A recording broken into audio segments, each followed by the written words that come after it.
Since you walked into my life Monday morning, when first I heard you speak to me,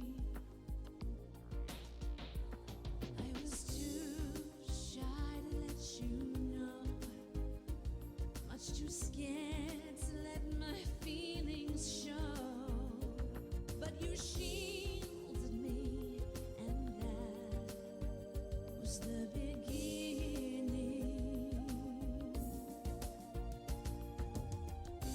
Do you still remember all the time that has gone by?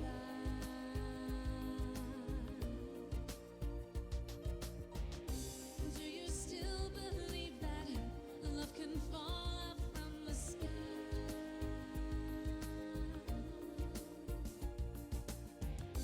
If from where you're standing you can see the sky above,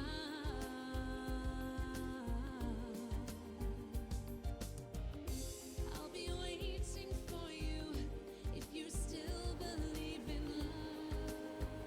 Hello. Welcome. Today is Wednesday. Yes. Honestly, I keep losing track of what days it is. Alright, 1 second, I'm gonna double check how things are sounding. Just to make sure, because sometimes I hear things slightly differently and the machines in the back are running.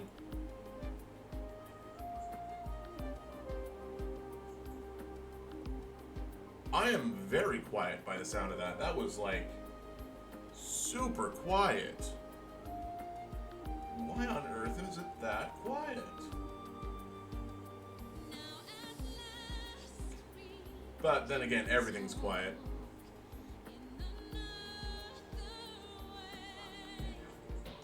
So I should probably worry about that at a different time. Oh man. You know, I am trying. I'm really hoping things work out and this all pans correctly. Sometimes it doesn't, and I don't know what to do.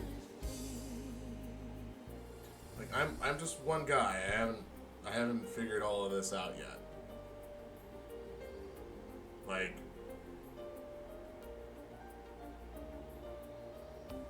I mean, I'm gonna be honest with you. I got a little concerned yesterday when I saw other people, tweeting that they've reached some high record amount of people watching them or subscribing to them when they started doing this at the same time I did, and I'm like, what am I doing wrong? Am I doing anything wrong? Am I doing anything right? What could I do different? And then I saw that they were a sponsored personality by a high-profile group, and I'm like, oh well, there you go. That's not really. This is not really comparing apples to oranges here. It's more like comparing apples to very, very different, like small berries. Technically, they're still berries. Apples are a berry, I believe, but like. It's apples to blueberries.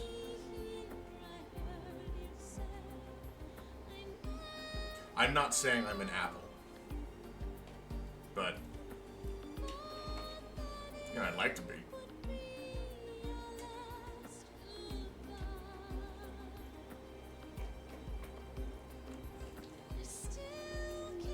It'd be nice one day to have an active, like, even just multiple people talking. Not even to me, like, amongst themselves. That'd be great, but I don't know how to go about setting that up.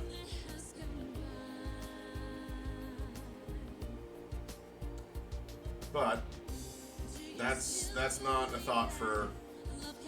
That's a thought that I concern myself with later, because today is about making sure I want to keep doing today. And that's the big thing, just making sure, like, if it gets to the point where I don't want to do this anymore, I will not do this anymore. I have fallen off of this wagon once before, and I'm really trying hard not to fall off again. Alright, so today's Wednesday. We are playing Arcade Spirits. A hilarious jump into exactly why I'm feeling kind of the way I'm feeling. Maybe things will work out. Maybe they won't. When we left off, our character was just finishing up on the cosplay stage, announcing FunPlex Forever, which I believe that's what I named it. All one word. We have it down here as a title. And then I guess we were gonna go stop by the arcade that the people from the FunPlex set up, which seems really weird because why would I have to have bought a ticket to do this if the FunPlex people were already there?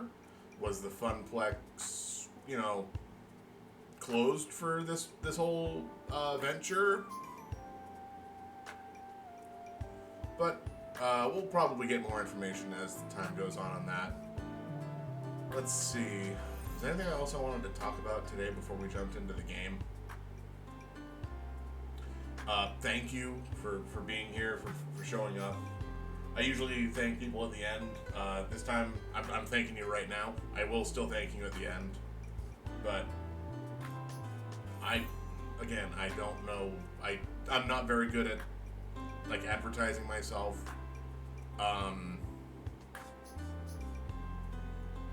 Yeah. Hopefully tomorrow will be okay.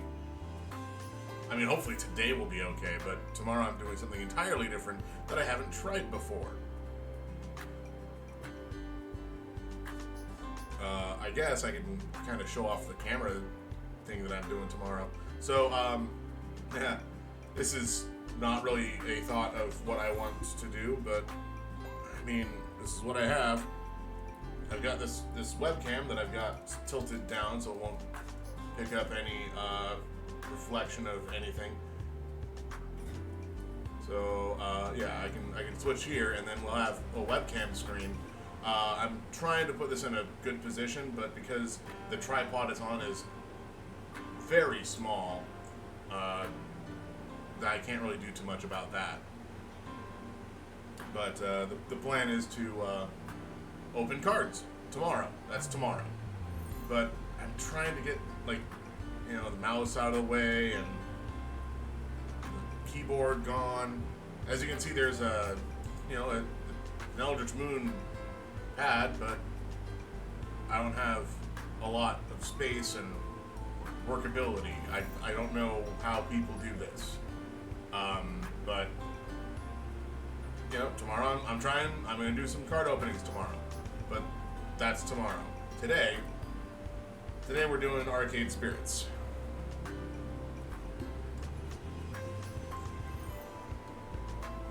I guess, honestly, it doesn't really matter if it shows my face, because I've already shown my face in previous videos.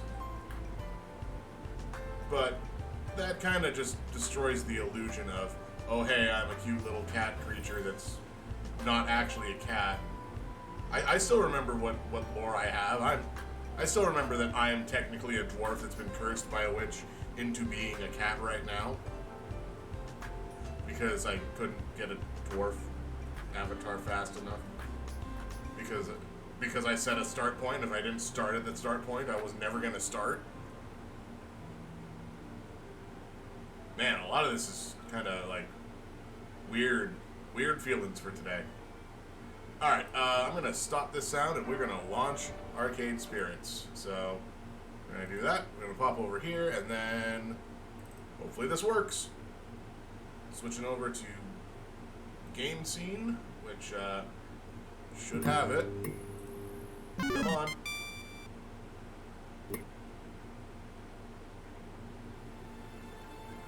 Awesome. Okay, cool.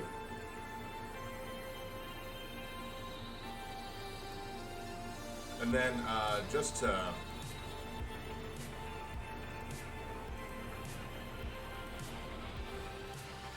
alright, that's fine. Okay. So, I guess the other thing I need to do tomorrow is change the music, find other music to listen to. God, I might even just do the old setup that I used to have where I would just play, music files that I happened to have on my computer. But sometimes companies get mad at that. Because it's like, oh, you don't own the rights to that song. And I'm like, no, I don't own the rights to that song, but I still like listening to it. Alright, here we go. We're gonna start the game. Load. Because we've already done that once before. Actually, let's take a look at these prizes. Because I know we had a couple of these. So, yeah, let's take a look. This was, the FunPlex render?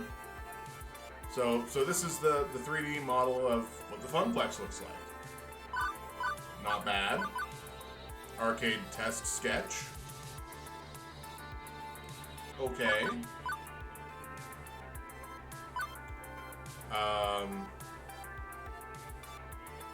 So that was just because I completed the first 2 chapters. Now these 2.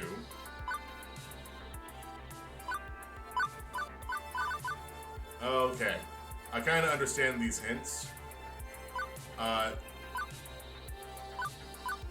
problem is I don't know what I have to worry about. I do very much appreciate Wyvern Keep. Like, there is no way that I would choose anything other than this. Look at this. This is so great. And, I mean, other than Dragon's Lair being one of the prime coin collecting machines, it definitely feels like it's the one to go for. Alright, we get to load the chapter that we're currently on. Alright, here we go. It might be worth stopping by there for a breather with some friends. And make sure they aren't slacking. I'm gonna keep my mask down here, because otherwise it's all over the place. That sounds like a solid plan. You want to come with me? Not quite yet. I need to do some touch-ups on my makeup. How about I meet you there later? Great. See you soon. Aw, dang. I was hoping I was going to stay in the costume. You know, forget to change out of it and all. That would have been fine. I wave bye to Ashley as I make my way towards the restrooms to get changed back into my usual clothes for the time being. And then it's off to Exhibit Hall B, on the lookout for Gavin's serious face or Naomi's kind one. Or Francine. Francine could be here. Never rule her out.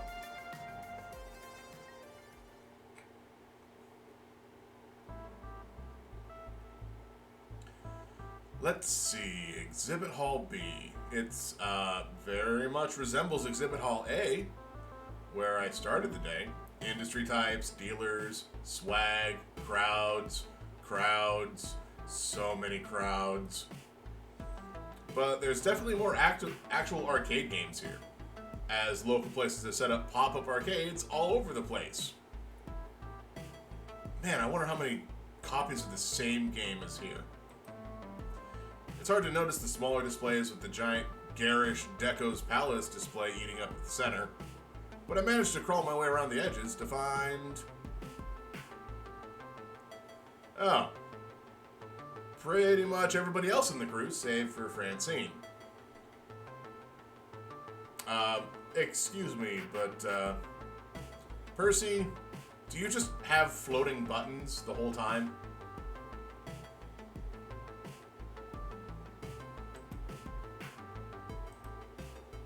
Teo and Ashley are still hanging out with their respective communities. I've got some time.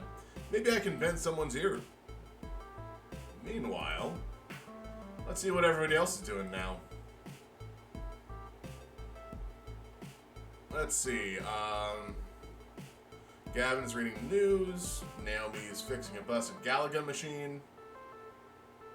Percy's playing a round of Nibbler. Is that like Centipede or something like that? And Queen Bee, I don't care. But she's between matches in her tournament, so...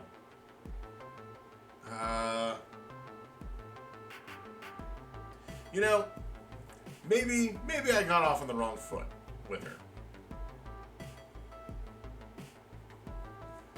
This feels like I have the ability to talk to two people today for this, so I might just, decisions. The other thing is, even if I have the ability to talk to two people right now, maybe some of them go away.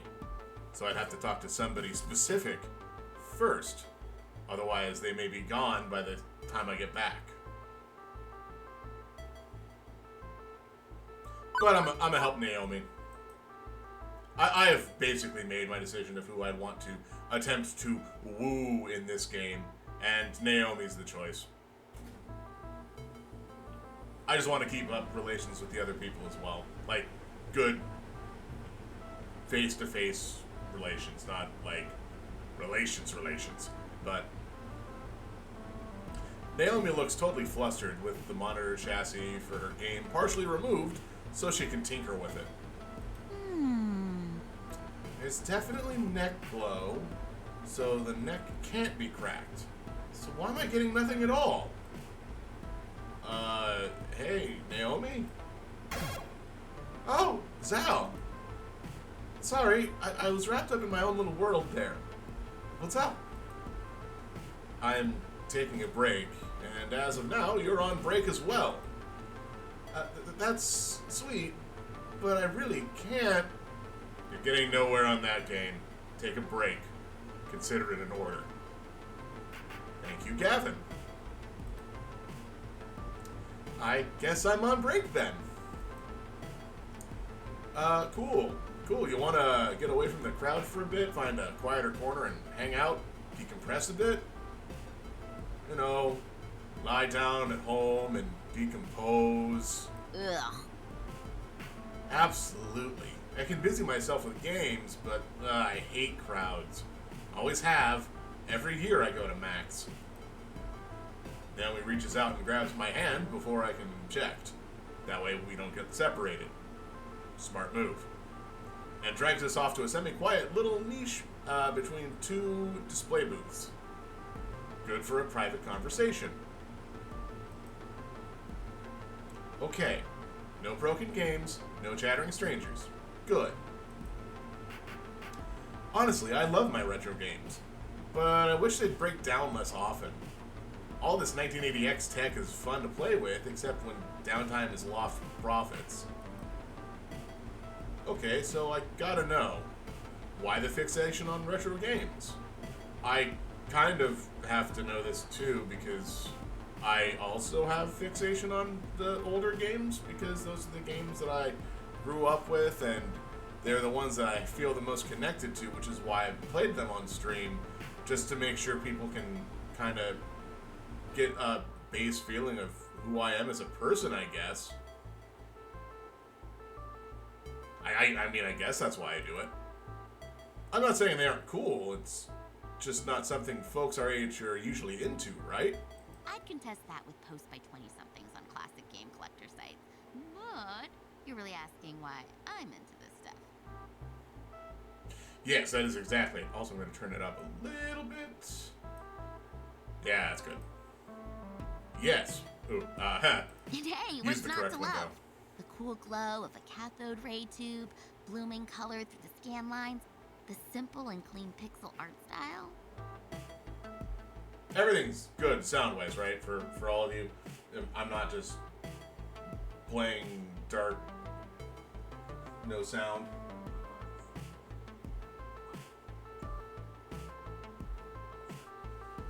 I don't know. It kind of feels weird. I'm gonna up this just a little bit more.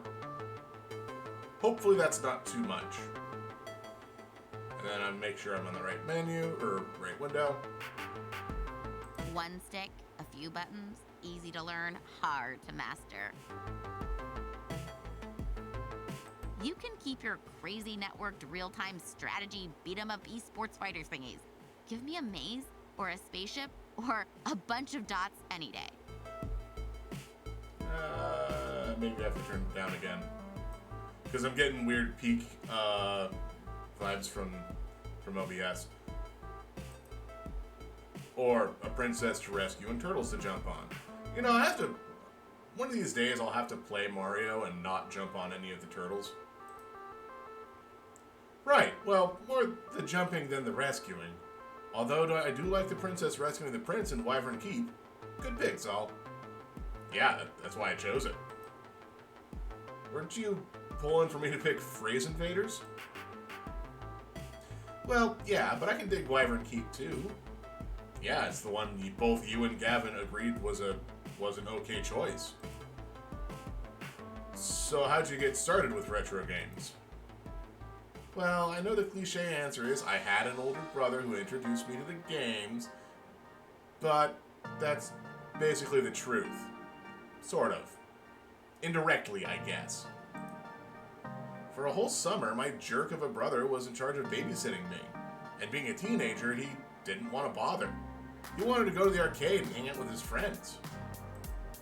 So he dragged little old me with him to the arcade, gave me a fistful of tokens, and told me to go keep myself busy. Yeah, at first I played what all kids played. Ticket games, prize games.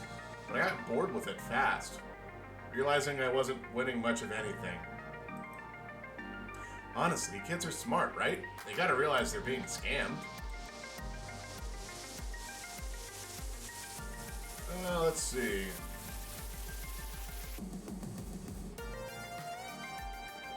Enough kids are blind to make the scam work.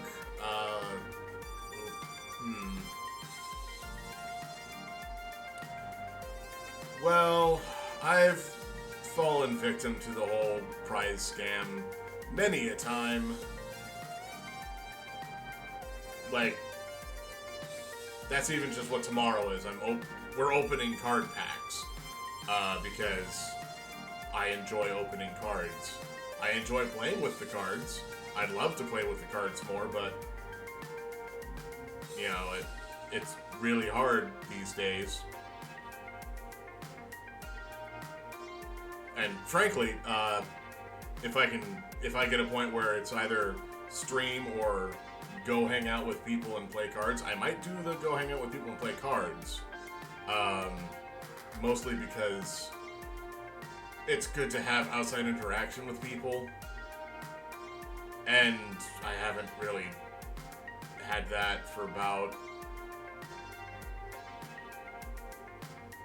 It was about the last time that we were opening up. February, I think? So 4 months. 4 months since I've had interactions with people outside of my immediate family.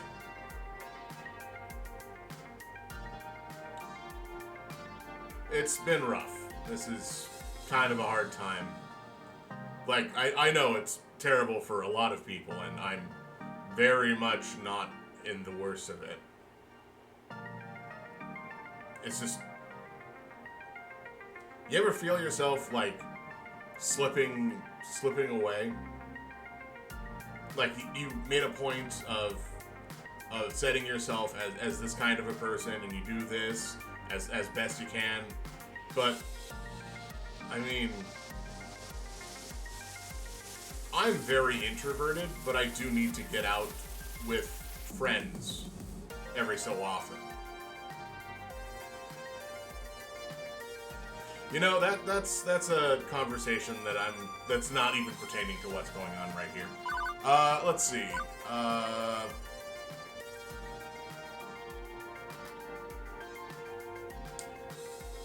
Oh man, so she was just getting bored.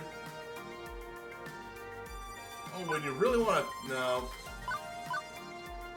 Man, neither of these feel good. What's... Oh, I can't even pull up my score to see what I've been choosing.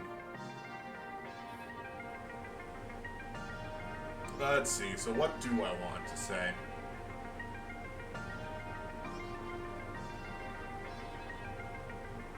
Oh god.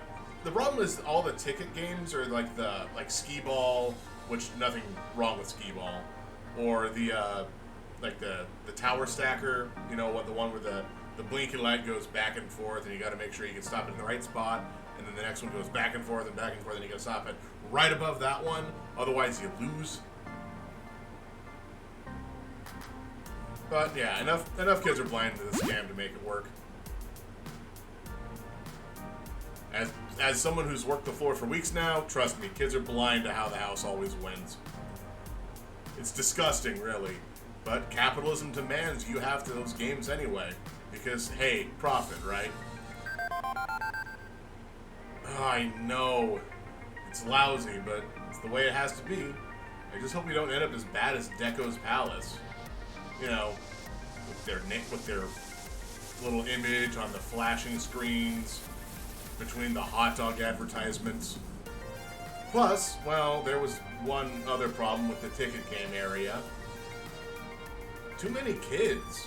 Just way too many kids. I don't know. I didn't know from school I didn't go to. I was too timid to ask someone to leave a game I wanted to play. Or even to hover around them, worried they might talk to me. I'm not really good with strangers. Huge crowds of them. Once I get to know someone, well, they're not a stranger. That's different. Yeah. I definitely feel that one. Like you. I got to know you quickly enough. Considering she gave me her lunch on day one, quickly indeed. But there wasn't one area of the arcade which had next to no, but there was one area of the arcade which had next to nobody playing games, where I didn't need to put a quarter up and wait in line, where everything was fun. Retro games. Yeah, I get that.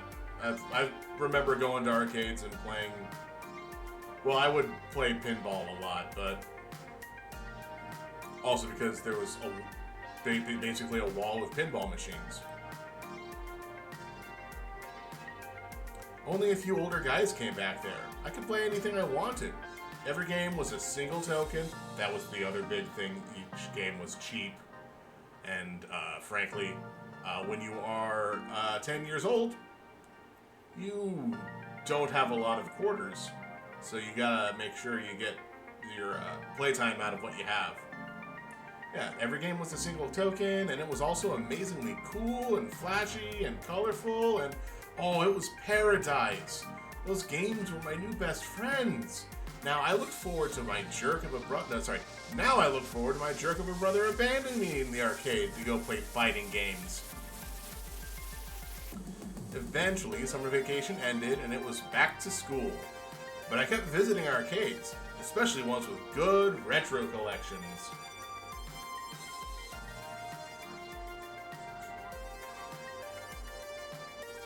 Okay, no, sound doesn't sound too bad. Maybe, does that help? I mean, I don't really pop my P's anyway, so it doesn't really. It's just another thing in front of the microphone. So that's how I got into classic arcade games.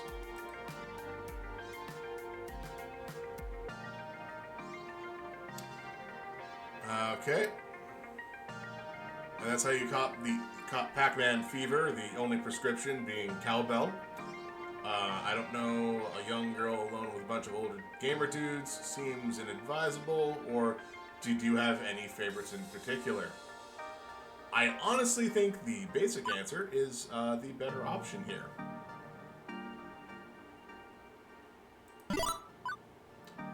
So, what games did you play at the arcade? Any standouts in your memory? Of course, Pac-Man, Dig Dug, all the standards.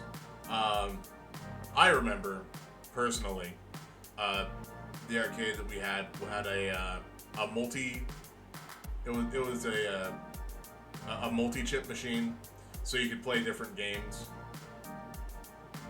I don't know why I did, but I would go to the arcade and play Super Mario Brothers on the arcade machine because it was there. It was slightly different than the version that you had in the console, so some things were always just a little off. But it was enough to keep you on your toes. The other thing with those was they were basically run off of a timer. Like, each quarter you put in gave you, I think it was about 5 minutes, because it was 300 seconds.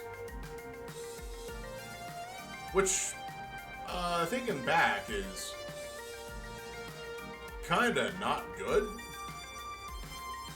I mean, the other thing to think back on is that was probably a not really legitimate machine anyway. So maybe there's a reason the arcade that I used to go to isn't around anymore. Yeah. The things you never really think about. Oh, but I loved Pango. You know, that penguin that is everywhere? There's even a barber with it. A cute little penguin kicking ice blocks around. You had to really think ahead to play that game well, too. Took skill. So I've been playing. God, I keep just going off on neat tangents.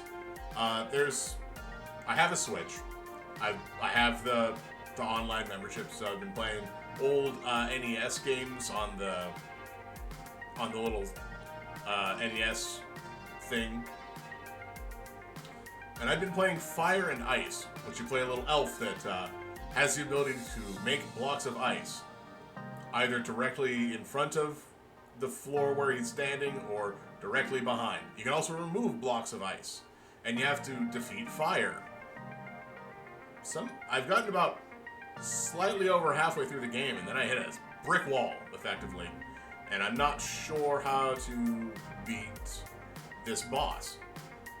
So I have to take a little bit of a break and then come back to it. I found a plushie penguin once with red fur at a toy store.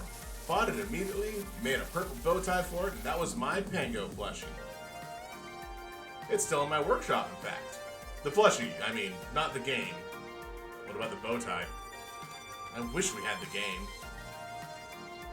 That wasn't even any of the games up for auction. I know it's a little weird for me not to be interested in newer games, but it's not like new games are universally awful. But I like what I like. I love what I love. I do what I love for a living. How cool is that? As long as the FunPlex stays open and keeps its retro spirit bright, I'll be happy. Okay. Well, event manager Sal will see to it that we keep our doors open. And that's why I'm here at Max, to make this event the big deal it deserves to be. Let me check something real quick. Nice. Thanks so much for that. I'm no good at the meet and greet stuff. I think we should both get back to what we do best. For the glory of the FunPlex. For the glory of the FunPlex. I have forgotten to put my phone on quiet. So, that's good. Alright, continuing on. The two of us make our way back to the mini FunPlex. Her to resume tinkering, me to catch up with Teo and Ashley again. Now I'll actually put my phone on vibrate. There we go.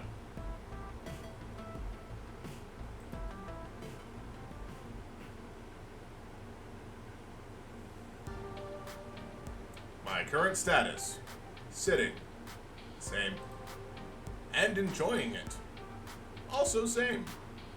It took a few minutes of searching and stalking, but eventually I found an open seat in the pop-up arcade. You know, I worried about this microphone every so often. looks like it's still holding up, so.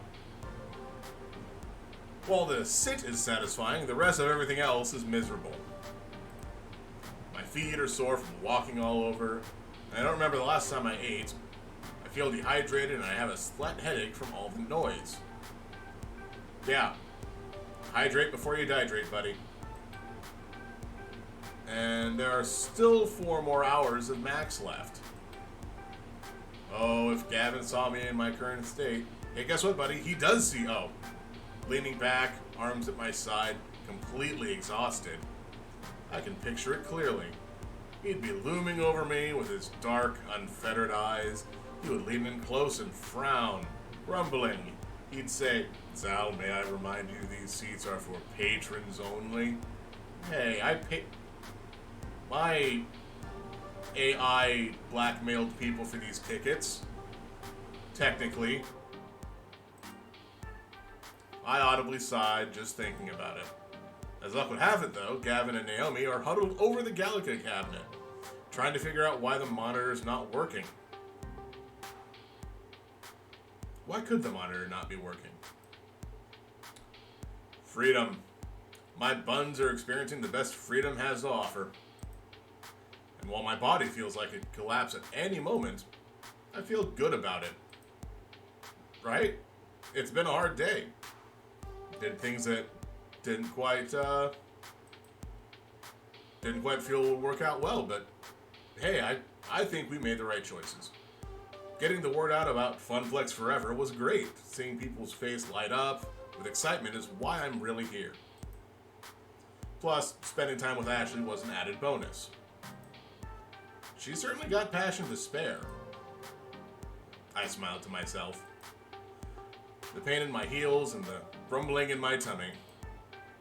Worth it. While enjoying the respite, I let my eyes close for a moment, and, of course, the second I do that, I hear footfalls closing in hot. Oh. There you are, Sal. We've been looking all over for you. But we were specifically going to meet back up here, at the FunPlex pop-up arcade. Yeah, but we didn't expect you to be tucked into the darkest corner of the arcade. I'm hiding from Gavin. He'll put me to work if he sees me. Hiding behind a pinball machine is probably not the smartest choice then.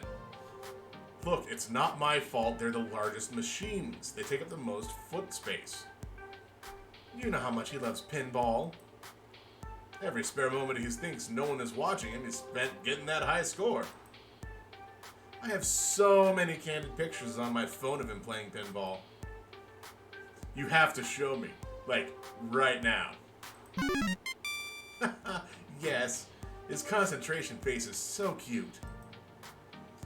Before I can even react, Ashley has her phone out and is scrolling through pictures of Gavin. Ahem. Both look up at me guiltily. Don't we have more important matters? Max is over in a few hours, and we will have a lot of work left to do. You're right, Sal. Please don't tell Gavin. What, of your many, many photographs of him without his knowledge or permission? No, why would I ever do that? Your secret is safe with me.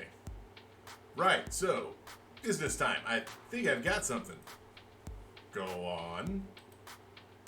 I have a friend, and she's an indie arcade developer. The new title she's been working on is amazing. It's got co-op, it's got competition, it's got magical schoolgirls. Okay. Now you're talking. It's got it all.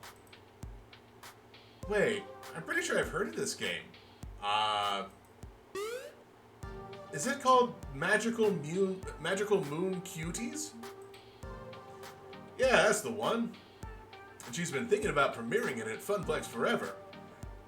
Wait, if you've heard of it, but it hasn't premiered yet. I mean, I'm not gonna say no, absolutely not. Oh my gosh!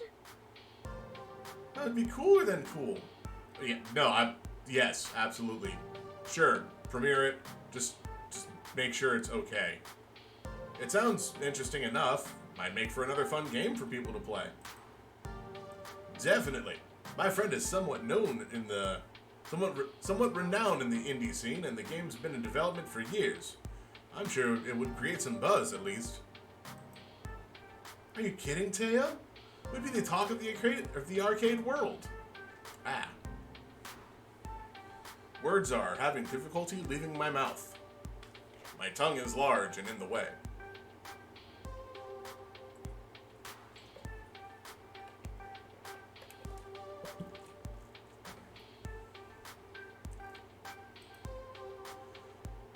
I do like being the talk of world-sized things.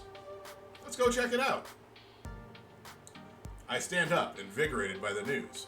As I start walking back towards the hall with Theo, I hear a call from behind me. Wait! I turn around and see Ashley standing there, fidgeting, her green eyes darting back and forth nervously. Does she have to go to the bathroom? Ashley? I, too, have a plan.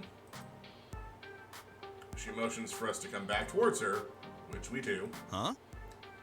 What's your idea, Ashley?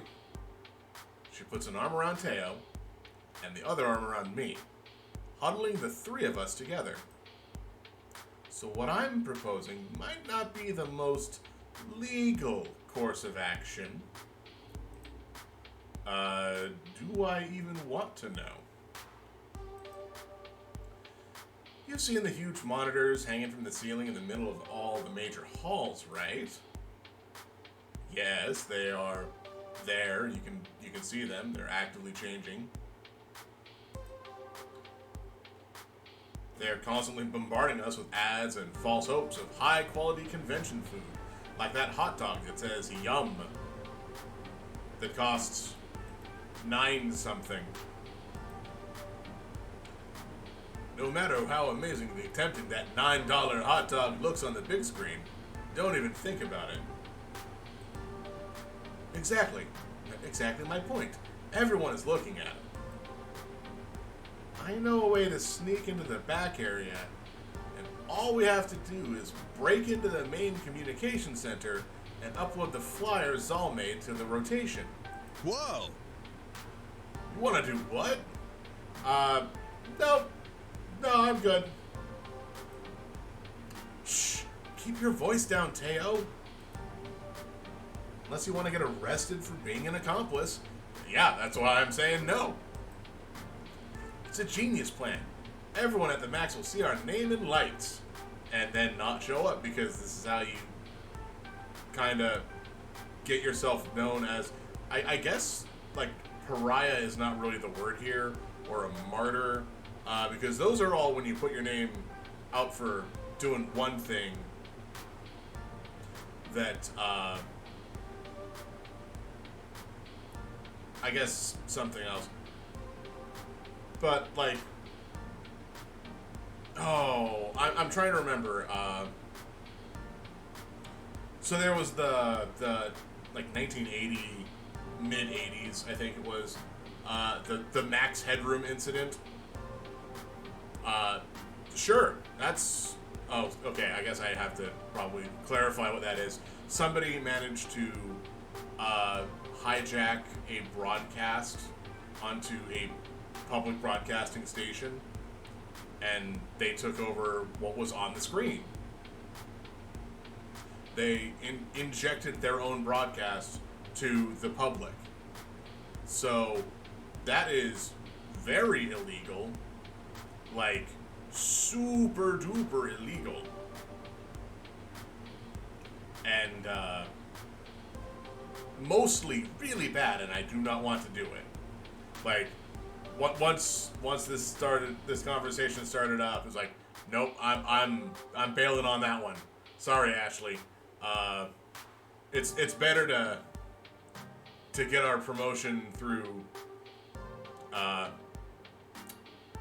the proper ways. Okay, so that's a less than legal way of getting the word out, but I have to admit, you've got me intrigued. No, she doesn't. And it'd definitely work. No, it wouldn't. But I don't know. Trust me. What about? Of course, we need to go in disguise. I'm already nicely disguised. But Zal would need to switch into something way more distracting.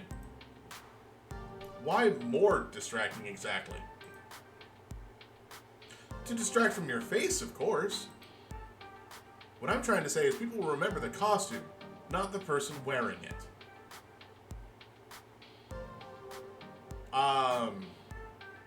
I have never found that to be the case, but that's also because I wear costumes that work in certain features that I may have.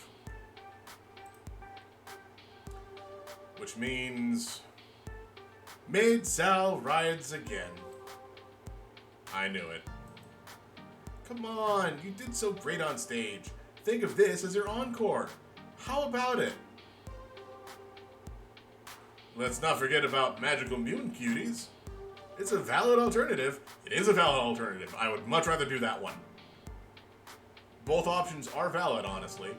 Splashy advertising would certainly drive foot traffic, even if getting it up there would be dodgy and partially illegal, and we'll have, like, at least some form of evidence pointing directly to us.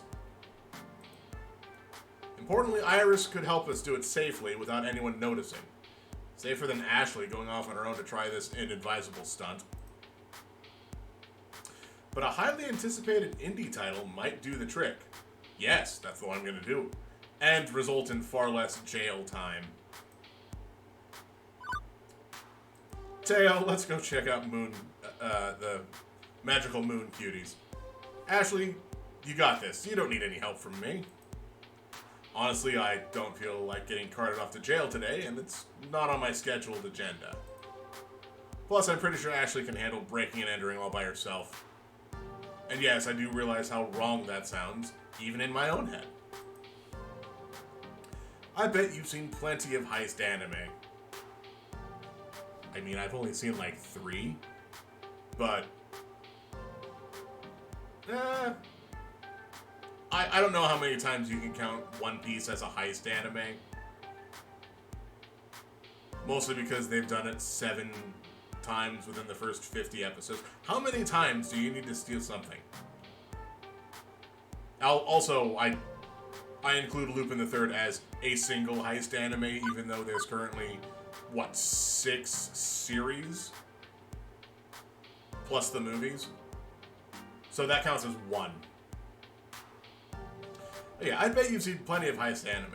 So much that you can sneak into the Natural History Museum and steal the world's biggest Fabergé egg in the middle of the day.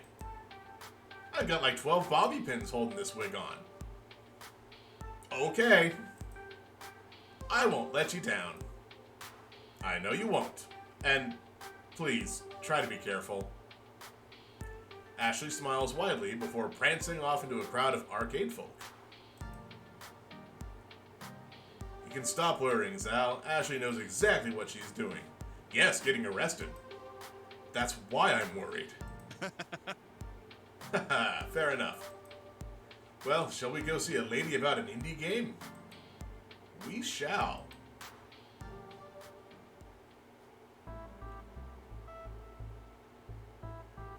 New scene.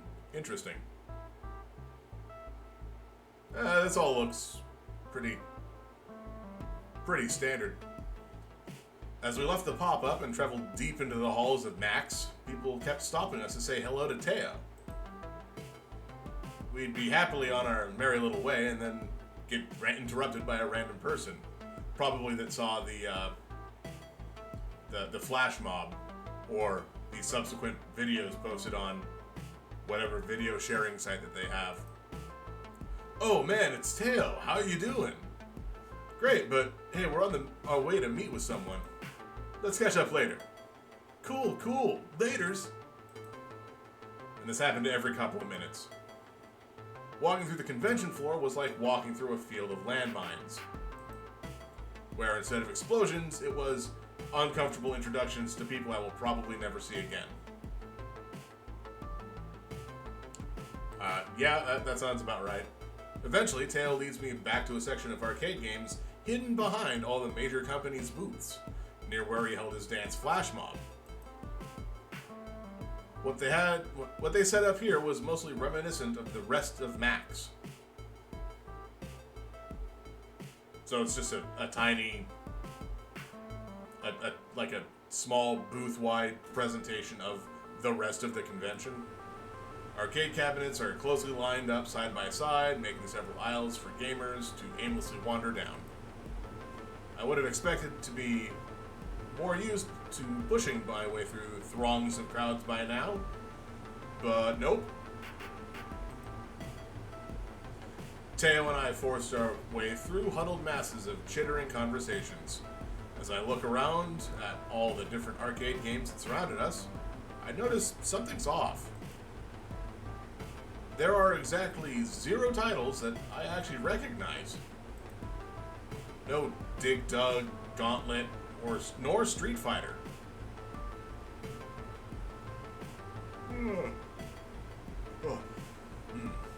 Gone. Okay, so that means this is the indie portion where they actually have a working prototype cabinet. Not even a hint of a pinball game. I was starting to get concerned. Teo, where in Max are we? This is the Indie Mega Arcade. Well, originally they called it the Indie Mega Arcade Expo, but then IMAX sued them. The what? That didn't explain anything to me. Well, that's because clearly you don't understand context clues. See, indie is for independent. Arcade is where they have arcade games, and mega is self-explanatory. What are all these weird games? I understand nothing.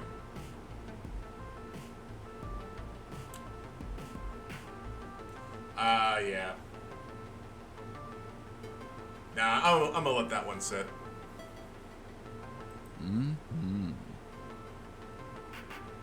If you'll hush those alluring lips of yours for a second. Excuse me, Teo, you may be stepping a bound or two. I'd be more than happy to explain. Okay, I'm hushing now. Totally and completely hushed. Now, where was I? Ah, yes. The Indie Mega Arcade was a huge is a huge area of Max that showcases all the new and upcoming indie arcade games. Indie developers get a chance to show off their stuff, get useful feedback, and maybe get a few people interested in their game along the way. That's the dream of an indie dev, to make a game that people enjoy playing. I really don't know much about the indie arcade scene, admittedly. Working at the FunPlex offers me a crash course in arcade culture. Every day I'm shuffling. It does make perfect sense to have an indie game scene. I just never realized that it existed. It's pretty amazing, actually, a community of people who share ideas and a passion. Can't afford mass production run of games, but they've got a lot of heart, you know? They can't crank out a box for every arcade on Earth, but indie developers are free to make whatever type of game they want. No pressure from a big name company either. Complete and utter creative freedom. Really, anyone can make a game if you put your mind to it. In fact, I bet even you, Zal, could make an arcade game. Yeah, probably. You ever play Elevator Action? Yeah, imagine that. Or like some sort of weird maze game based on characters and stairs. Don't think too much into that one. That's an old thought that I had. Like akin to the character barrels from Donkey Kong Country 2, but with stairs. Yeah. it's not good. There's a reason I haven't put any thought into it. What say you?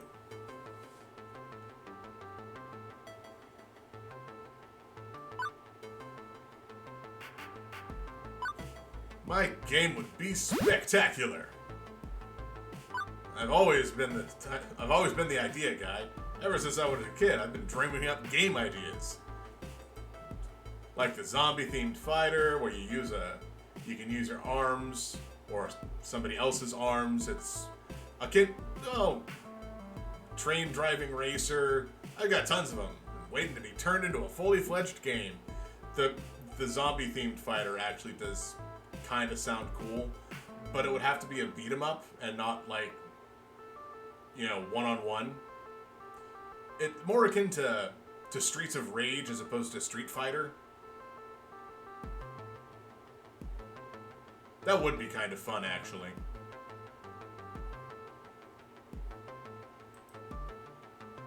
I used to draw out intricate arcade game levels on paper, too. Being surrounded by hardworking individuals at the FunPlex only enriched that fantasy. You know, that thing that I've never talked about until just now. I mean, I can't code or draw, but I can always dream up new ideas. Teo, you don't even know. I've got so many ideas swimming in my head for a game. Oh, yeah? Well, what would you make first? I would make... Oh God. Definitely not a roguelike procedurally generated open world twin stick platformer with loot boxes. But I do like the aspect of a romance game. Because I was going to have one with, the standard reputation system where you would go up with reputation with some people, but you'd lose reputation with others. So you'd have to make a decision. You can't really romance all of the options unless you do a very specific thing.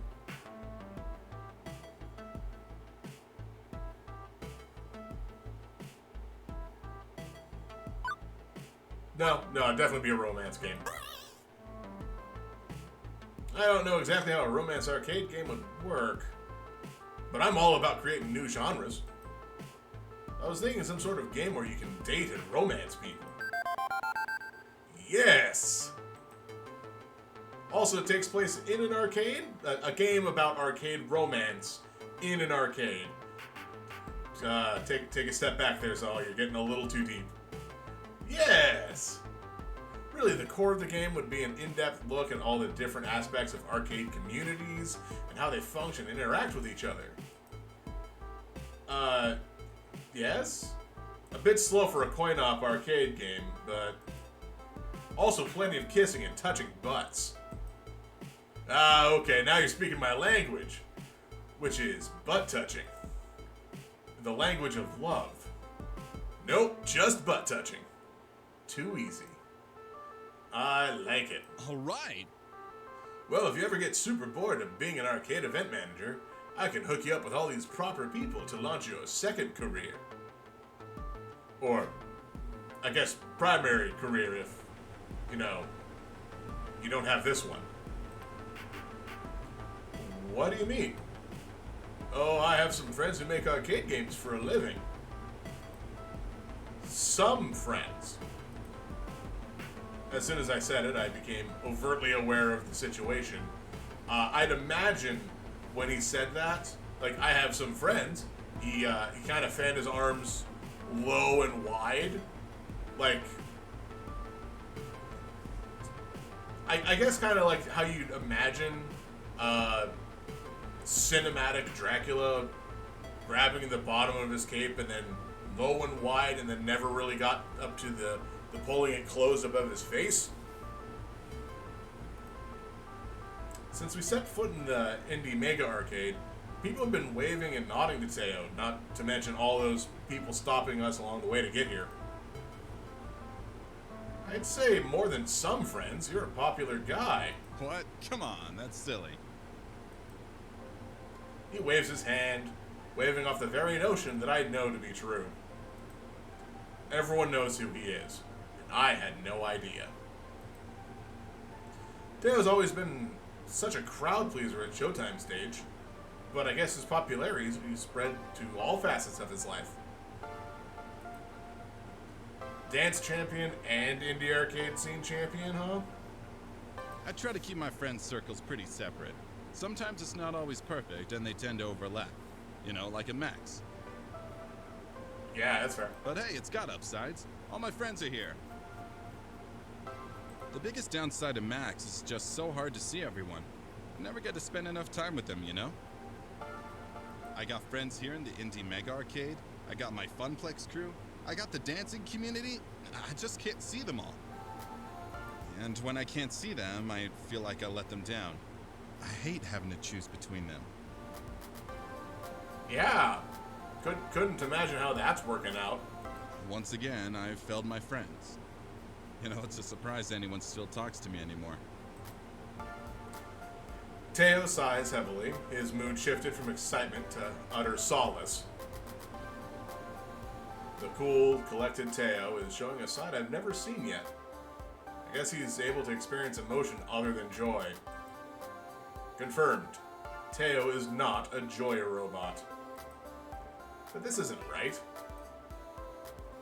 Sad Teo is worst Teo. As his friend, I must fix this.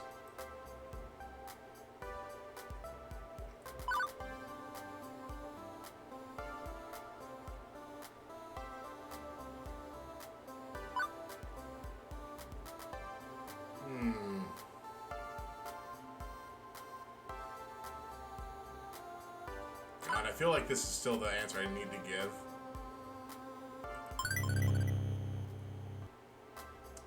Teo puts too much pressure on himself with the amount of people he knows. With the amount of people he knows, it's physically impossible to see everyone. There is literally no way you can meet and hang out with every single person you know.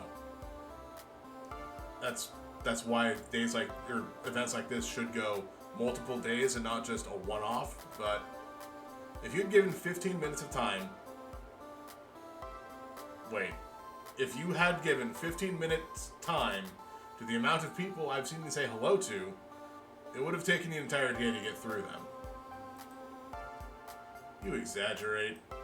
Teo, if there's one thing I can be sure of, it's that Zal doesn't exaggerate. Except about butt touching. I only observe and state the objective facts. Usually. It's tough only seeing the people you care about every once in a while, but you've been doing a great job. I've seen so many of your friends stop and say hello to you. Plus, they completely understood when you told them that you were busy. Not one left without a smile on their face. They really care about you. You know what, Zal? You're right.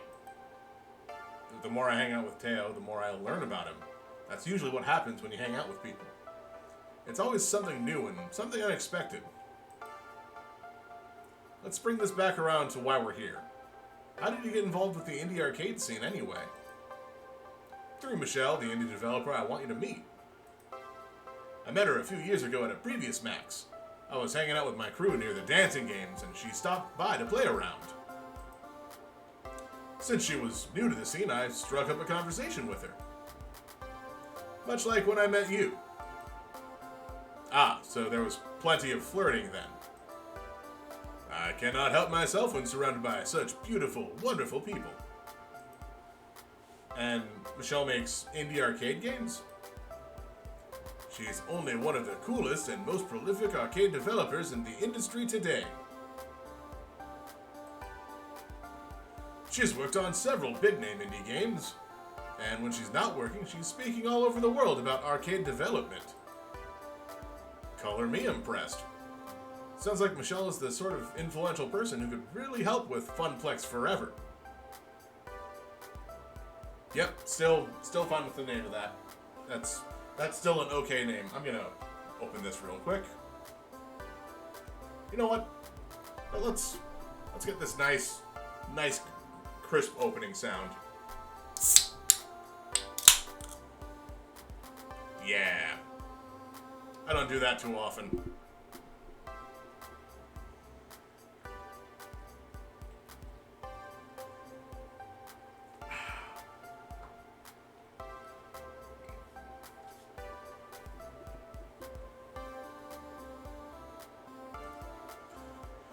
She really is. Ah, that must be Michelle. I'm what now, Mateo Alvarez? Alvarez? Let's see.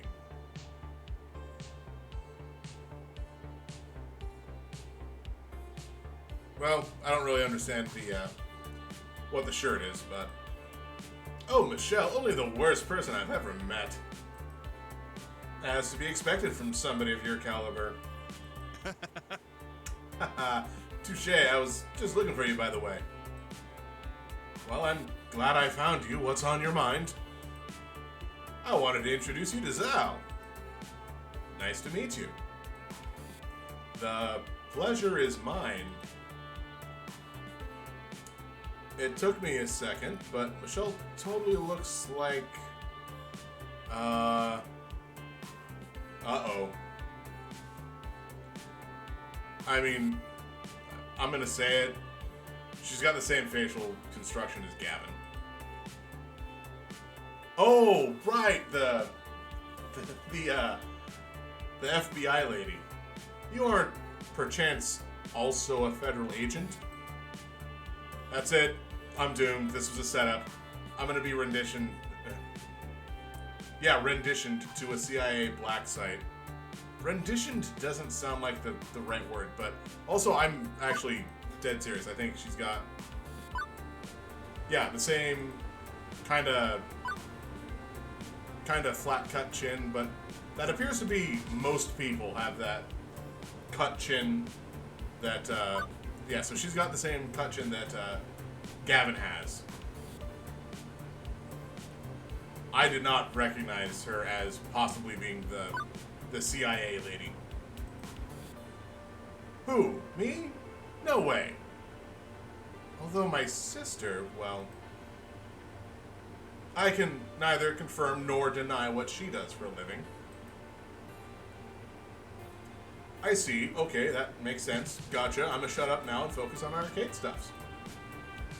I think what Zal is trying to say is that you seem to have a very confident and authoritative expression. That's all. Nope, not familial ties. Definitely not that one.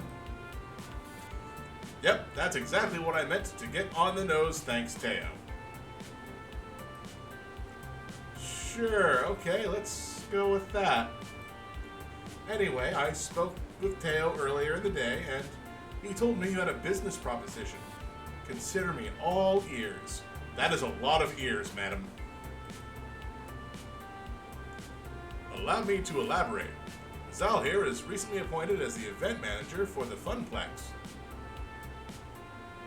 Congrats! That is not a position that existed before you showed up. That's the cute little mom and pop place where Teo gets his groove on, right? I would categorize it more like a grandma and grandpa kind of arcade. Yes. No, mom and pop shop, absolutely. It's not the fanciest one out there, but it's got heart. I like an arcade with a good heart. It reminds me of my youth. The good old days when you would walk into your home away from home, order up and enjoy the company. But I digress. Getting too swept up in memories. Tell me more about the proposal. Zal is putting on a special event at the FunPlex called FunPlex Forever. I'm still glad I went with the intercaps there. It's a celebration of the arcade scene.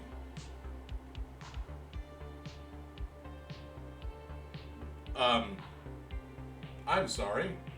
Did I miss something?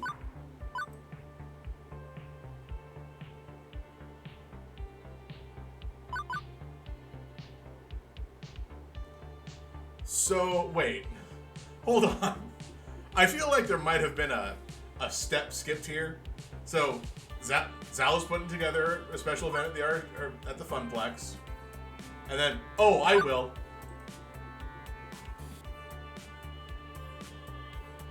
We're gonna have high score competitions, esports stuff, mystery game reveals, the works. I'm going all out on it. And Teo, I take it you're doing a dance event as well? He is, but it'd be great if we could add one more thing to the list. Maybe the premiere of a new indie game? The gasp! Could you possibly mean my game, Magical Moon Cuties? If you'll allow us the honors. Have I given you the elevator pitch yet? Wait, who's trying to... Which one of us is trying to make the pitch to the other? 'Cause, like... Hello, weird fly. You should not be in this room.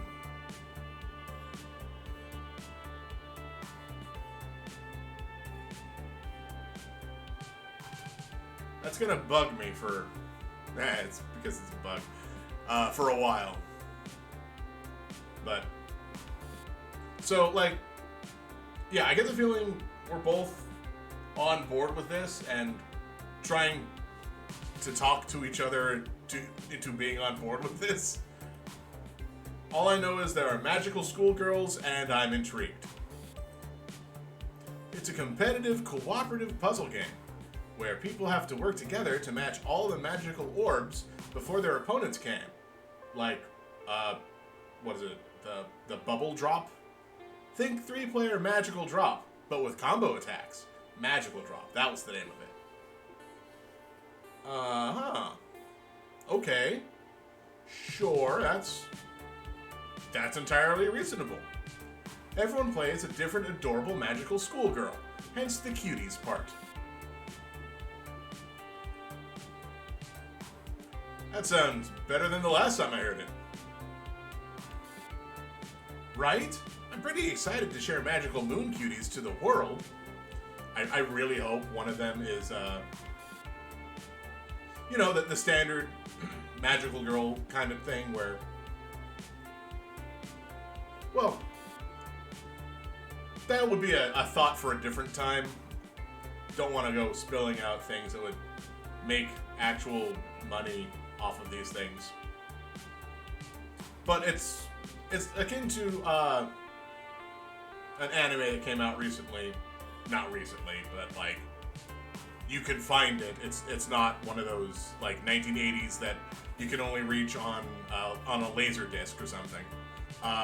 Magical Girl Ore, where the magical girl transformation is into a big buff person, guy specifically, but the girl is still a girl. It's still a girl, but her transformation is into a male body to, you know, fight whatever things are. I've only actually seen like an episode of it.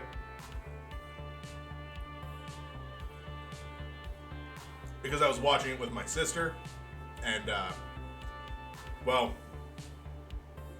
we kind of finished up after that because things were picking up and we were just watching shows to pass the time.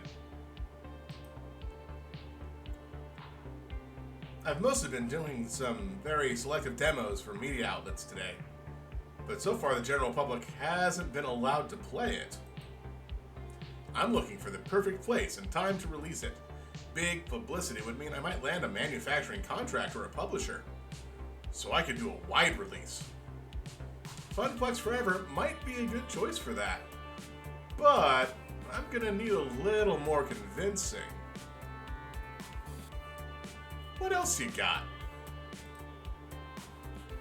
Okay, Zal, don't blow this.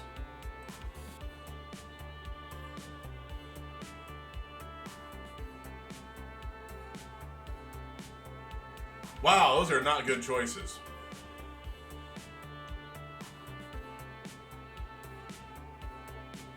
Well, I probably should have saved before going into this scene.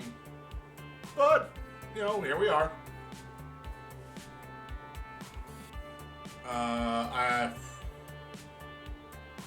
You're connected with Teo does not actually scream good things because it needs to be about her game. The game itself, I don't need to worry about like, oh yeah, You know this guy that always shows up. You should be fine. And the exposure is just exposure. That's not really what we're going to go for. It is, however, about the heart of the arcade, because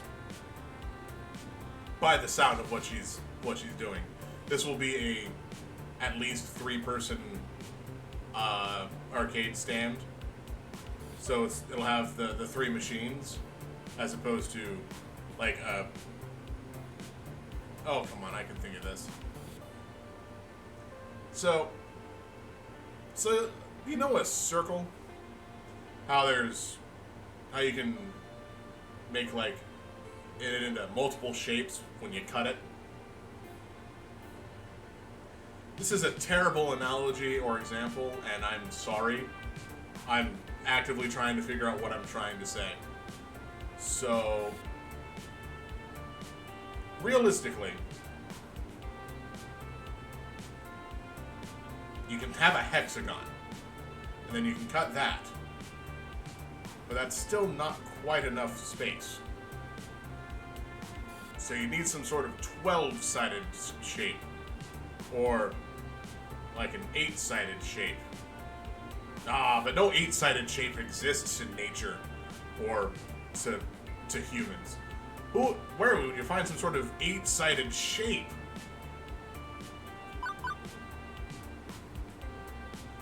But what I'm saying is, if she had 2 of them, you could have them back to back, and then you can connect them and do super competitive mode, or 2 3-player teams.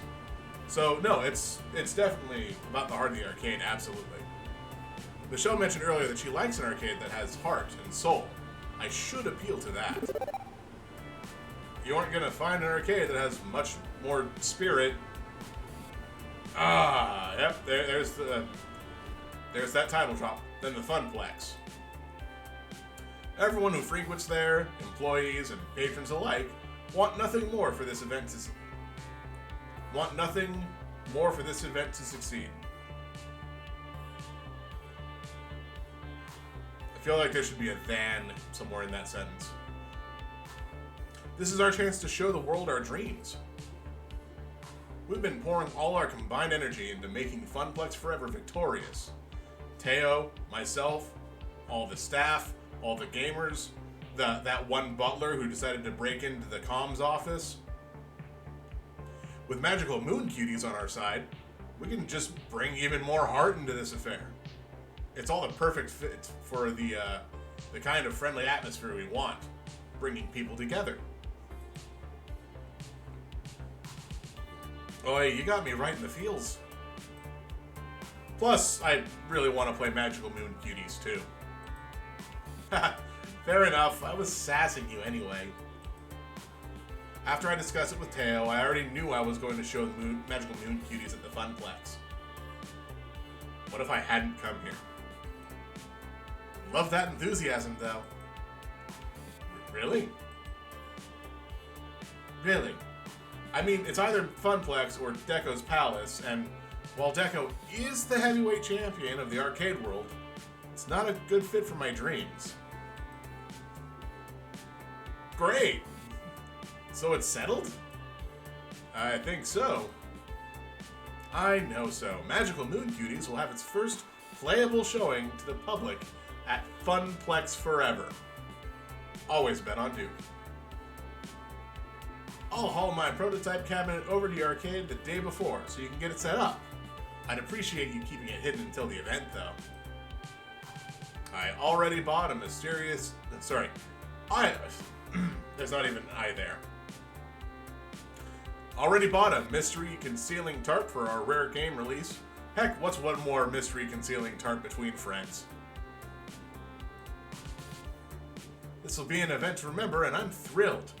I can't wait to share the news with everyone. Zal, thanks for the support. I really appreciate it. Oh, but I really should be thanking you. Sorry to cut off this convo, but Michelle, your next interview is here. It's Mark from Hexagon. Mark, hexagon. Got it. Man, if only there was some sort of like 8-sided shape. We could have gone with that name. Too bad. It's so hard to keep all of these different media outlets. So, it's been great. My people will call your people, or whatever they do these days. Oh, expect your social media to explode later today. Oh good. Ta-ta! And in a flash, Michelle wandered back into a crowd of people, her friend leading her into the next interview.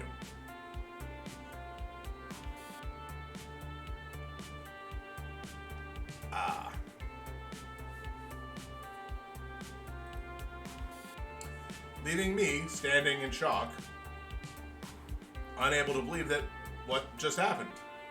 A top indie designer premiering at my event. I imagined the adorable smiling faces of anime magical schoolgirls. I could practically hear them cheering me on.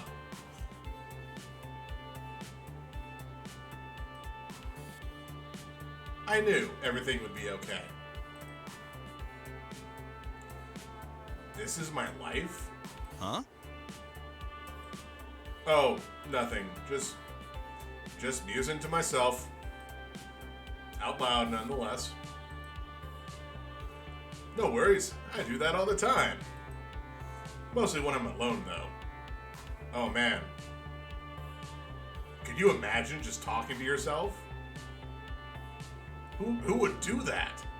Who in their right mind would just talk to themselves all the time for multiple hours a day? I mean, clearly people that aren't right in the head, but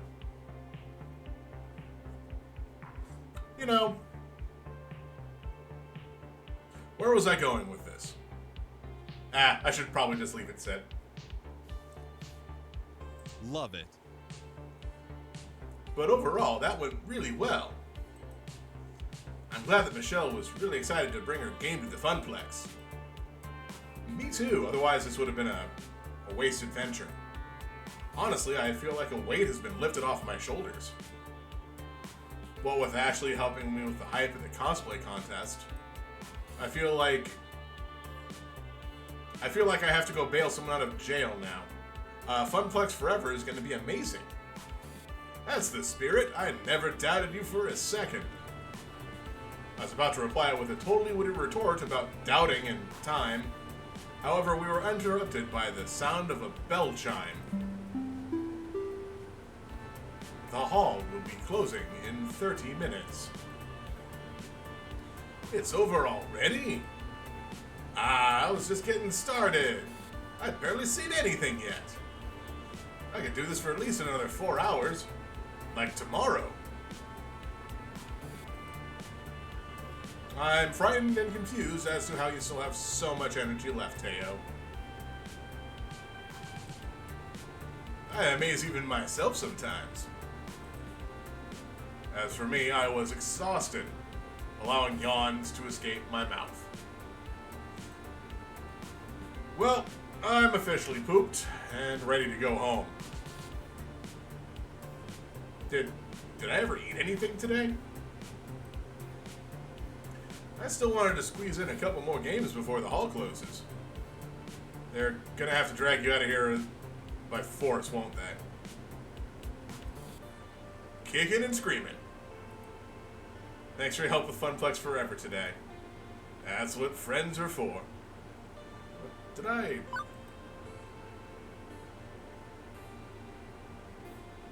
I mean, realistically, I'm up like 3 points with Teo. You know, 1 point with Percy. I just avoided talking to Queen Bee entirely.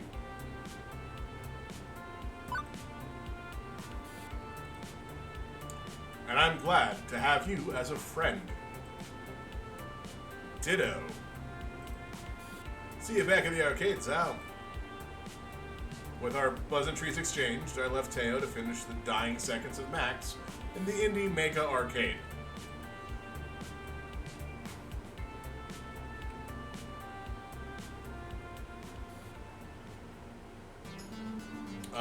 all in all, someone put the thing up on the screen. A successful day. Beep beep. Beep beep, Sal, you have a new text message. Operation Hot Dog Takedown. Mission complete. Asset extracted and heading home for a leisurely bath and some anime. I can see that, yes, it is currently on the screen, but something else should have been happening. Huh? She hacked the video signs and snuck away. Good work. Look at the screens. Our flyer's airing there now. Wow, I didn't know Ashley was a hacker. Maybe we should swap tips. Maybe you shouldn't. So the only problem with this, and the only reason I have any sort of deniability, is I was elsewhere entirely. I did not do this. Definitely didn't. But stuff like this could reflect poorly on the arcade. I'd like the FunPlex to commit fewer felonies rather than more, Iris. Okay. Right. Time to head home and get away from that ticking social media time bomb. I promised I would meet Juniper just outside the main exit of the hall, and that's exactly where I was headed. The rush of fresh air hit me as I pushed the double glass doors open.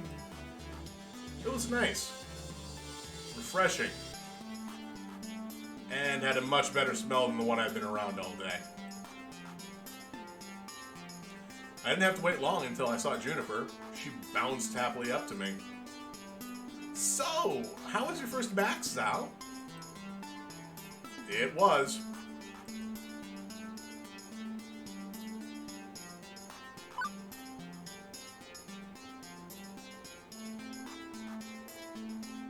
I really wish I could just stop at "it was."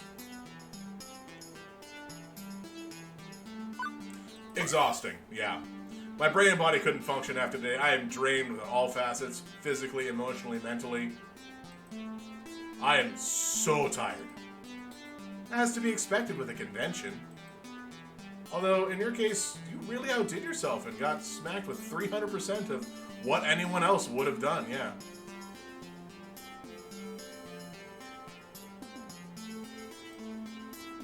How do you figure? Well, most people drop by Max, play some games, maybe attend a panel or two, do some shopping. They're here to be catered to. You, on the other hand, were doing the catering. And like any good caterer, that means spinning plates and doing 12 different things at once. You found interesting ways to push FunPlex forever and promote the FunPlex as a whole. You worked your butt off to do it. So rather than attending Max, you were Max. Sure feels that way. I am totally drained. And where did that bug go?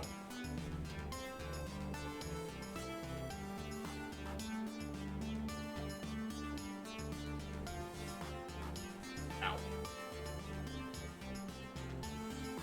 Ooh. I kinda envy you, you know? How so?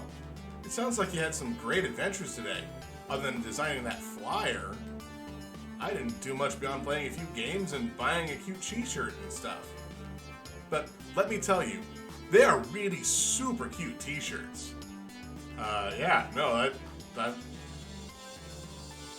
I have been to so many conventions. Like, it's the same convention, just different years. I know what it takes to do the whole day.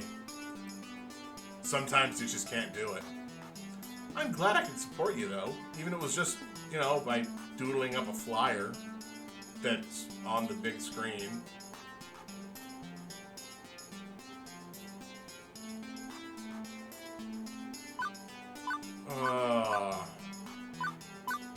No, this is kind of a talk her up moment. Hey, don't sell yourself short. That flyer looks super professional. I mean, no fun Comic Sans, but it's still pretty cool. Thank you. Thanks, Sal. I really enjoyed doing stuff like that. I don't exactly get a lot of opportunities at the office to express myself. Okay, let's get home and some real rest. We've both earned it. And hey, maybe we'll eat some of those pizza bagels. I still have like 2 months left. In fact, I'd say we took it. Juniper, don't. To the max.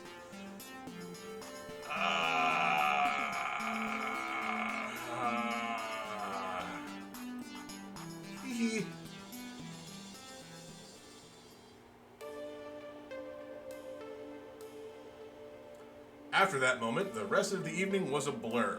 How did we get home? Who drove? Did we take a bus? Did I fall asleep on the bus? Was I driving the bus? Did I fall asleep while driving the bus? I knew that Juniper and I took the train back home. Okay. Heated up some pizza bagels, and I safely made it into my comfy bed. I think I was still in shock.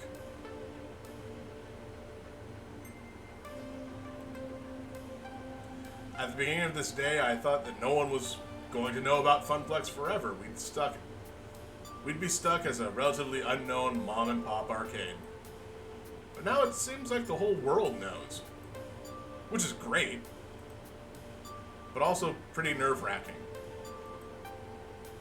I sighed heavily, letting all my mixed emotions flow over me. There was no turning back now. What I set in motion will stay in motion. Unless it hits, like, a thing that won't move. It can only get bigger and better from here. At least, that's what I'm going to keep telling myself as I drift to sleep.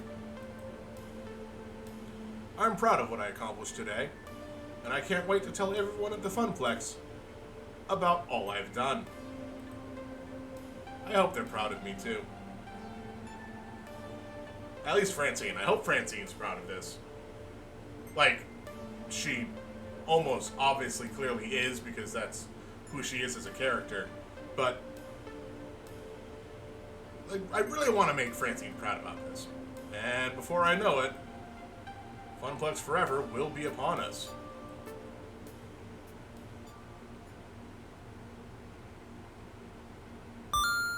Oh god, that's still loud.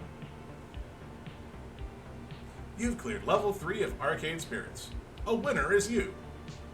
Now, let's see your score. Looks like you're really hitting it off with Naomi. Almost by design. And your personality is full of guts. Strong guts. Yeah, that feels right. Also, you scored 10,550 points. Go for the high score. Actually, I don't know what the high score is, but hey, go for it anyway. I have no idea what the high score is either. Right now I'm leaning into the mic to make this seem a little like whispered, hush, tone of voice. But frankly, there probably is a high score, because if I were to make all of the correct decisions with all of the people, my score goes up by 50, I think. So I don't know what the high score at this point would be. I just know I don't quite have it. Do you want to save your game before proceeding to level 4? Yes. Every time. Every single time.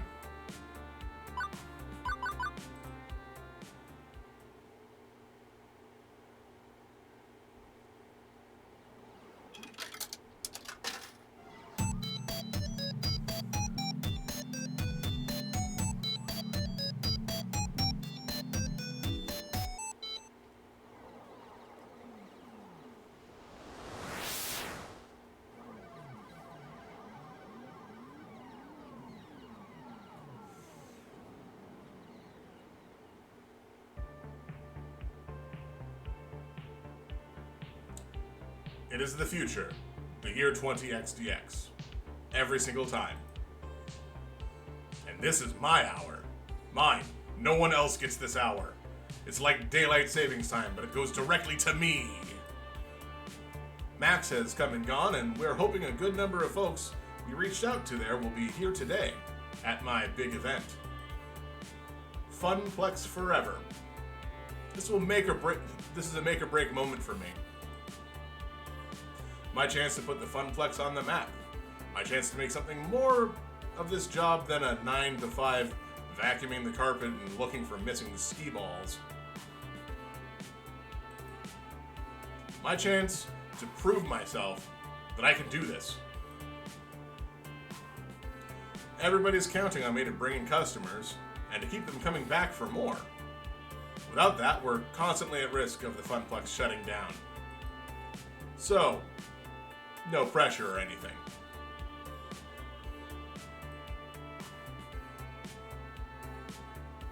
Here I am in the break room, psyching myself up, watching the clock. Once the little hand hits 10 and the big hand hits 12, it's 10 o'clock. That's how clocks work. FunPlex Forever is go.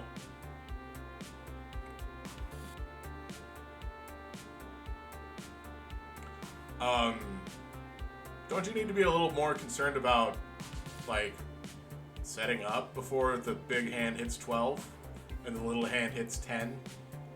Like, honestly, when the little hand hit 8, you should be, like, gearing up. I don't want to be nervous. I don't want to be freaking out like I was at Max. I want to face this with absolute confidence. But, well, sadly, I'm me, and not someone else.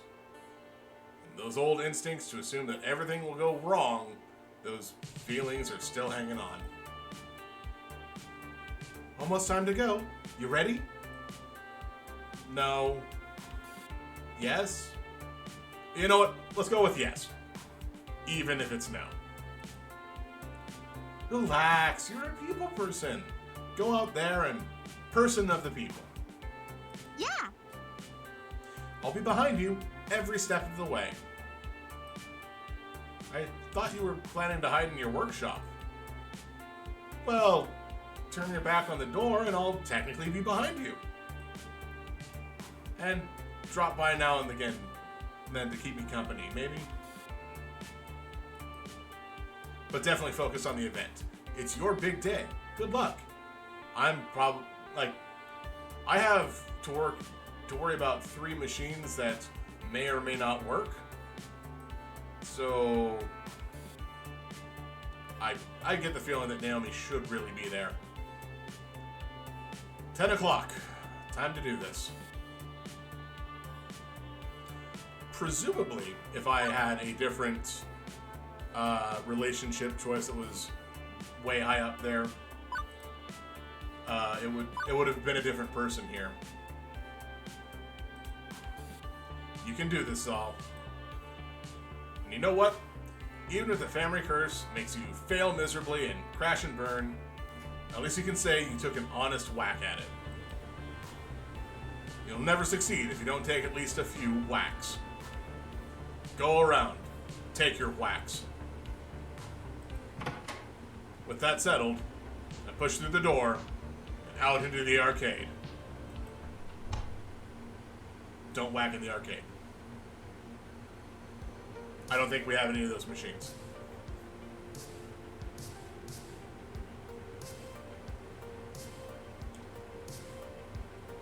Let's be honest. We'll probably get maybe a dozen randos anyway.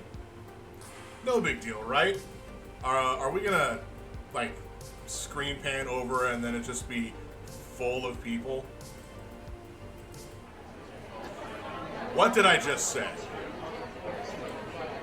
And that is not a dozen randos. That is considerably more than a dozen randos. There is... I can't remove the people. Welcome to life. Wait, why am I panicking? This is a good problem to have. As the floor manager and the fire marshal, maybe not. Is there a line out the door? We wanted a big crowd for the event. Okay, it's more folks to wrangle, but I can do this. I can do this. Can I do this?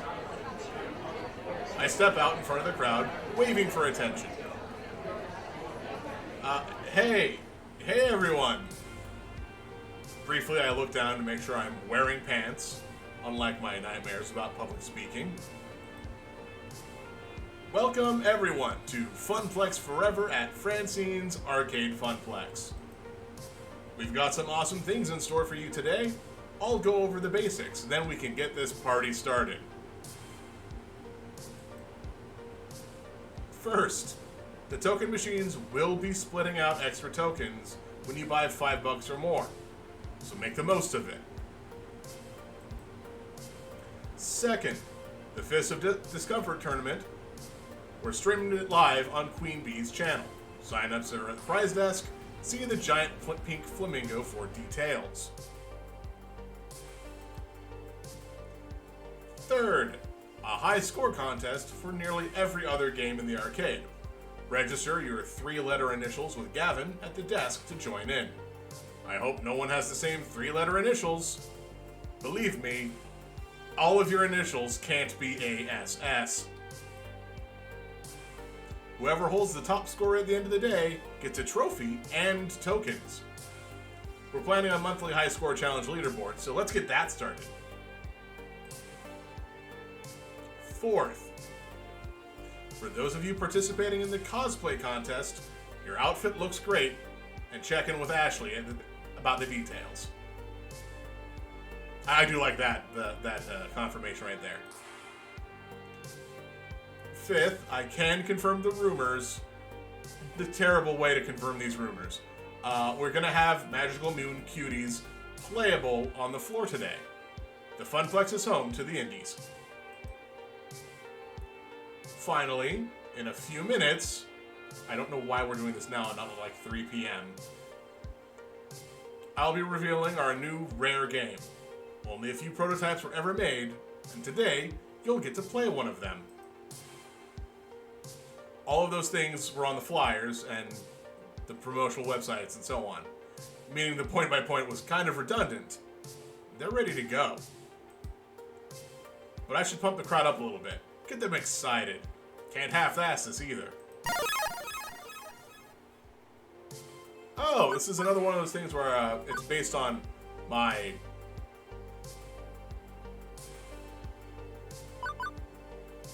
choices so far.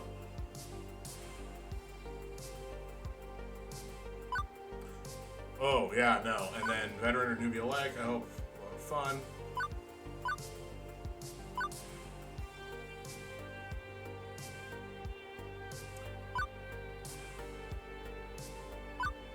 I mean, this is the gutsy choice, so. Today, the Funplex is your battleground. You will find plenty of fiery hoops of death to jump through to prove your mettle. Arcades are places where gamers' skill are forged. Whether you're new to all of this or a veteran, you're walking out here today a stronger gamer. I promise you that. This will be our Independence Day. And whether you're a Fist of Discomfort challenger or a retro scoremaster, we're ready to provide you with a challenge where you can prove your worth. Now rise up. Let's show the world what we're made of. This is Funplex Forever. Yep, that got him excited. Right, now, okay, now it's time to reveal our new rare game and get this show underway. Gavin and Naomi wheel the tarp-covered game out from the back room. Excitement builds in the crowd as it's pushed into place. My friends, I give you Wyvern Keep. A rare Laserdisc-based game where you're a daring princess rescuing a prince from the clutches of an evil lizard.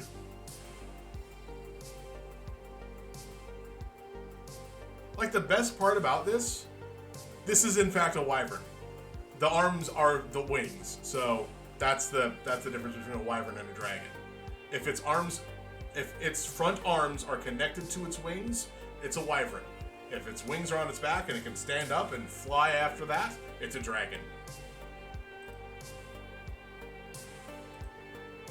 And the crowd goes, mild? I thought Laserdisc games played like crap.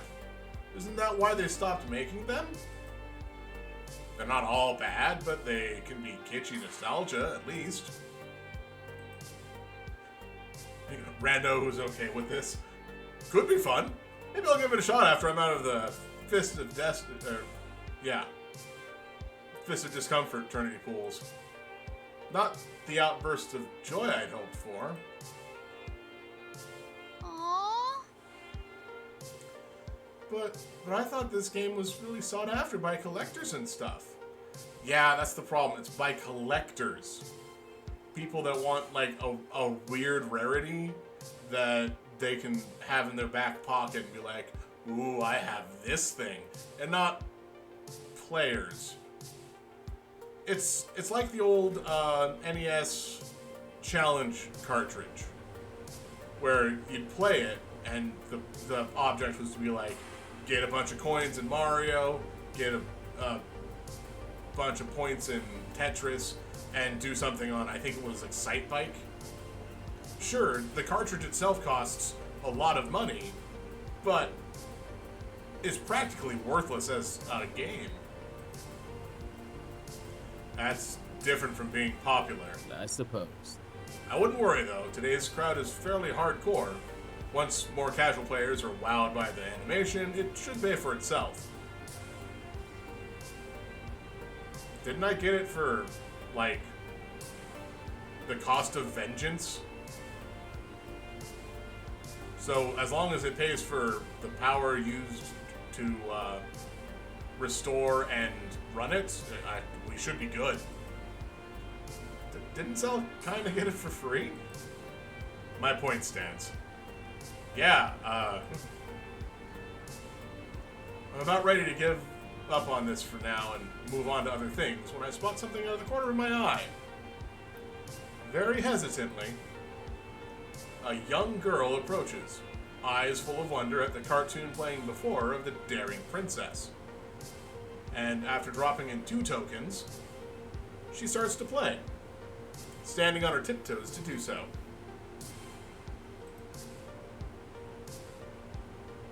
Games are meant to be played and loved.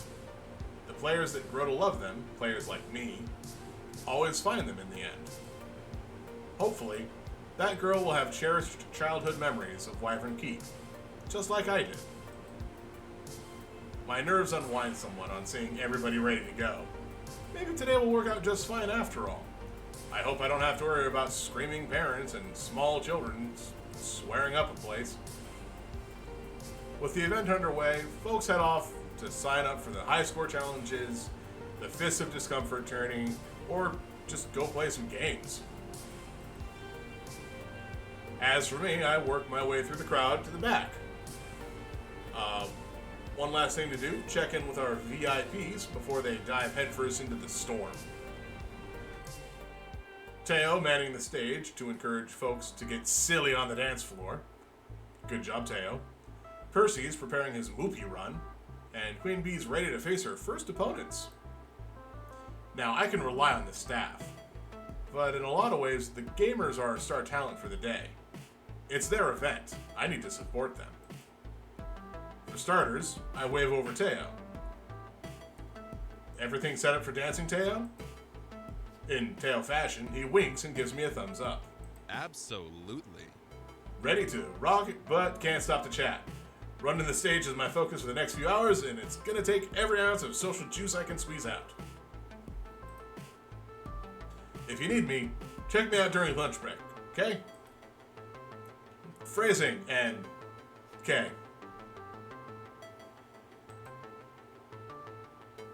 Percy, world record time. You up for this?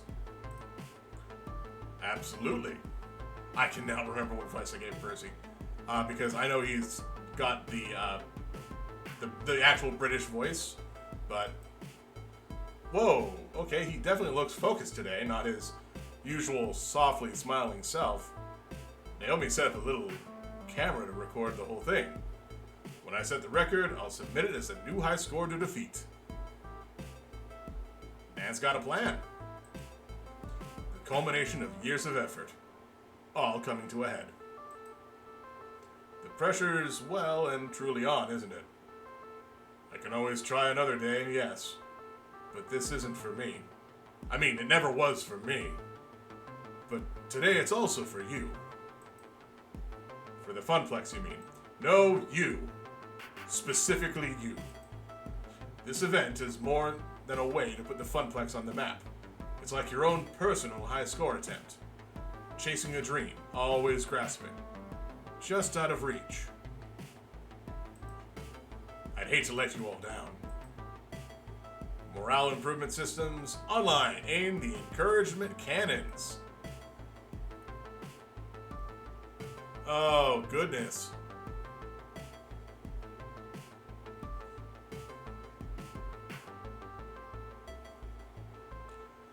Let's see. Win or lose, we'll all be proud of you today. Hey, if you bungle, there's always Donkey Kong. Is there anything I can do to make this easier? Oh, man.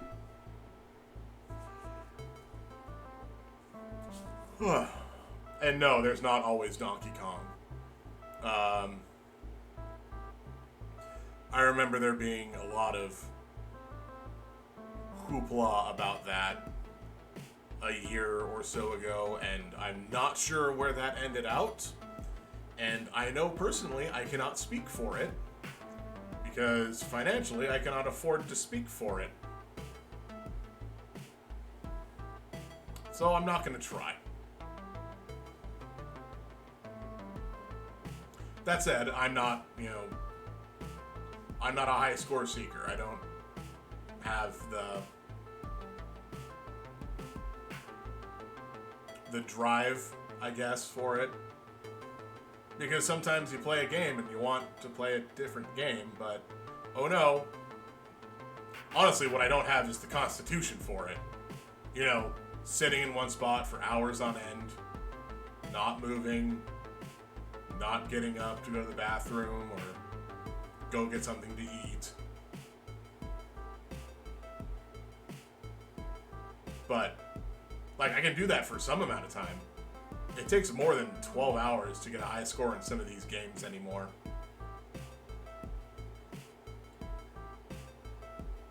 And the hardest part is, like, games like Pac-Man, where, realistically, I think you get a speed bonus. So if you complete the map faster, you do get extra points. But you also get like the consecutive ghost bonus when you eat the ghosts with the pellets. So if you can stack all the ghosts up at once, because at the later levels the power pellets do absolutely nothing. I'm not sure which is better, if you beat it fast or beat it rigorously. But hey, if you bungle, there's always Donkey Kong.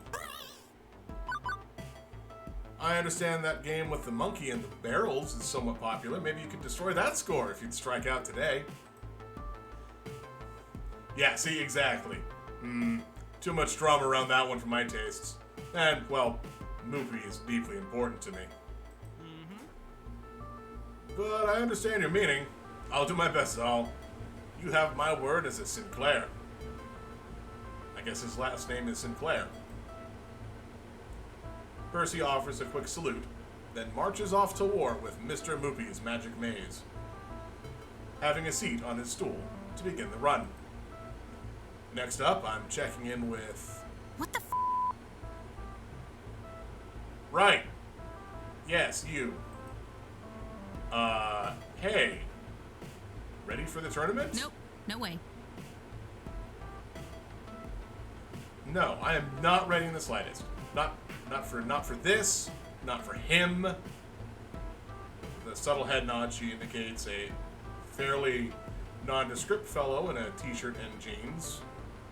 Standard gamer gear. But there's an unusual design on the back of his jacket, like some wide-eyed fanged oni, some sort of demon. This is a local event, right? FunPlex regulars, city scrubs, and a bunch of cosplay otakus from Max.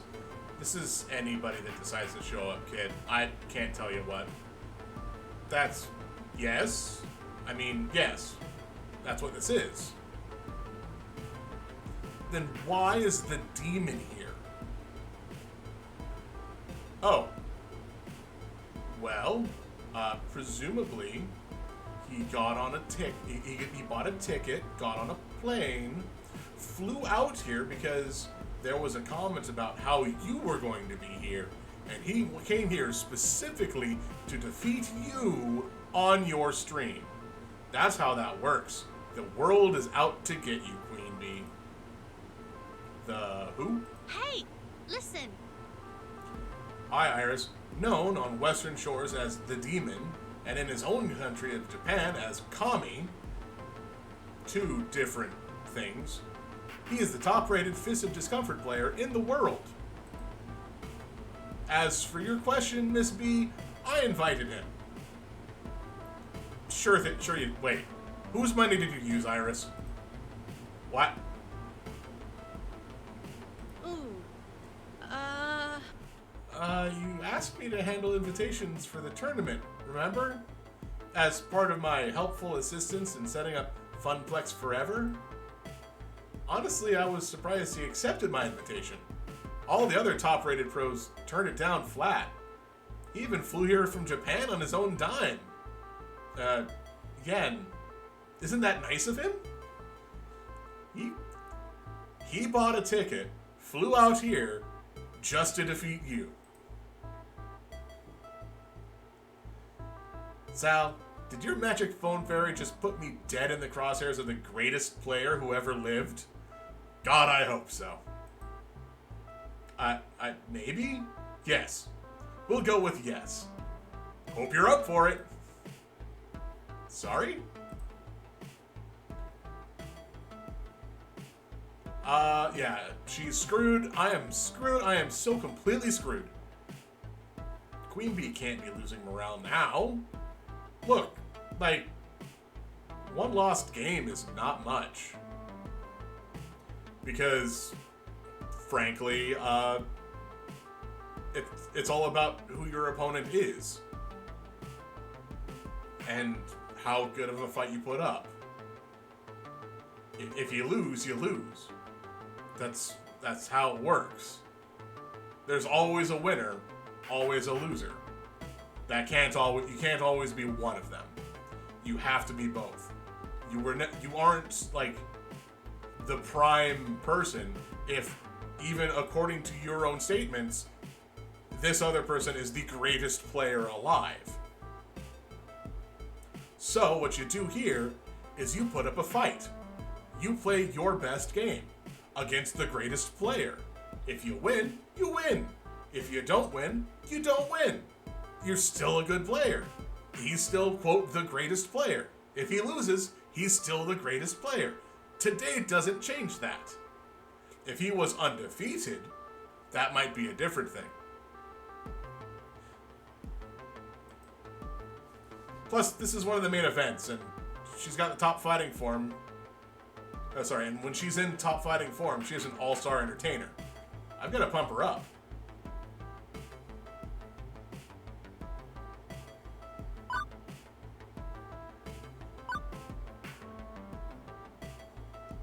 Kick his ass.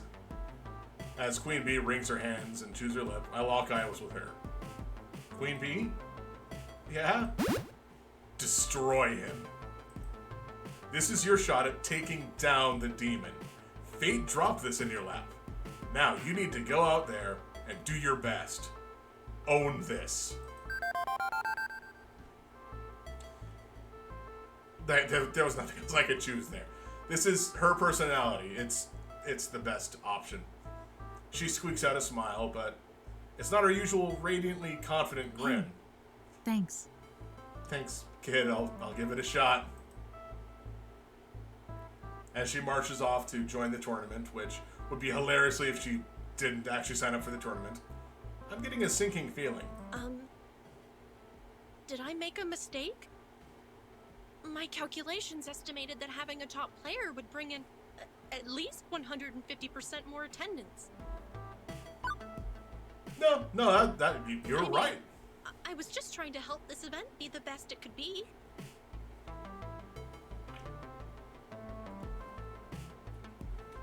Nope, that is absolutely correct. Iris, I do not blame you. You did fine, Iris. Don't worry about it. I asked you to invite star players that would hype the event to the moon. That's what you did. And even if the demon beats Queen Bee, well, the FunPlex wins. Even so, I feel kind of bad. But it's good that I feel bad, right? That I'm not making a purely quantitative analysis of the situation. Well, good is subjective at this point because you are still just a program on my phone. Unless you are not actually a program on my phone and in fact a real person who is merely taking the disguise of a program on my phone and acting without the bounds of law and reason. You know, there's a lot of questions that I have about Iris as a character that maybe will be fleshed out in the next chapters of one, this game, and two, the new challengers. The second game for, of course, Arcade Spirits. Humans are rarely purely quantitative. Exactly. That, oddly enough, cheers her up a bit. Right, that's everybody squared away. For the next few hours, it's floor attendant Zal on duty, making sure that FunPlex Forever soars like an either. Eagle. Well, I mean, ether does soar. Rather than a turkey.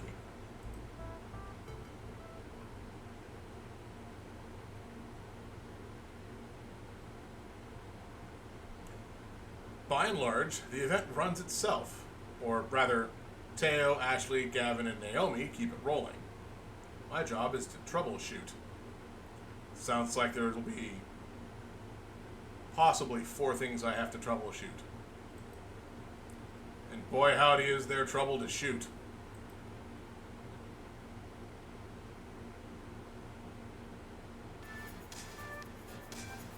Not 1 hour in and we've got problems. Even if they aren't major ones, I don't want even minor problems to mess up this event. Not even 1 glass of spilled milk. My stress level is so high that I might start bawling at the sight of it. Like, with these carpets? Absolutely. Oh man, if someone were to spill milk in an arcade? God. It would just never come out. Beep beep. Beep beep Zal, can I be of assistance? I'd like to make things up to you after that invitation snafu. Currently, I'm detecting 3 problems for you to solve. Someone beating up a cabinet, not good. A player loudly cursing at a game, slightly less good. And a crowd milling around the vending machines. That's actually fine.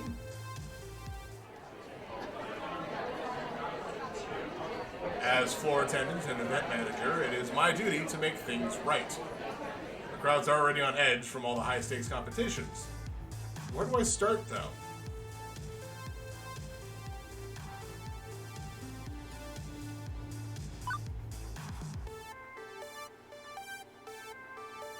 So, unfortunately, because of Queen Bee and presumably people that are like her and want to be like her, swearing is eventually going to be a thing that happens. So, I would like there to be less swearing around the kids. I very much would. But swearing is not destroying property. Hey, it's this guy again. We remember this guy. This is the guy that got mad when Percy didn't move from the movie maze.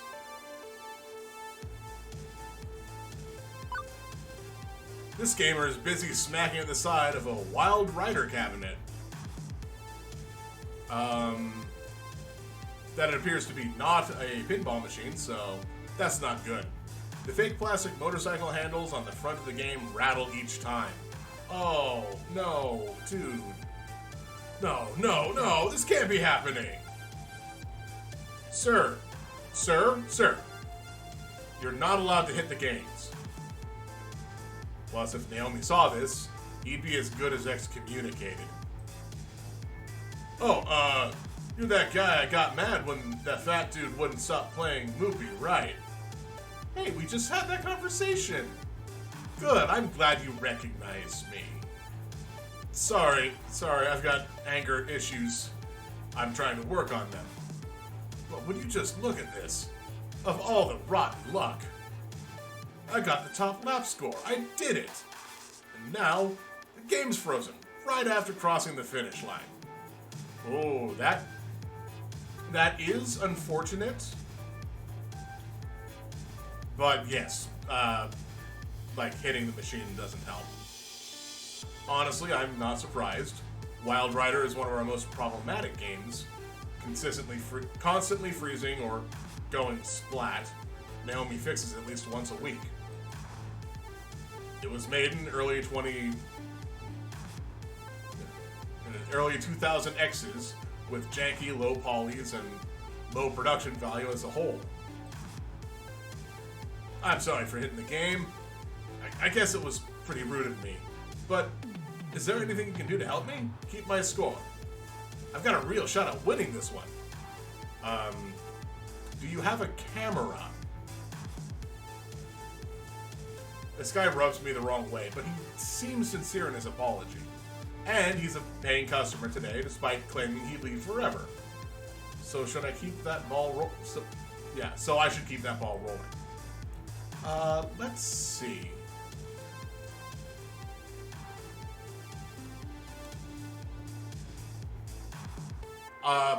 Unplugging it's not going to be the way to go. Oh, God. I don't want to ask Iris about this, other than the fact that, hey, if you have a camera with a Polaroid and, like, a clock, we would... Honestly, if someone were to take a Polaroid today, like one of the cameras that takes the picture and then spits out the picture right then and there, I would absolutely accept that as a this day kind of deal. It may not be on the machine, and it may not, even last the whole day. You might not have the best time, but let's check with Naomi. There might be something she can do. Okay, hang on. I'm gonna check with our technician, see if there's anything we can do to recover your game. Already texted Naomi for you. This is why I didn't talk to you, Iris. Thanks, Iris. Naomi comes charging out of her workshop, looking perturbed. Ugh. Wild Rider again. She quickly steps around behind the game, popping open the back panel. She uses her phone's flashlight to poke through the works.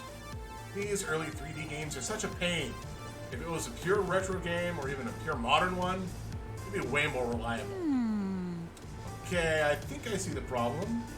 1 second. And with that, the virtual motorcycle unfreezes, confetti and cheers surround the game as it properly registers the lap time. All done. Call me if it breaks again. Bye. Oh man, she did it. My score is saved. Hallelujah. I owe you one. Seriously, I'm taking home that Wild Rider trophy. I'm glad that worked out. Like, that was probably the best that could have worked out. Another happy customer, but I should keep an eye on that game in case it falls apart again. Next problem. The snack machines. Button mashing is thirsty work, and right away from the red lights on the soda machine, I know exactly what's wrong. The waters of life, the dew that flows from the mountains, have dried up.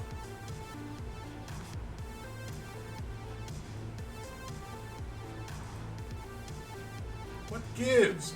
It's completely empty. Shouldn't they have stocked up before the big event? I mean, that's not necessarily our job. Okay. I can speak from experience on this. It is not always the venue's job to stock up vending machines. Because if they rent the vending machine from a company or from a specific person, those people and companies are the ones that get the revenue back. Realistically, yes, these vending machines should be owned by the arcade, and thus we should have stocked up. However, these vending machines have a limited capacity and could have already run out. We did stock up. They just drank it all faster than expected. And there's no more in the back to replace it. Okay, that's an unfortunate side effect. We should have planned for that. Even just having more to refill after the event. I need more caffeine. More caffeine. Think you've had enough there, buddy. They sell us all those salty snacks from one machine, then empty our wallets into another. It's all part of the Grand Master Plan. No, he's right. That's how you do it. Pretty sure nothing we do here is organized enough to be considered a Grand Master Plan. But no, really, that's actually how you do it. All the salty snacks come from one machine. Although maybe I should run with this by Gavin. We might have a way to turn this conspiracy theory into reality. All of the every randos, we want soda. Ashley's doing her best to intervene, but a giant flamingo isn't really distracting enough to keep this bunch of thirsty gamers at bay. How are we gonna fix this?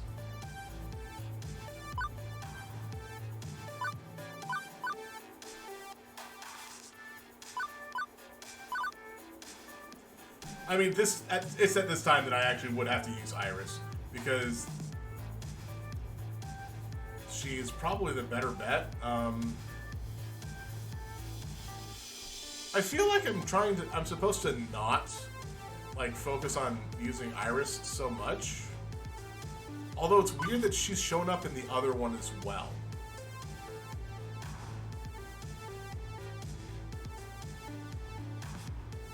Maybe this is more of a question of, like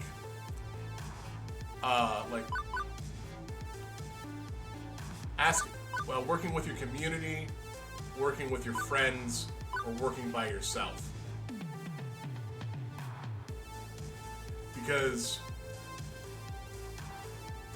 I do want to raid the whole story for more drinks. That might work out. In fact, that could probably be a nice other little business venture, because they'll be able to get their own advertisements through what we're doing here. Let's see if Ashley has any ideas. So I don't know about Ashley. She's probably doing the best that she can right now. I do want to try to raid the whole story for more drinks. This is probably the best option. We don't have enough stock for this rabid crowd. It's time to loot and pillage our neighbors, in proud Viking tradition. I carefully slip around the crowd and out the door, trying not to be noticed.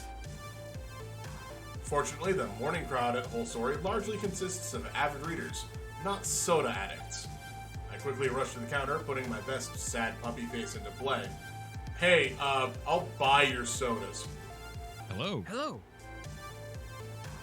Sal, taking an early lunch. What do we owe the pleasure? Guys, you gotta help me. I'm desperate. Can I buy any cans of soda you've got lying around? Oh, I get it.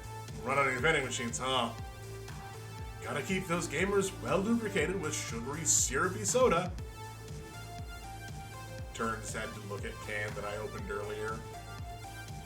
Yes. Ooh, what if... You know what I'm thinking, Matt? I think so. Go ahead and take a few cases, Zal. I'm the house. But seriously? We're neighbors. We of the Twin Pines Mall must stand side by side in this world. You two are the best. I will make it up to you by buying enough donuts to get myself diabetes. It wouldn't kill you to have a healthy sandwich or two when you pop in by, Zal. Even if the pastries are perfection. Here, let me help you. Matt leaves his post to help me haul a bunch of soda cases next door. On entering with armloads of aluminum cans, the crowd goes wild. A few of the friendly ones step right up to help us carry the boxes in, setting them in the snack area. Soon, we've got the whole load transferred. Matt offers a quick salute before returning to his cafe. Crisis averted. Glad we've got such helpful neighbors. Now, what next? Wait a second. As I loop back around the center of the room, I can't help but notice two things. Percy is looking oddly irate, and Queen Bee is missing. My instinct says I should tend to our VPs, first and foremost. I don't think I can cover both of them in time, but I could help at least one of them. And if it leaves the last of those crowd problems twisting in the wind, I don't know. This is triage. Where should I focus?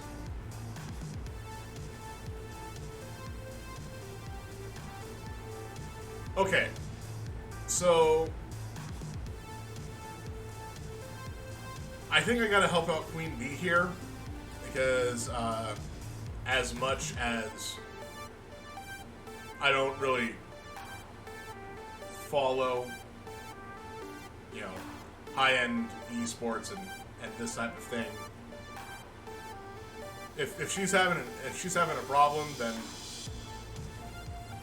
she's also like one of the big end of the labeled tournament. Percy isn't looking great. He may need help. He probably has to go to the bathroom or get something to drink, or he's having trouble with the maze, and that could just be something that he has to deal with, unfortunately. He may just be, having difficulty with all the people around him. Or kids keep coming up and pushing buttons, which is a different problem.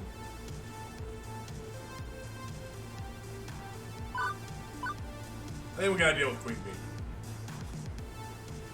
We're approaching lunchtime, so maybe she's off getting food? But I'm not so sure. The Queen Bee I know would be watching the tournament pools and studying her opponents.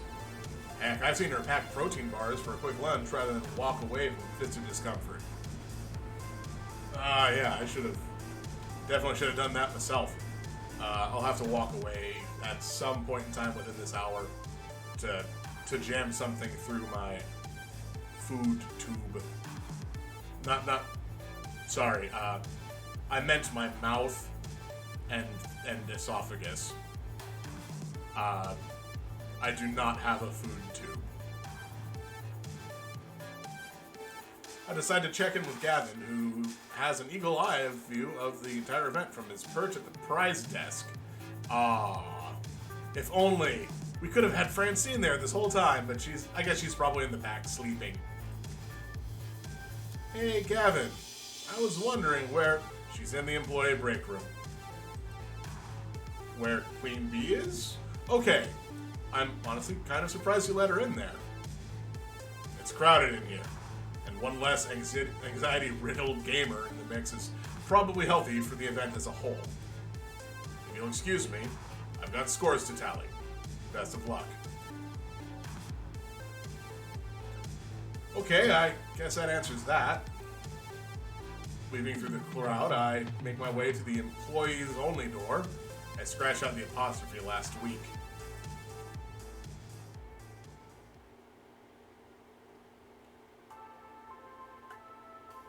Sure enough, Queen Bee's here. thumbing through her social media feeds. Hey, QP. Oh, hey, kid. So, sup? Oh, not much, really. Sounds like you're gonna be really mad. Just wondering what I'm gonna do after L7 boots me from the team. Did you lose? I lose all my subscribers, and I'm lying downtrodden in the esports gutter begging for tokens. Hey, like, real talk, can we not have this conversation right now after the things I talked about earlier? So, not much, really.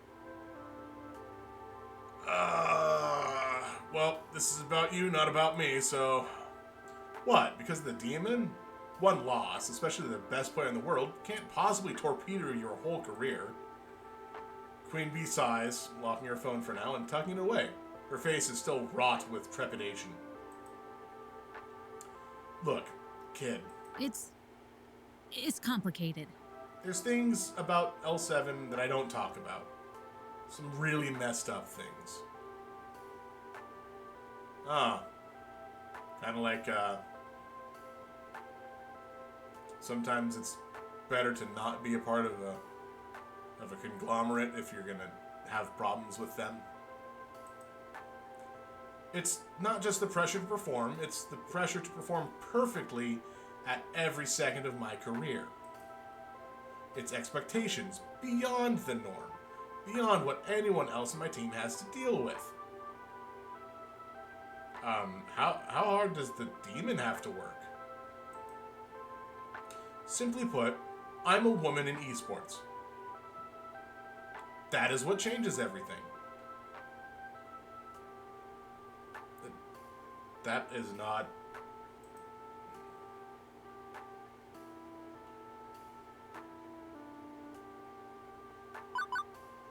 Is someone giving you trouble? That's the best option I have here. Oh, Queen Bee. I'm sorry to hear that. Listen, if someone on your team is making your life miserable... What? No more misery than what I have to deal with on a daily from the persistent internet trolls. I was presuming it's the crap, but more sweary than that. And frankly, I have said that word on the stream because fat. Yeah, the crap I get from my team is more subtle than that, but it stings way more than the normal barb. Do you know why L7 signed me in the first place? Let me guess. You were an up-and-comer, and then they were like, well, we need to stop her from getting on with our opponents. I'm their mascot. The only lady on a male-dominated team. Oh.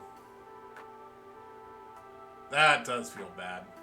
I was just so excited to be getting a pro contract in the first place that I didn't look any deeper.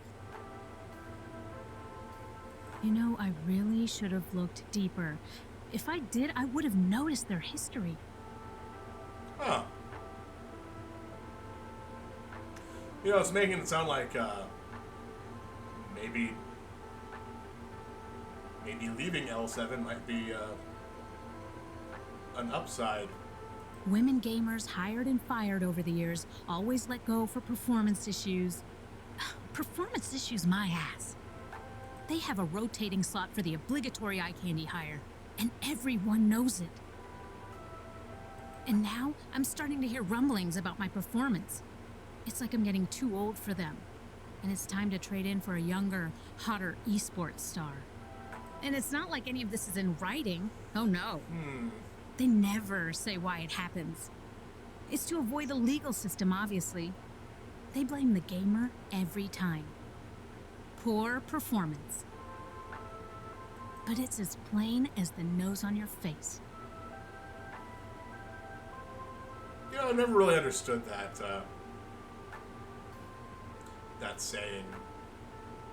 Because some people's noses aren't plain. Instinctively, I go cross-eyed trying to look at my own nose. hilariously, you don't actually have to go cross-eyed to look at your own nose. It's always in the bottom peripherals, so the bottom left and right, so you can see the wrong side of your nose.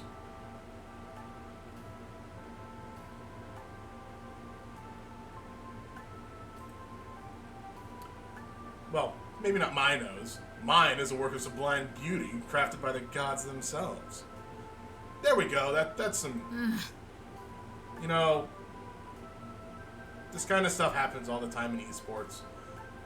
Montages and interviews are always focused on me being a woman and not on my skill as a gamer. I mean, it's not just in esports. It's soaked in the entire gaming culture. Women, LGBT+, people of color, minorities, people with disabilities. Basically, everyone who's not the industry's marketing target has to work extra hard to get where they want to be. And get treated like crap along the way.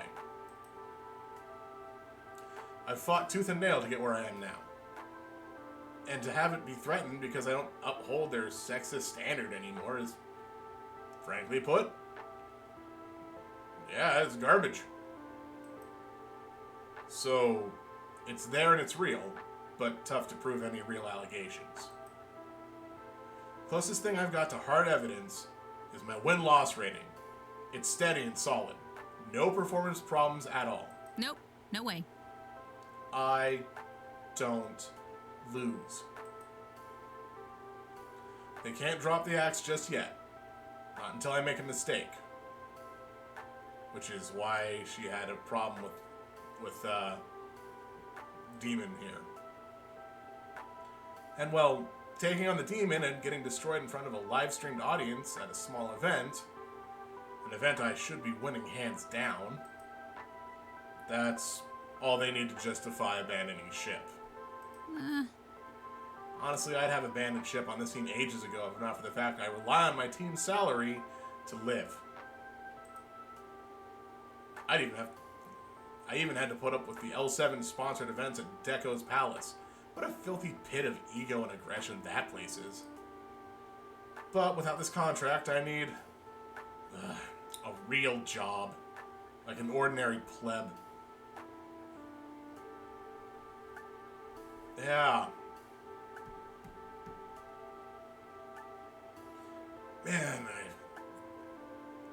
definitely feel that one. Pfft, screw that. I'm a gamer. This is my dream. So I suck it up and I endure all the little microaggressions and some of the macroaggressions. No way around it. Now, if I want to keep being a pro, I have to beat the Demon. But how do you kill that which has no weaknesses? Come on. Everybody has a weakness. What's his? Maybe. Yeah, maybe if he has a heart attack or spontaneously combusts, being on fire is totally a weakness. Exactly. Play to your outs. It doesn't matter if your opponent has you dead on board sometimes. They could have a heart attack and die and you win by default. A win is a win sometimes. It's very unfortunate for your opponent, but...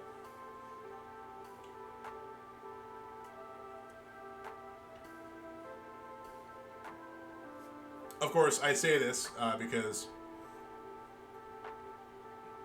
coming from a background of Magic the Gathering, I don't like to concede card games. Even if my opponent has like, okay, and now I have this thing that makes me go have infinite resources and infinite damage, I'm like, cool. You have to do it, otherwise, because you could still screw it up. And I've seen it happen. 2 times. I watched someone go infinite and be like, okay, now I do this and this and this and this and this, and I do all this stuff, and I have no payout past the turn. I was one of those times. It's hilarious. But also, because when I did it, it was just, the game ends, because I can't stop myself from going infinite. No one could stop it. there is a rule in Magic the Gathering where if an action causes a reaction, which causes a reaction, and those cannot be stopped by any action of a player, the game ends in a draw. So,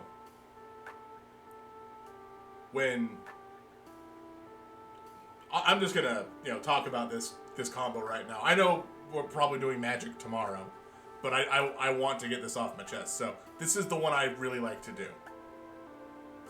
There exists a creature that says, when a land comes into play,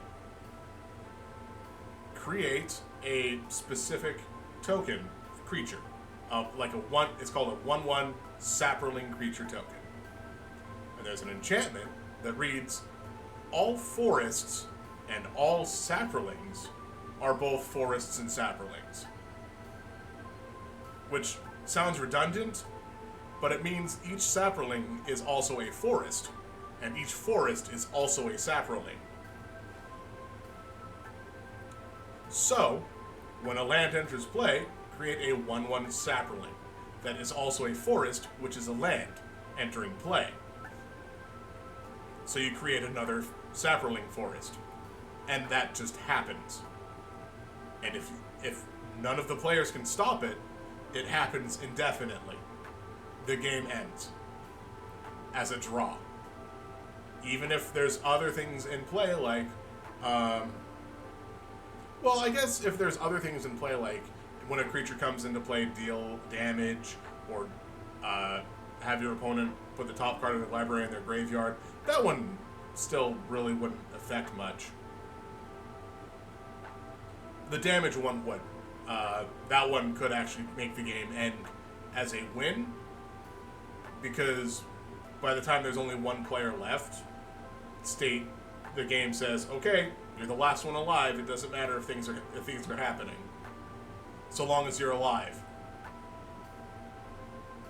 But so that's another thought that I could do with that.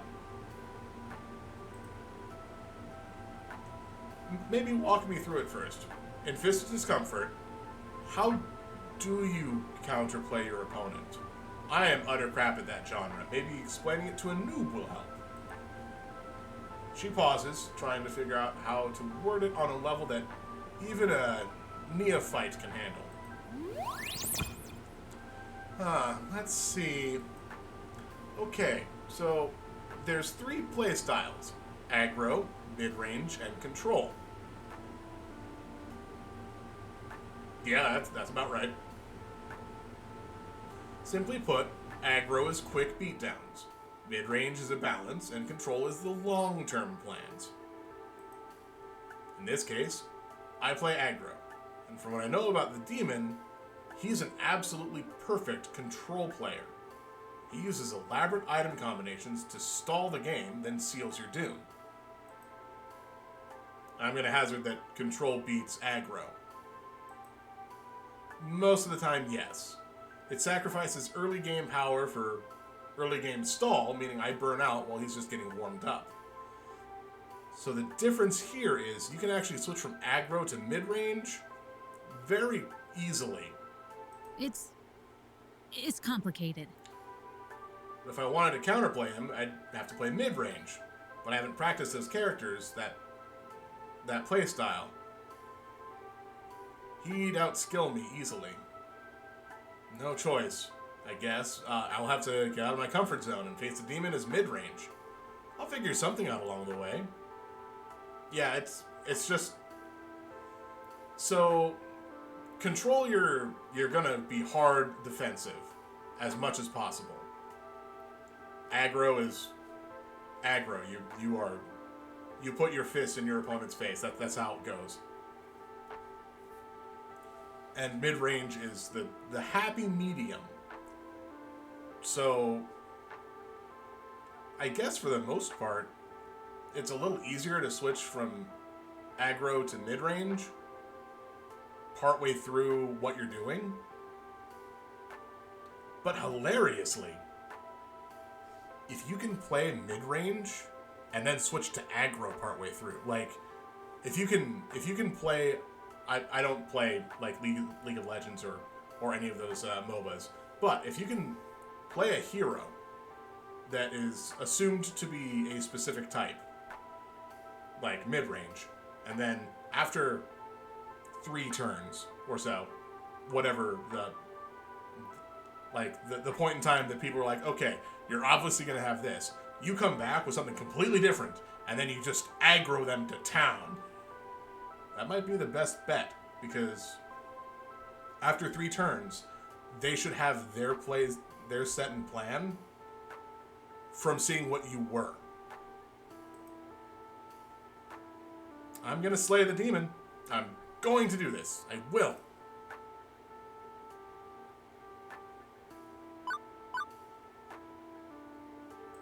Yeah, no. I think it's time to load up on holy water and crossbows. Purge this entity from our sacred FunPlex. Now we're talking. Let's put L7 aside for the moment, because even if I win this battle, I'm leaving them in my wake. But here and now, it's time to focus on the fight. Yeah, there you go. Hey, thanks. This helped. I mean, I'm still very likely doomed, but I feel better about my doom as a whole.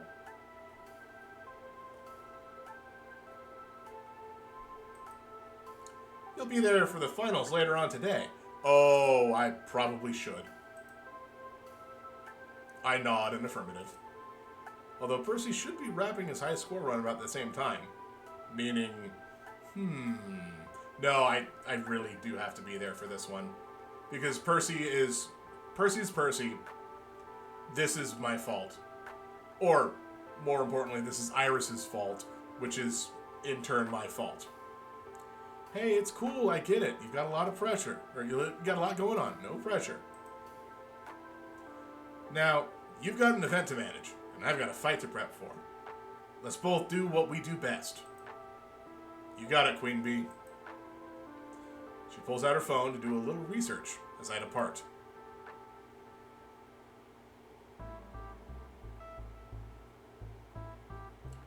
Half of FunPlex Forever is in the can. Half to go. I've been running myself ragged trying to catch every little problem. There's still plenty left to do, but no sense in not practicing self-care, too. It's time to get my lunch on. And while a nice, quiet moment to myself would probably help, what would help more would be getting a smidge of social interaction beyond crisis management. Percy and Queen Bee are obviously tied up in their own affairs, but everybody else should be open. Who could I lean on in my time of need?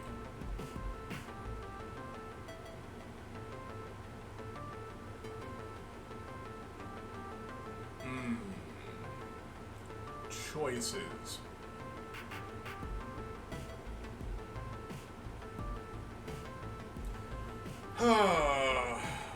Wow.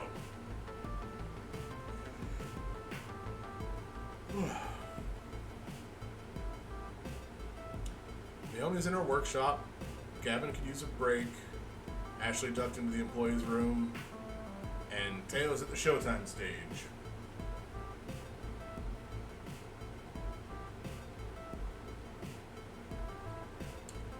Don't really need to talk to Teo.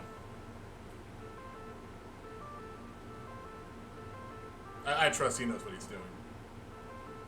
And frankly, I'm not trying to, do relationship stuff with Teo. Although by the sounds of it, he would be very into it.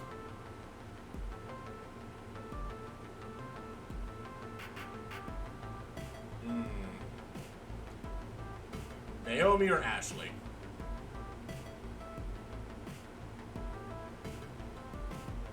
I didn't use Ashley's assistance earlier when I went over to the whole story to pick up those sodas.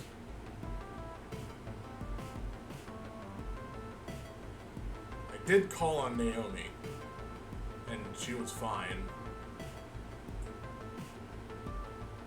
Oh, decisions. You know what? We're gonna go talk with Ashley. Well, Naomi did say she did want me to stop by. Yeah, Naomi said she wanted me to stop by. Naomi's been hiding away in her workshop all day, coming out only for spot repairs on games. I'll go see if she wants to hit the whole story or something for lunch. I turn the handle to the wide double doors of her workspace and step inside. Besides, this is another chance to take a look at the workshop. And, oh, yep, there's the penguin. There it is, right there. As expected, she's busy tinkering with the circuit board when I arrive. Hey, hey. Oh, Sal. It's good to see you. How's the event going so far? It's a bit rocky, but we're making it happen. And right now I need to make lunch happen, or I'm gonna pass out. Do you want to head out to the whole story? Get some chow? No need, I came prepared. And prepared a little extra if you like. She unpacks a pair of wooden boxes from her backpack, each one a classic Japanese bento box, enough rice and Lunchables for one person. Sweet. I figured you might be too busy today to go out, so I planned ahead. For me? Dang, Naomi, that's nice of you. Her workspace isn't exactly a 5-star restaurant, but it'll do. We crack open our boxes and go to work on them. She seems just as hungry as I am, from the way she chows down, but there's enough room between bites to chat, so you're welcome to join us whenever, you know, out there. I don't know. It's not really my thing. Crowds, I mean. Yeah, yes, I remember we had that conversation. But it's the FunPlex. It's basically your crowd. They're here to play your games and enjoy your hard work. I know. I just tend to be a wallflower in huge groups. One-on-one or small groups? Okay. But large groups? Well... See, this is why I like those old retro arcades. Only a few people played those games. I got to be friends with most of them. That's good, right? I remembered how uncomfortable she seemed at Max. She also avoided the mingling crowd at Donnawood. Oh yeah, that's right. She did go away from the large crowds there. It's hard for me to imagine not wanting to talk to people. I've always been pretty outgoing. This is a lie. This is very much a lie. You have to be to work in retail, lifeguarding, or arcade event managering. But I'm extroverted. Well, she's clearly introverted. Nothing wrong with that. Absolutely nothing wrong. Don't let people try to say, oh, you need to get out more and be less of an introvert. You're an introvert. Own up being an introvert. Being an introvert is not a character flaw. Do I really want to try to push her out of her comfort zone? Wait, what am I thinking? I shouldn't be pushing her anywhere. We can just talk this over like adults. Naomi, do you want to join the party out there? Huh? I'm not asking you if you're comfortable with it. I'm asking you if you enjoy being with your fellow gamers. If you could be comfortable with it. Oh, I don't know. I mean, I know from basically every movie and TV show that my story should end in opening up to others and being super outgoing, but, What did I just say? Introversion is not a character flaw. that's just not me. And that's fine. I love my friends, I love my work, and I love the time I spend with both. I'm pretty okay with not being a total party animal on top of that. The only reason I have doubts and wonder if I should be more outgoing is because society seems to value super social people more than quiet loners. I mean, she right though. You don't see any of the quiet people out in society that they're just throwing up on pedestals because, oh hey, this person exists. Loners usually end up on the 5 o'clock news after some massive incident. Oh, she was so quiet, I had no idea. Oh, yeah. Yep, yeah, wow. God, that one hurts. Ugh. But honestly, I don't mind not joining the party. That's not bad, right? Absolutely not bad.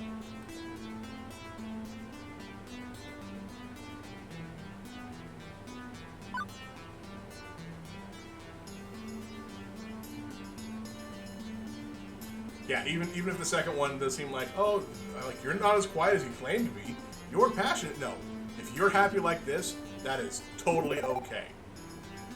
As long as you're happy, I'm happy. There's nothing wrong with being introverted. Let me handle the crowds for you. I'll be your wingman and avoid and tackle the situations you like to avoid. I think the main concern people have with loners is that they isolate themselves due to depression, avoiding their friends and things they would actually enjoy, as opposed to isolating yourself due to a major pandemic virus that's locked down society for a year and almost a half, a year and a quarter. God, I need to go out and talk to people sometimes.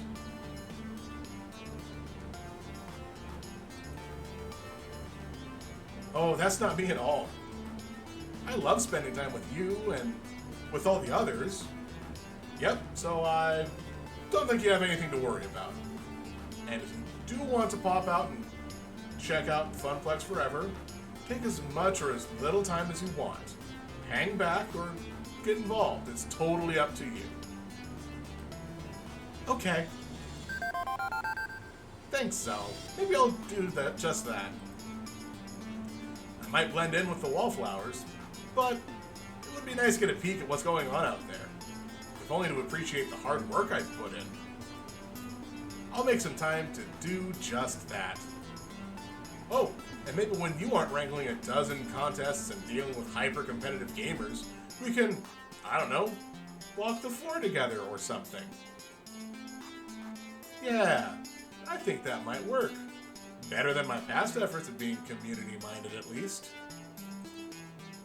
Naomi sighs, poking idly at her lunch with her chopsticks. My past efforts. Blech. I wish the internet didn't suck so much. I'm assuming this is a bad time on an IRC or something?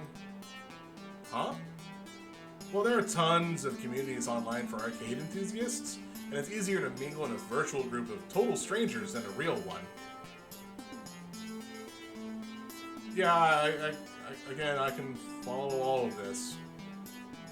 Like, actively, I can actually imagine all of this because, but the last few times I tried, well, you think nerds who were used to being picked on for weird hobbies would be less likely to pick on each other, and you'd be wrong. Gatekeeping is a real problem. It is. And I honestly don't like it. I feel like in the past, I may have perpetrated it, and I do very so much apologize if I have. There are just too many people, even in the smallest of small communities, willing to take a big old dump on you for even being slightly different. Or to gatekeep. Or worse, if they're too willing to be friendly, like too friendly, like wanting to know where you live and wanting naked pictures friendly. Yeah. That's not great. But I found that face to face, people are nicer. When you know there's a human with feelings, you aren't as likely to step on those feelings. That's why I like hanging out with my friends. All of the fun of being in a small community, all the advantages without being overwhelmed by a massive crowd. It's exactly the right fit for me, yeah?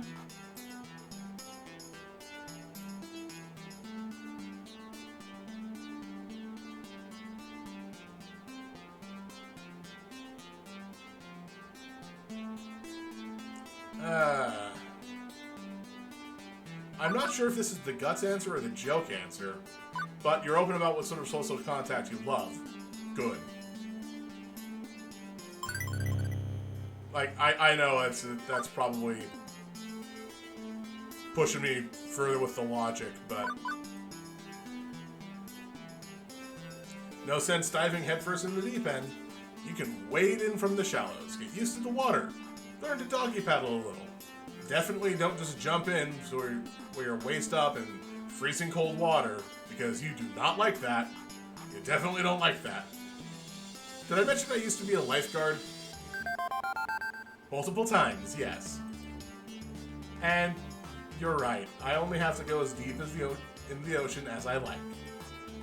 Thanks, Saul. You always know what to say. Naomi quickly finishes up the rest of her lunch. Lost in thought, I take the lull in conversation to finish my own. Damn, Naomi makes a mean lunch. I'd rate her 5 stars on Yelp. Speaking of lunch, I'm gonna go see if I can jam something into my mouth, food-wise. So, I'm gonna... Let's see, I think I can... That does not do anything. I want to find a way to... Oh, wait, I can just do that. Alright, oh... You know what? Trying to mute the game and turn on the other sound might not work out as well as I'm trying to make it do. So, give me... Yeah, I'll be back probably 5 minutes. That's about as long as it'll take to sate this hunger, so I'll be right back.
Okay.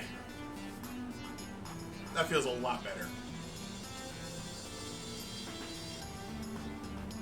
So, yep. Naomi makes a mean lunch. I'd rate her 5 stars on Yelp. Though, probably shouldn't have consumed that as fast as I did. It's like hiccups are abounding. We should both get back to work. We're on the clock, you and I. And once I'm done here, I'll pop my head out and say hi. Or at least take a look around. Seriously, thanks for visiting. Really cheered up my spirits. Okay, have a good one. Oh, right. I forgot that was happening today. Well, that's fine. You too. After packing up the remains of the lunch, she gets back to her work, and I get back to mine. But I can certainly say my day's a little brighter now.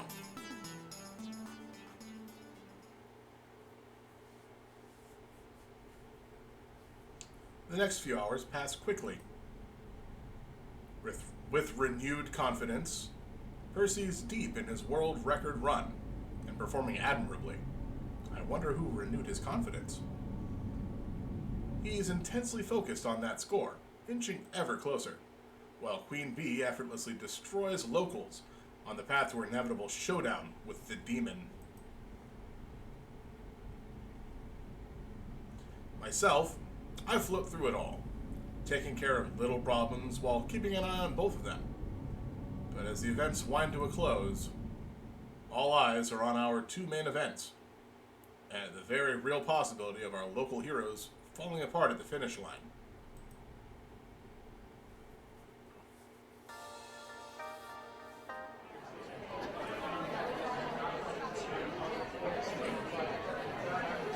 Technically, the arcade-wide score competition is still on, but the crowds are ignoring the games in favor of crowding around Fist of Discomfort and Moopy. Percy's been on a solid run since his earlier fumbles. Queen Bee's been effortlessly destroying all competitors as expected. But the demon has been matching her game for game, destroying all his opponents as well. And as predicted, Grand Finals will come down to Queen Bee versus the demon. And as for the magical world of Moopy, Percy's closing in on that world record, with the tape rolling and ready to submit to Twin Galaxies. You know, that place where you submit world records on video games. The pressure's on. I got Queen Bee through her worries, but that was just the prelude. This is the main event. Percy's not looking great. Hunched over his joystick. He might need me. I can't be there for both of them. And frankly, this is a world record attempt for Percy. But this is a lifestyle, job, kind of changing moment for Queen Bee. I need to be there in her corner on this one.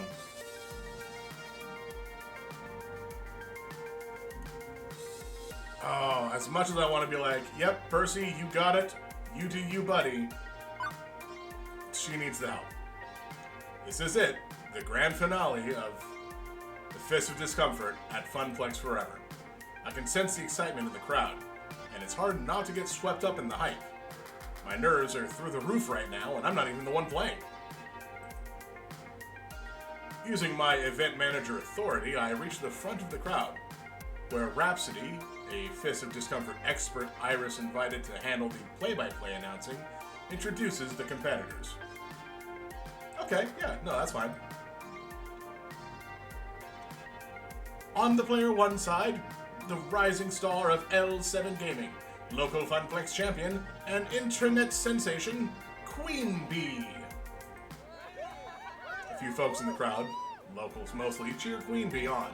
I recognize most of them from her crew and a bunch of FunPlex regulars. You know, I wonder if there was any L7 people here, aside from Queen Bee, of course. Because, granted, if they're gonna use this as a firing point for her, somebody would have to be scouting around to make sure she wasn't, you know, being cheated or something. On the player 2 side, 5-time EVO champion in Fists of Discomfort, known as Kami in his home country of Japan. Here we all know him as the Demon. Uh-oh. The crowd picked their favorite, clearly. I mean, that's not to say it doesn't make sense. The Demon is known by casuals and hardcore alike. Except for me, I don't know him. But I was hoping for a little less of a discrepancy between the two. I look over at Queen Bee. She's keeping it calm. She's keeping it cool. A true mask of the competitive gamer. After a quick handshake, it's off to their joysticks, quartering up and getting ready to battle. My fellow gamers, this is the grand finals here at FunPlex Forever. Let's hear it out for our competitors. As they shuffle through the character selection screen, the crowd waits in anticipation, eager to see who will be chosen. The announcer takes that momentum and brings it back twofold. Queen Bee is sticking with her pride and joy, the fast and deadly Tomokaze. From what I've learned, Tomokaze is a light and fast character, suited for Queen Bee's aggro style. It's her favorite character. I hope she can manage to eke out a win with that one. And as for the Demon, who's been playing his staple, a heavyset controlling samurai all day, selects a similar speedy attack ninja? Ooh. He's gonna... Oh, okay. This is a nice little change up to aggro v aggro might be really fun. And if Queen Bee is suspecting to switch into mid-range, like I had said many times before, this might actually be the recommended choice. What an amazing turn of events!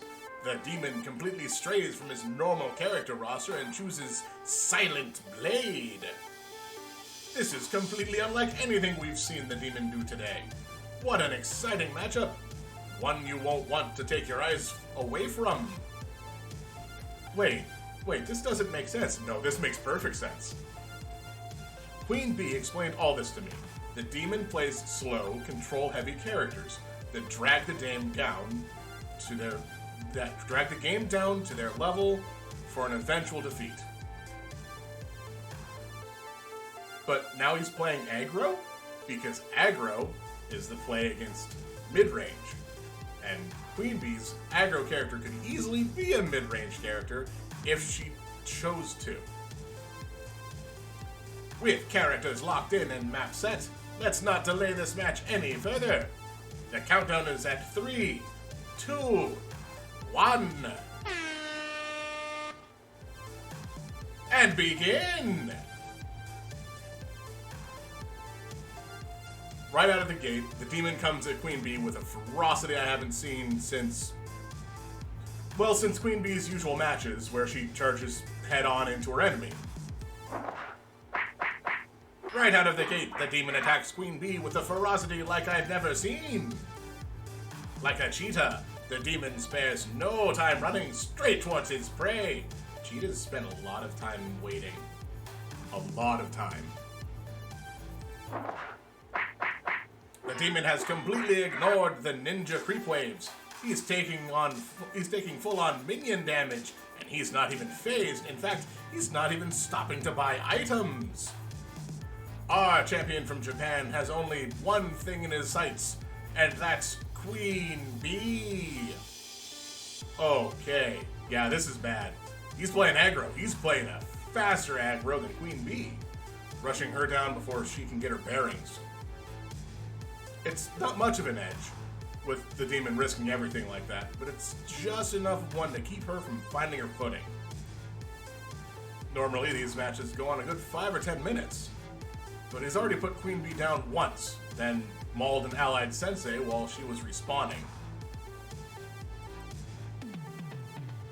I try to make myself heard over the crowd. Oh yeah! Kick! No, it's no good. She can't hear me. Even if I was able to shout louder than the crowd, her attention is focused.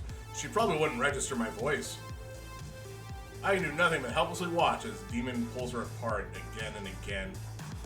The onslaught! The Demon, living up to his namesake, is not showing an ounce of mercy for his competitor. But what's this? Queen Bee is switching things up. She's stopped at the item store, completely ignoring the attacks on her sensei. What should she be buying at a time like this?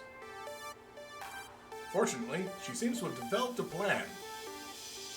From what she explained, the counter to aggro is control.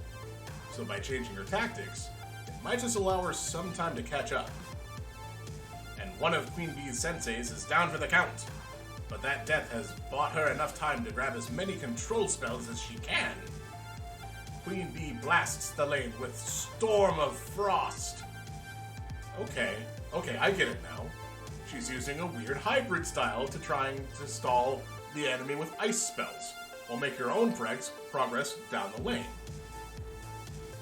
Initially, it worked like a charm. The enemy minions freeze solid and give her just enough breathing room to push ahead. But the Demon responds with swift accuracy. He's pushing forward with his other lanes, ignoring her attempts to slow things down. As the Demon flips between lanes, which I can't really fully understand on this game. Like the backdrop here. Maybe there's something I don't know. It's clear that while this would have won her the game if she'd started out that way, quickly enough, the final sensei on Queen Bee's side of the map falls. Here is your winner, the Demon! The obligatory handshake happens as the crowd bursts into applause. Thrilled to have seen such a strange spectacle out of the world champion. Immediately, Queen Bee is forgotten as the players close in to cheer on the Demon over and over. Perhaps sensing it's her cue to depart before the cheap plastic trophy I got from the dollar store is awarded to her rival, Queen Bee slips away. I decide to follow.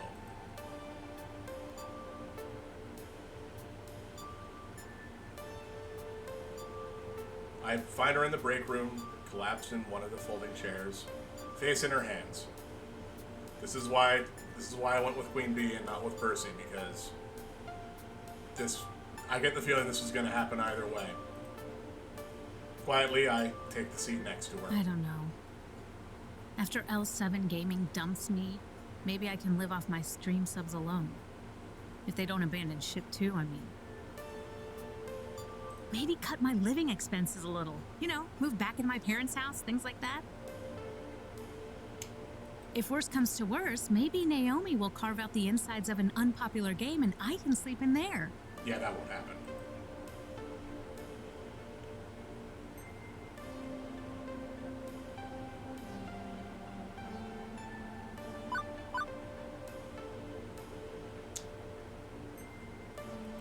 Yeah, kind of the silly response is what's needed here. You're looking at someone down in the dumps, being like, "Oh, I'm sorry that things didn't work out." Is just gonna make you more down in the dumps. You gotta have a joke. If you're looking to chop your budget down to size, may I point out that when pizza's on a bagel, you can have pizza anytime. Hey, that's my line. Queen Bee laughs bitterly, but she is laughing at least. I better develop a taste for microwaved food then. So you're sure your team's gonna drop you, huh? Well, gave it my best. Theory crafted with you, sorted out my plan. Even changed it up on the fly when he surprised me. Hey, thanks. I can honestly say, I did my best. That's thanks to you. Helped me pull my crap together this morning, you know? Happy to help. This is my fault, isn't it? I'm the one who organized the event. I'm the one who pushed everybody past their limits, all in the name of making my dream a reality. I've been working hard to make what should have been just another temporary job, and a long string of temporary jobs, into something more. Something I could believe in. But I didn't stop to think of what it would cost me and everyone around me. Bother. Whoa. Whoa, wash that filthy mouth out with some soap, kid. Question is, now what? Where do I go from here? Well, thankfully someone's knocking at the door, interrupting me before I provide career advice to someone whose career I just indirectly destroyed.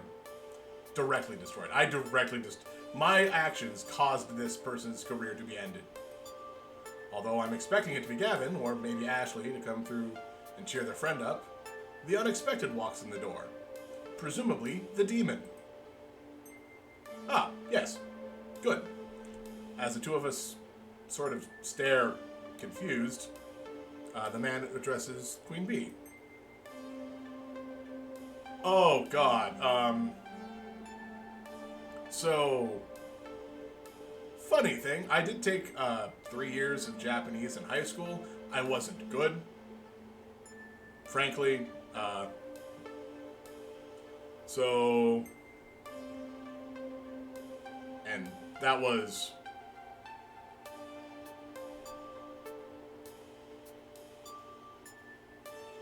well, I graduated high school 15 years ago, 14 years ago,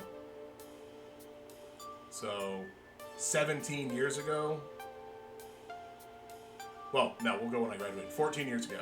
So 14 years ago was the last time I looked at, making sure I was learning Japanese and retaining it.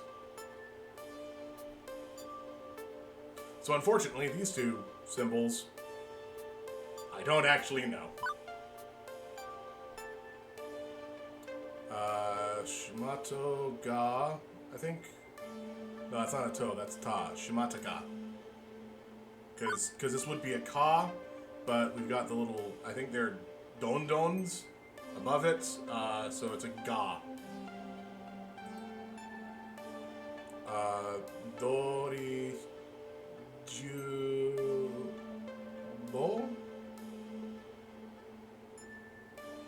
No, that's dai. Daijobu? I think that might be Daijobu. If I can remember what that means.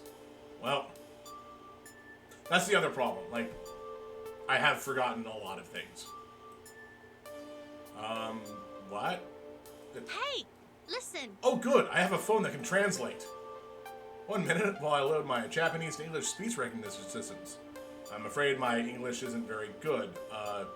You have a translator. I'm glad.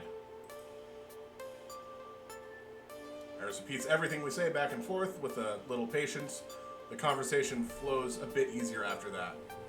I wish to thank you for teaching me today. Oh, yeah. What the? Yes. Are you mocking? No. This is actually, he's probably been watching her the whole day. And knew to play aggro against her because that's the strongest move. I was probably softened that quite a little in translation, but combined with Queen Bee's expression, the demon seems to get the real gist. Not at all. I wish to thank you for teaching me your unique fighting style. Both Queen Bee and I look very confused.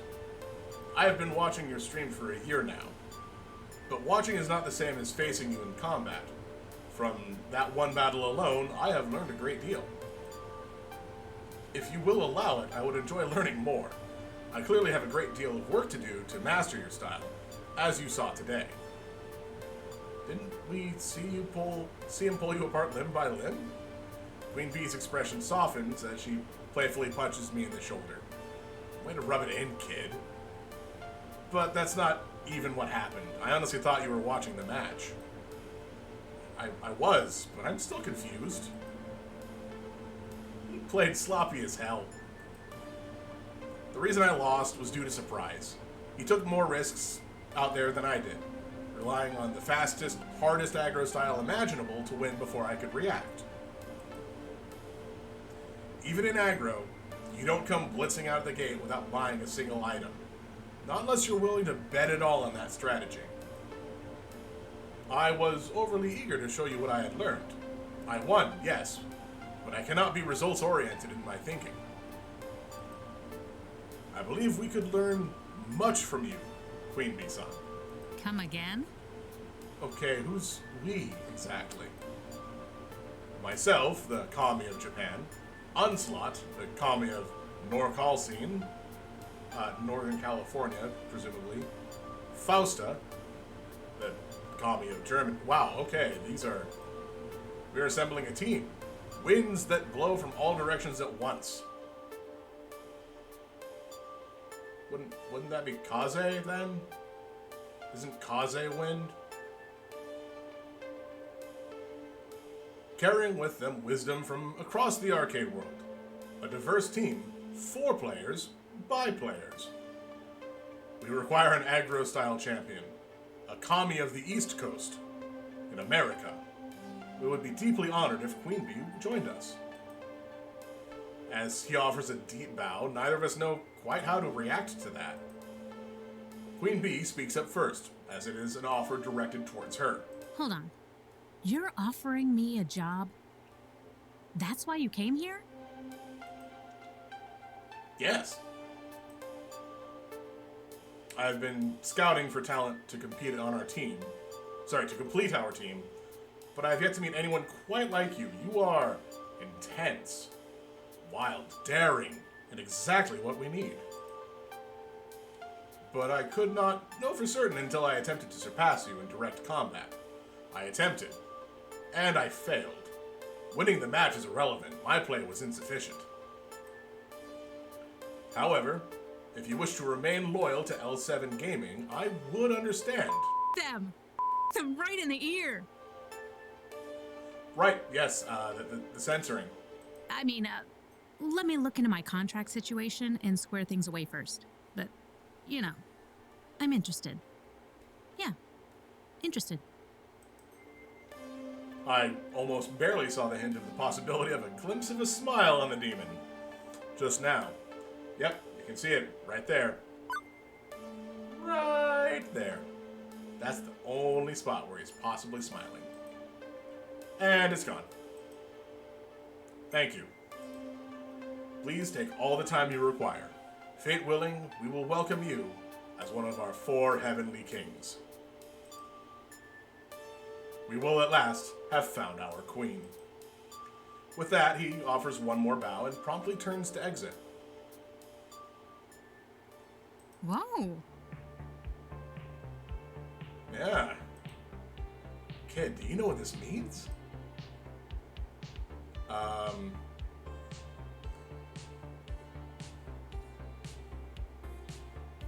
Probably that one. Yeah, you're about to ascend a holy mountain of Asgard and join your fellow Kami on Olympus, home of the spirits above? Way to mix religions, boyo. I'm pretty sure you're mixing up your pantheons there, kid. But yeah, this is big.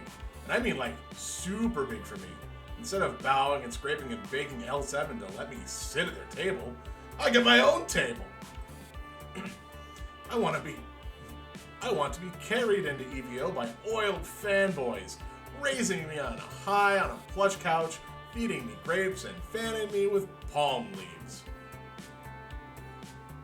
I'm actually reasonably sure that Iris could arrange that if I asked her to. Or if I didn't ask her to. She does seem to be doing things on her own.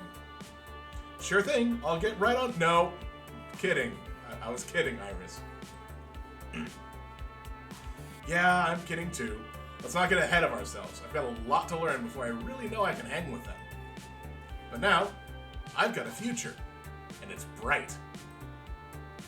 I'll admit to some relief on hearing I didn't just sink Queen Bee's battleship. But the fact remains that we got lucky. If the demon hadn't been in a generous mood, hadn't been scouting for talent, her career would have been in shambles thanks to me. The The demon said it himself. Don't fall for results-oriented thinking. Maybe your future is bright, but it almost wasn't, thanks to me. Man, who knew being an adult with many important responsibilities instead of a transient floating through life would be this nasty? A kid? You okay in there? Oh, yeah, I'm fine. Everything is fine.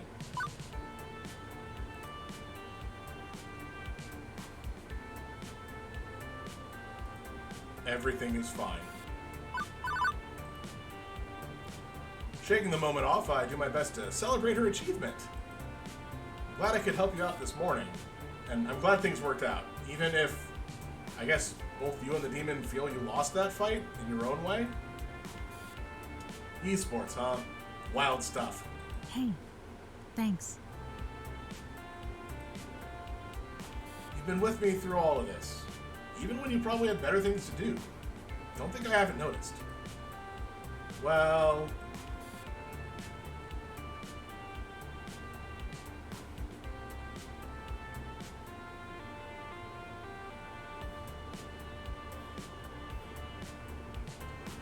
Huh. This kinda is a weird feeling.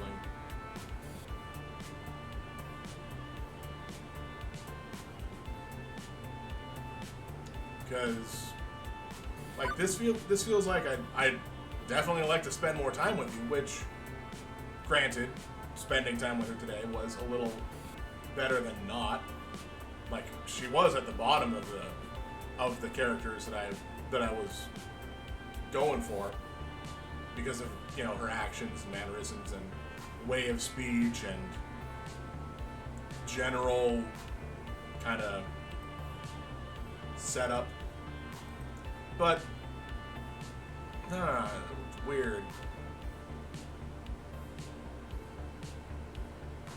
Yeah, no.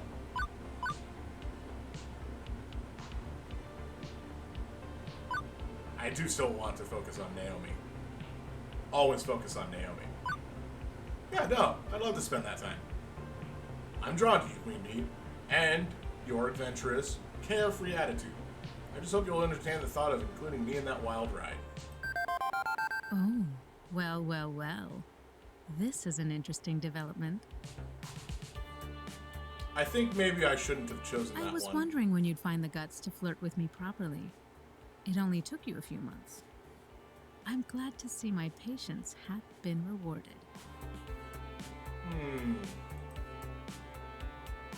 But we really need to work on that delivery.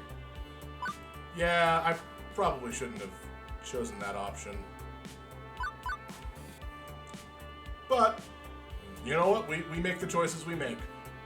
Sometimes something about the best laid plans of mice and men, blah, blah, blah.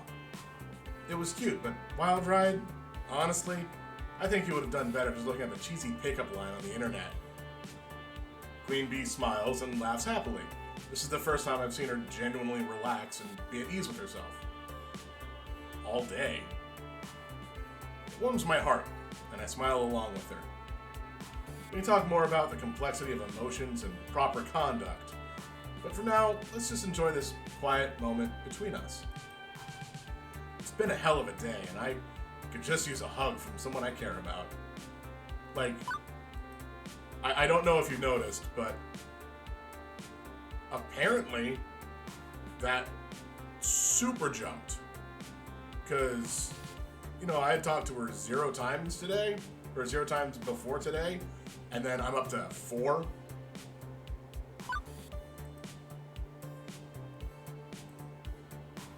So, definitely weird to see that change happen.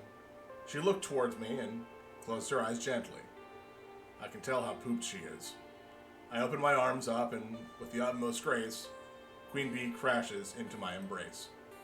For a long moment, it's just the two of us, enjoying the silence and each other. Alright, I should go rejoin the party. They do need her royalty to grace them with her presence. Will you escort me, Zal? I stand up and offer my arm to her. You got it, my queen. Oh, don't tempt a lady like that. I like the way it rolls off your tongue. I could really get used to that. Yeah, don't. She takes my arm in hers, and we turn to go back to the arcade Real floor. quick, before we return, thank you. Seriously, thank you from the bottom of my heart. We stroll to the door, Queen Bee's and my confidence restored, and the return of FunPlex Forever crowds.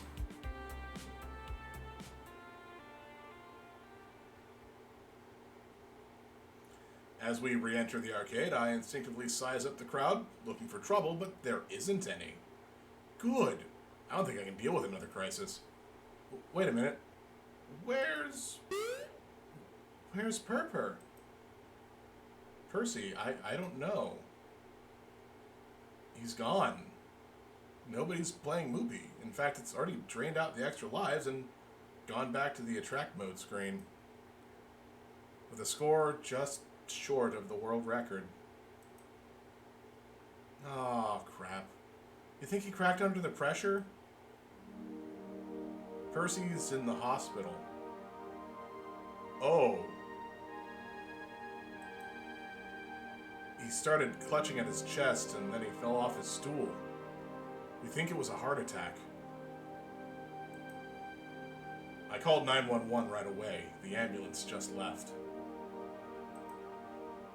Oh no. I need to go.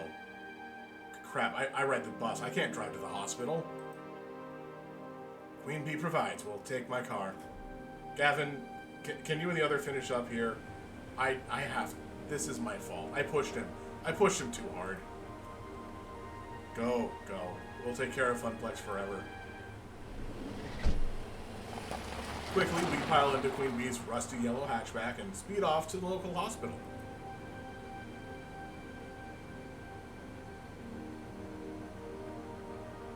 The hour's growing late, but we manage to find his room just before visiting hours are over.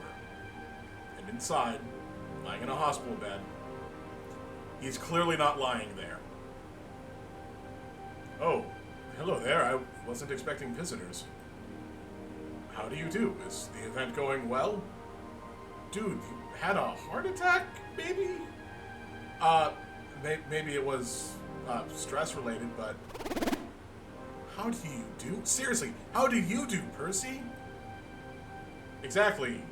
What's going on? Are you okay? Oh, Tosh, it's nothing. Just a heart tremor.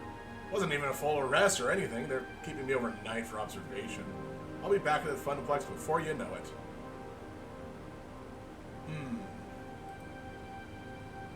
Still have a high score to defeat after all. Are you kidding me? Pear, come on. You're hooked up to an ECG. I can see your heartbeats. It's not nothing. It's just a little issue. That's all. A medical mishap, which runs in my family. Wasn't quite expecting it to accelerate this quickly, but that's life, isn't it? So, it wasn't stress-related? Well, probably didn't help. But I can't say I was feeling sharp as usual this morning. My fault, really. All my fault. It was my fault. It was just, I did this. How serious is this condition? And be honest with us, Percy. No holding back to keep us from worrying, because we're not gonna worry. We're gonna worry whether you like it or not. Yeah, what the kids said. Well, 2 weeks. Oh, 2 years, my bad. They've said I have 2 years left to live. But science isn't an exact science, I suppose.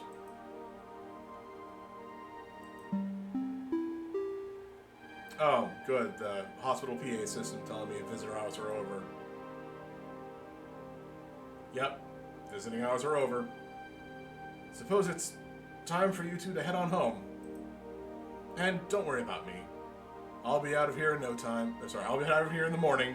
Probably take a break from Moopy for a time, but I'll pop by the FunPlex all the same. Only if you're sure, Percy. You know me, love. I'm an optimization expert. And my way of keeping calm through this silliness is to optimize the happiness I can find in the time remaining to me. And that means the FunPlex. The FunPlex. Queen Bee offers me a quick ride to the FunPlex in her car. And I've still got the event to wrap up. And then a bus to catch back to my apartment. Neither of us really feel like talking on the way there.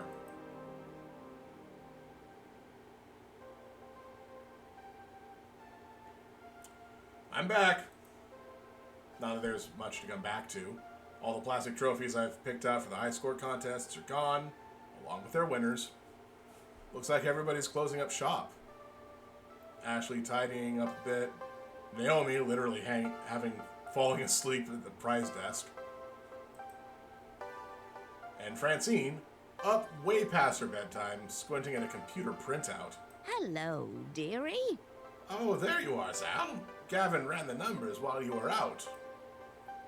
Despite the discount on tokens, we made a tidy profit today. Far above and beyond what the FunPlex normally draws. From what Ashley tells me, the mood was quite jovial near the end, with many nice folks saying they plan to return. And even if the local champ didn't win at Fizz of Discomfort, they got to see the demon in action. That's a feather in our cap. I hoped you'd be pleased with the news. This is what you wanted, yes? To put the FunPlex on the map? Business is going to be just peachy now, especially with more lovely parties like this one. Yeah, okay. Sorry, I am happy to hear about it. Just exhausted and concerned.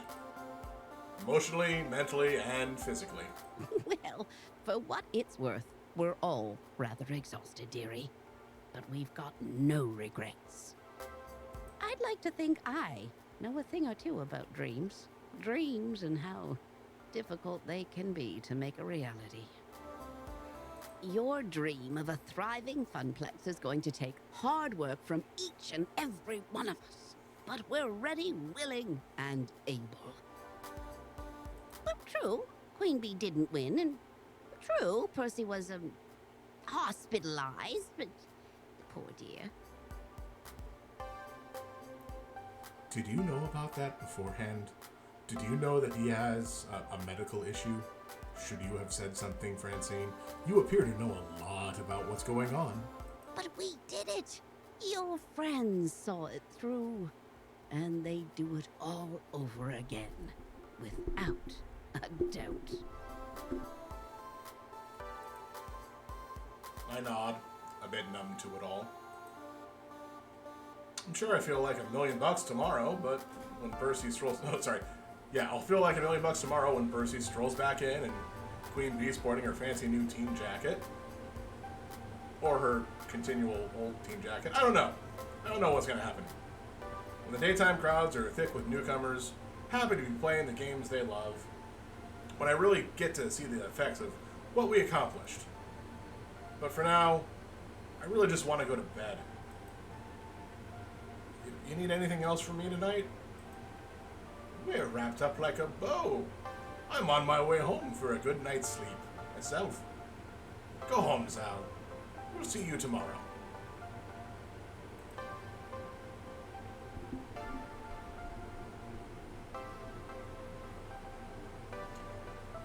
I turn the keys in the lock, slumping into the apartment. We've got all 4 cups still laid out. It's almost like this is a single scene or something. Hi. So, how'd it go? Was FunPlex Forever every bit as awesome as the awesome poster I designed for it? The players went home happy and business is booming. Hooray! Why don't you look happy? It's been a long day. Well, okay. Honestly, Sal, you're an inspiration to me. You have the guts to chase your dreams. It's tough work. but I knew that Iris could find you something you'd love. And I've been wondering if I should follow in your footsteps. You want to become an arcade czar? No, silly. I mean, just try to find something to do with my life other than make coffee for executives and file their paperwork. I got it. Like that poster. I could try to be a graphic designer, maybe. I've always loved doing that stuff. What do you think? Except that following your dreams can run you ragged, like it did with me today. It could nearly torpedo your future. It could even kill you. Is it worth it? Is it really worth all the trouble? Is it, though? Like...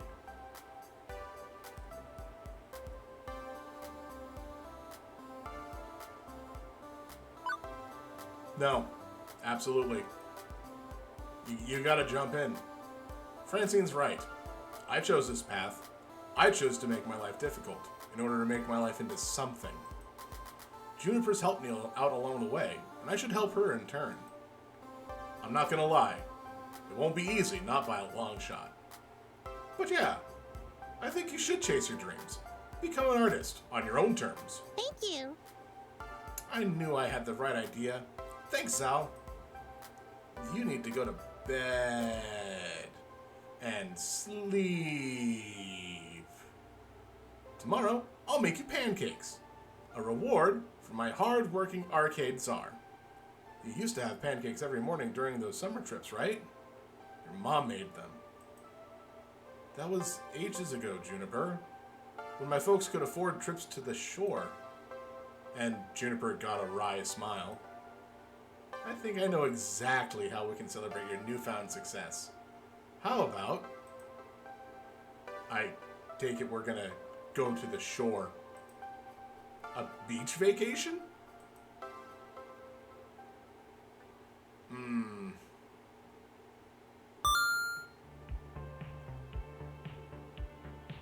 You've cleared level 4 of Arcade Spirits. A winner is you. Now let's see your score. Looks like you're really hitting it off with Naomi. And strong guts.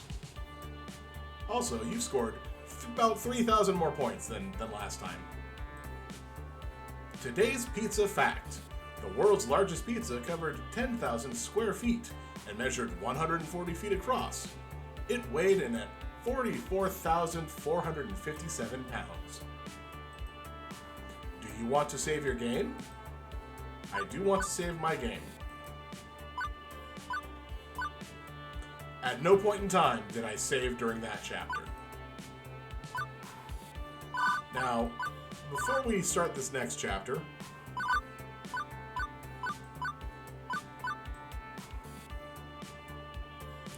it looks like there is a grand total of 8 chapters that have unlockable artworks. And I never noticed this.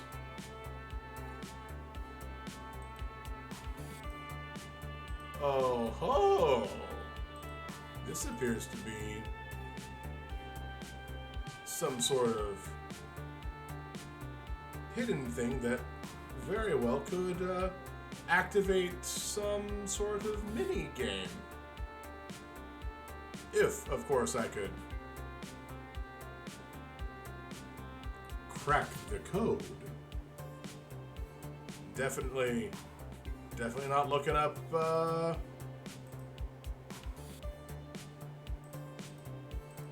not looking up a thing to say, oh, maybe, I actually am not looking up anything to possibly crack this. But,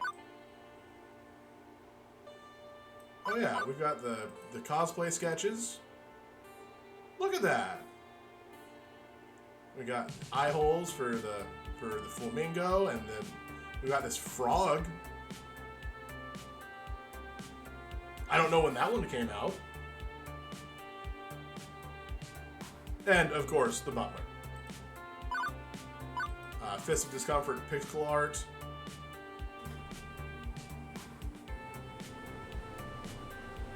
Would be a fun game. Maybe. But yeah, I don't know what this is.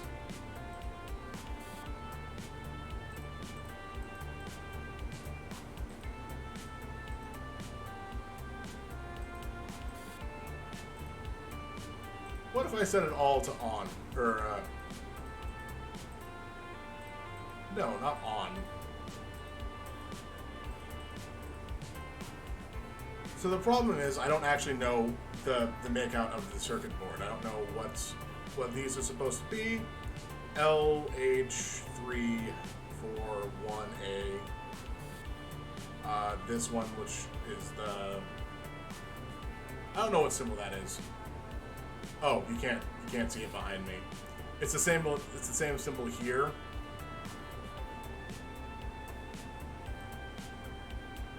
If I do like 1, presumably it's yeah, 1, 3, and 4.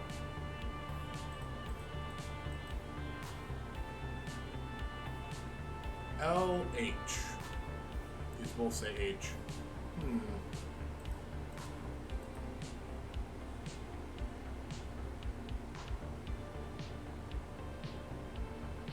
Probably because these are like sound, so this is left and right, but using different terminology.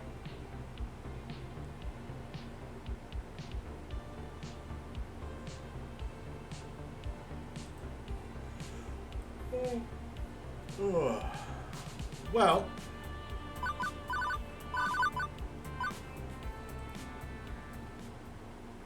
I think we're good to start.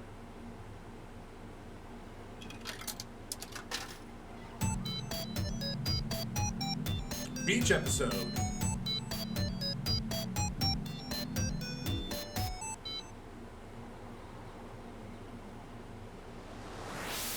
Under the boardwalk.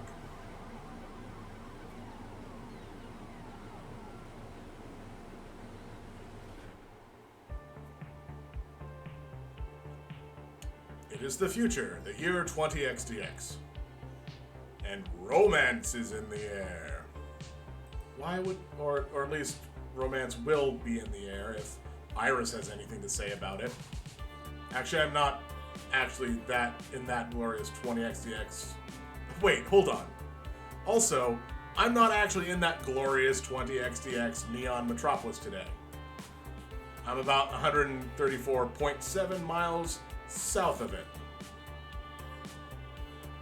Ah, that's much better. Just smell the sea salt, the saltwater taffy, the baking hot sands, baking potatoes, baking in the sun. It's just like I remember. You've never been to Flotsam Beach before, Juniper. Well, it's just like I remember you remembering it was then. Definitely. This is definitely one of my better ideas. Top 10, maybe even top 5. What a fantastic way to celebrate your success at the FunPlex. As a reward for your hard work, we return to the beach where you first played Wyvern Keep, where your family spent their summer vacation. Oh, how sentimental. My heart, I can't. Hurk it. I feel the need to say something pithy and dismissive in the face of her unrelenting cheer, but to be honest, I'm definitely smiling. This place holds so many dear memories for me. Before my parents lost their jobs and we began the downward spiral of bad family luck, we loved coming to Flotsam Beach. And coming back here, for sure, is a treat. Yes. This place is great. Sand, sea, and that boardwalk. Look at that boardwalk. I see 0 boards. All those little shops and the best fried food the East Coast can provide. And arcades aplenty. And seashells and airbrush t-shirts and plastic sunglasses and this place in the back that looks like it's like this place right back here. I'm trying to read. Clickmar? I don't know what that says. Got Yoshi's Pizza.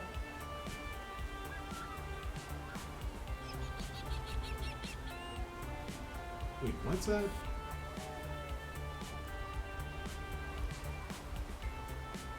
I can get behind Stinky's fry dogs, though. I want to see it all. I want to do it all. I think you're more excited about this than I am, Juniper. You're excited too. Don't deny it, Sal. Later. Okay, I'm gonna go change in my swimsuit before the others get here. Be right back. The others. Right. That was the second part of Juniper's plan. See? That this wasn't just a treat for me, but for everybody associated with the FunPlex. Everybody. Wow. We'd have to drive down here in groups and pay for our own hotel rooms to keep the costs down. But soon enough, a Saturday outing for all staff and VIPs had become a reality. It was real sweet of her to include everyone in on the trip, too. We worked hard to make FunPlex Forever a success. I certainly couldn't have done it without help from my friends.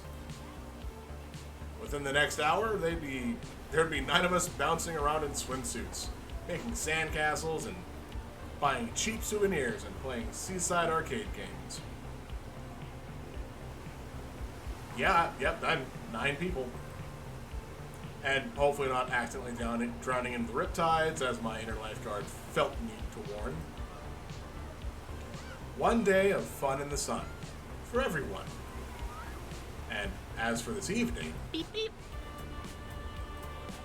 Well, Iris had other plans for me. Well? Have you decided yet? Have you? Time's running out, you know. With a sigh, I pull out my phone and summon my digital djinn. And why is time running out exactly? I've run the numbers and calculated a 99.97% chance of romantic success if you take your special someone on a moonlit seaside stroll. Really? It's the perfect confluence of all projected event vectors that will lead you to love and happiness. Romance is in the air. Can't you feel it? I mean, this is just the beach episode. We could just leave it at that. Right now, all I feel is slightly overheated. I need to go change. Yes! Yes! Good! Put on your sexy swimwear. It'll improve my projections. Iris, are you actually a person? Like, are you actually not an AI? Are you a legitimate person that's just, like, have you hacked into my phone's camera and are actively looking at me and doing... She's been going on and on about this trip ever since finding out about the... Sorry. She's been going on and on about this ever since finding out about the beach trip. Iris, why the sudden obsession with finding me a special someone anyway? I mean, aside from the fact that, 1, I did say that, sure, I was willing to look for a special someone, and 2, there's a couple people that are getting up there in points. I've turned my life around. I found a job. I found a dream, even, to make something of the FunPlex, to let it grow and shine. You've done well helping me with that. This is the happiest I've been in years, honestly. Thank you. Thank you. So why mess it up trying to date one of my coworkers? Or one of our regulars? Remember the day I joined the FunPlex? I told you I wanted to stay focused and play it cool. Avoid even thinking about my coworkers that way. It feels like a recipe for disaster. Disaster or delight? Sal, you've spent weeks getting to know these people. You've even taken a few of them out to lunch. Maybe you didn't think of it as a date, but maybe they felt differently. Exactly.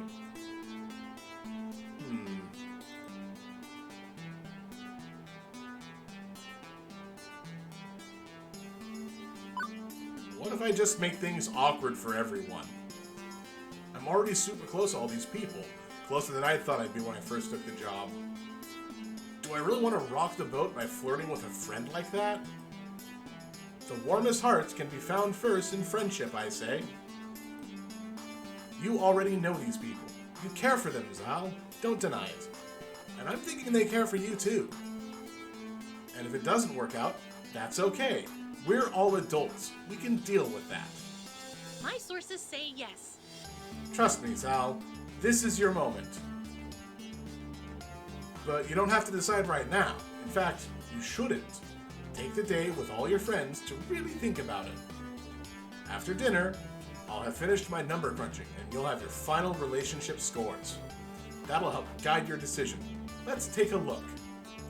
Oh, you're looking at this now, are you? Behold, weeks of emotional data, fully analyzed. So far, I think you'd make a good match with Naomi. Almost like that was my design. You spent a lot of time with her and she really likes you. Maybe even likes you. Oh no, she'll take my shield! So, that's it. It's decided? No. The points are just a guide. And it's not like I'm gonna force you to woo someone just because they're your top match. I still need to calculate how well your personality matches what they're looking for. That'll net you bonus points. Consider it food for thought, you know? And you've still got the rest of today to see who you're a good fit for. Maybe cram in some more time with them. Anyway, keep an open mind, yeah? By the way, according to GPS, your potential romances will be here in less than 2 minutes.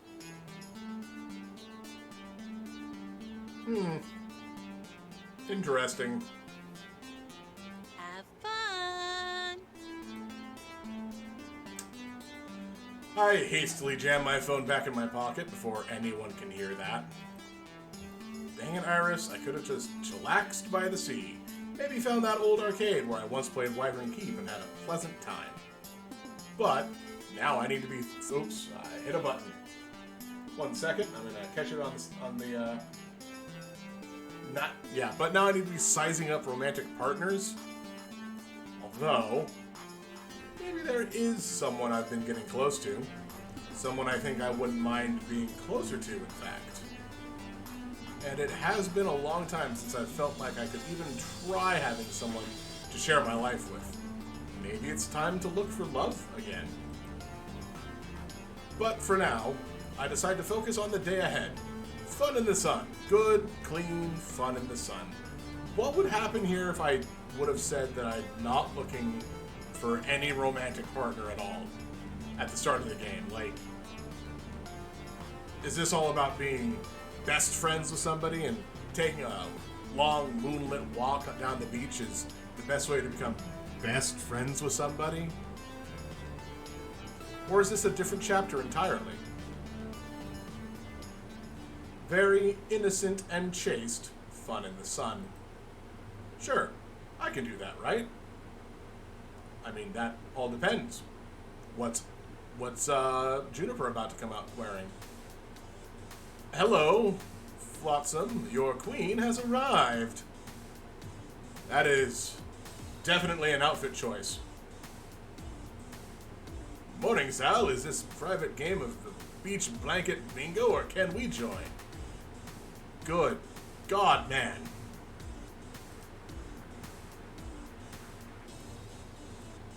Innocent. Chaste. I'm gonna keep the... I'm gonna keep this up as long as I can. Fun in the sun. Where can I set up my parasol? And how's the surf? Teo was thinking of doing some surfing. I rarely get a chance to surf these days. Looking forward to breaking out my old board and hitting the waves.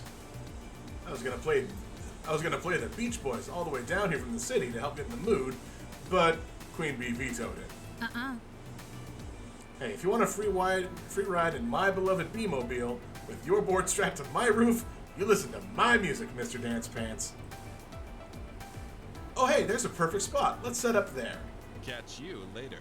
I'd better go help her. See you there. I suddenly feel a bit inadequate in terms of proper beach bod and attire.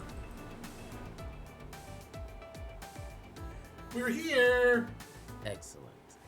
Ah, good. Queen Bee brought an umbrella. Yeah, I don't really tan so much as burn to a crisp. Honestly, I'm mostly here for the shopping in the arcades. And I'm curious to see how those arcades are run as well. Maybe I can talk to a manager and get some tips for how to handle a very transient audience. Ugh. I meant to play in them, not study them. Sheesh, Gavin, we're not here to work. No, he's here to work. This is how he... Can't I do both? I'll go join the others for now, though. It's been a long drive, and I'd love to stretch out a bit. See ya. Ooh, me too. I'm so cramped up from sitting in that van. Wait for me. So like I said, yes, this is, in fact, the beach episode now. Stretching. Yes, stretching is good. Flex those muscles. Ooh. Alright, the beach. I haven't been to a beach in ages. Not since my sign spinning days promoting that funnel cake place. And I guess there was that one time we did a beach shoot. But that was like last summer. So, yes, ages ago. Feels good to be back in the sun. Last beach I went to was back in England.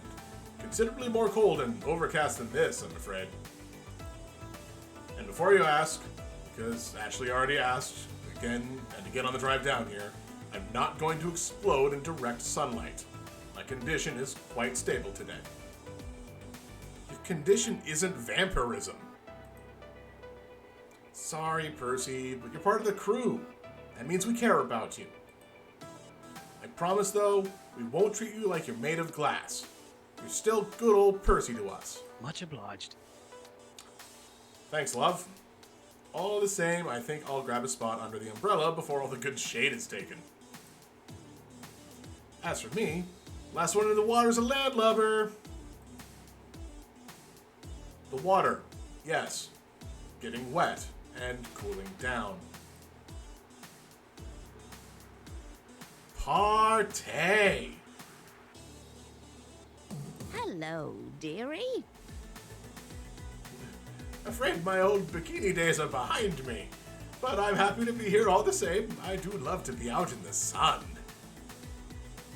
Lovely beaches, lovely weather, lovely people. Good to see all three present and accounted for. Absolutely. Yeah, I rented an extra parasol and some chairs for Miss Francine and I. And for you too, Zal. Plenty of room if we squeeze in. My, oh my. My, how cozy. Well, okay then.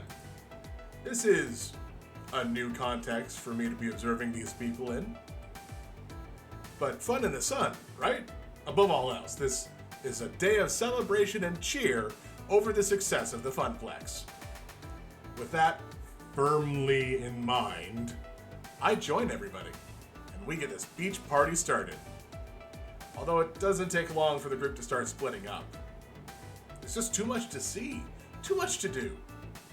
I know from my vacation here as a kid that I can't really try everything in one day. But unlike me, they're noobs. And as an adult, I know how to budget my time to do the things I really want to do and hang out with the people I really want to hang out with. Despite my attempts at good, clean fun, Iris's words are still running through my head. By evening, I need to make a decision.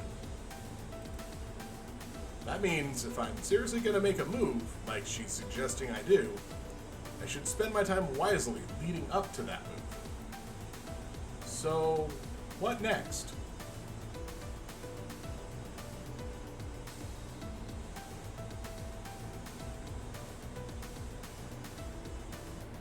I do appreciate the option to talk with Juniper, but I feel like the game's trying to definitely have me not pursue that option, as that has yet to be an option. That said, I do have it saved here. This is the first real choice I've been given, so I might come back here at a different time to see how that plays out. But we're gonna go talk with Naomi and Ashley, because sandcastles are fun.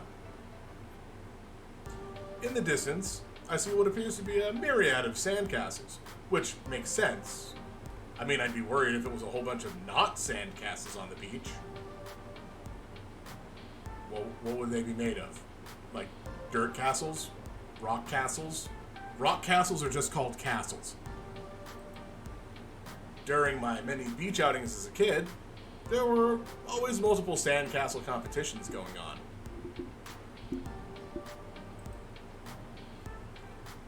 And in front of me, our own FunPlex fabricators have entered the fray. With Naomi being our arcade builder and Ashley with all of her cosplay craftiness, it's no wonder why these two are up for the Sandcastle Challenge. As I jog over to them, I see Ashley laughing over her castle and Naomi meticulously measuring something on her citadel. How goes the castling? Amazing! Great. Did you see all these amazing sandcastles? They're so cute. Properly made sandcastles aren't cute, Ashley. I mean, they can be. Oh, then what are they, Naomi? Assuming they're not just made by kids for funsies, a proper sandcastle can be a structural masterpiece. Wonderful. Every grain of sand must be in its proper spot where the whole thing comes crashing down. If a job's worth doing, it's worth doing right. Naomi says this without lifting her eyes from her castle. She's so completely focused, I don't even think she's blinking. And what exactly are you doing, Naomi? Let me explain. I'm making sure each embrasure is equidistant around the tower. Otherwise, it'll be an asymmetrical mess. Makes sense. I take a moment to actually appreciate their castles. Naomi's is a structural masterpiece. Straight, perfect edges meet bold, flat walls, which produced an almost perfect medieval castle. She even added an ocean water moat, complete with drawbridge. My god, how long has she been working on this thing? Ashley's is equally impressive too. It's a soft, fluffy fantasy castle. The foundation is made of sculpted sand clouds, like an elegant castle in the sky, complete with spiral staircases encircling slightly slanted towers. Good god, are these people wizards? So I take it you both entered the competition. Of course. You know it, Sal. You should make one too. It's not too late. To whip it. Whip it good. Sorry. Yeah, I think that'd be a half an hour left in the competition. And since it's at amateur level, latecomers are allowed. But both of you have made some extraordinary castles. My architectural skills are somewhat lacking in the sandcastle area. Those sound like some sad excuses. They are perfectly good excuses, Ashley. It's not like we're professional sandcastlers either, Zal. It's not about winning. Naomi looks over at Ashley, who's giving her a smile accompanied by a questioning look. Oh, okay, it's a little about winning. I mean, I'm super try-harding this and trying to win with a perfectly constructed little castle. But for me, mostly it's about setting out a challenge for myself and completing it properly. There's nothing more satisfying than that. Plus, we'll be here helping you do it. How do you plan on helping me start a castle while you're completing your own? Sounds difficult. We're almost done with ours anyway. Yep. But if we have 3 castles in the competition, then that's one more chance for us to bring home the gold. Yeah. I get the feeling bad things are about to happen. It'll be fun. Come on and join us. Yes! Join us.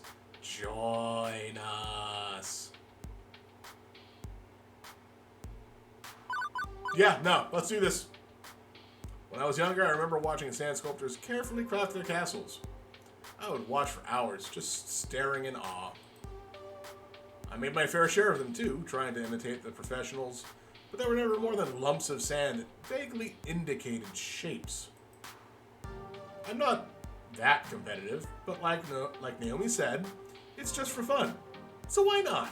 I'm gonna need a bucket, a melon baller, and a funnel. Stat. Yes! That's the spirit. I just put the finishing touches on mine. Let me help you get the base started. Naomi, Ashley, and I dug our hands deep into the sand and started shoveling, pouring, and constructing. So what are you going to name your castle? Huh? You can't just make a sand castle and not give it an epic name. Is the game going to give me a chance to name this too? Ashley has a solid point. To give it a name is to give it life. I have names for all my important tools back at the shop too. So beautiful. My soldering iron is named Melty. My multimeter is named Zappy. My ROM burner is named Sir Romulus Romanov III. Maybe not something quite that grand for mine. How about the FunPlex? That's a terrible name. That's very appropriate. The FunPlex is basically a castle, right? And if we make it look like... What if we make it look like the FunPlex? It already looks like it. Kind of. That's because the FunPlex is just a box and we've only made the foundation for our castle. But we can carve in the sign and the double front doors.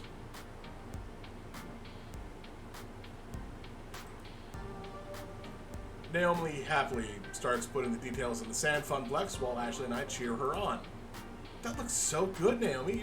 You're so good at having steady hands. You really should join me in making some cosplay. You'd be great. Making costumes does sound fun, but I'm not sure if I can handle all the pressure of people looking at me. I usually work alone, you know? You don't have to do it at a con or anything. You can just get dressed up and prance around the forest. That's a bit more my style. Well, except for the bugs and poison ivy and stuff.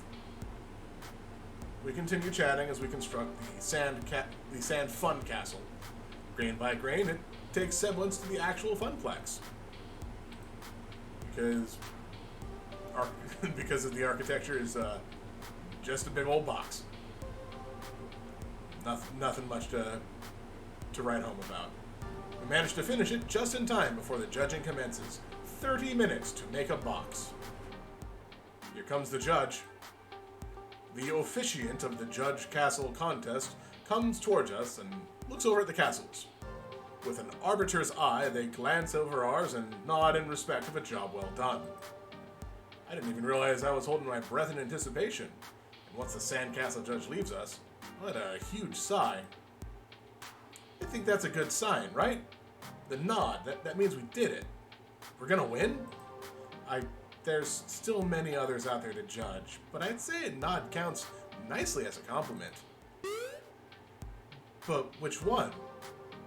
Whose sand skills will reign supreme? Sal, what do you think? Who's got the winner chicken dinner? Who? Me?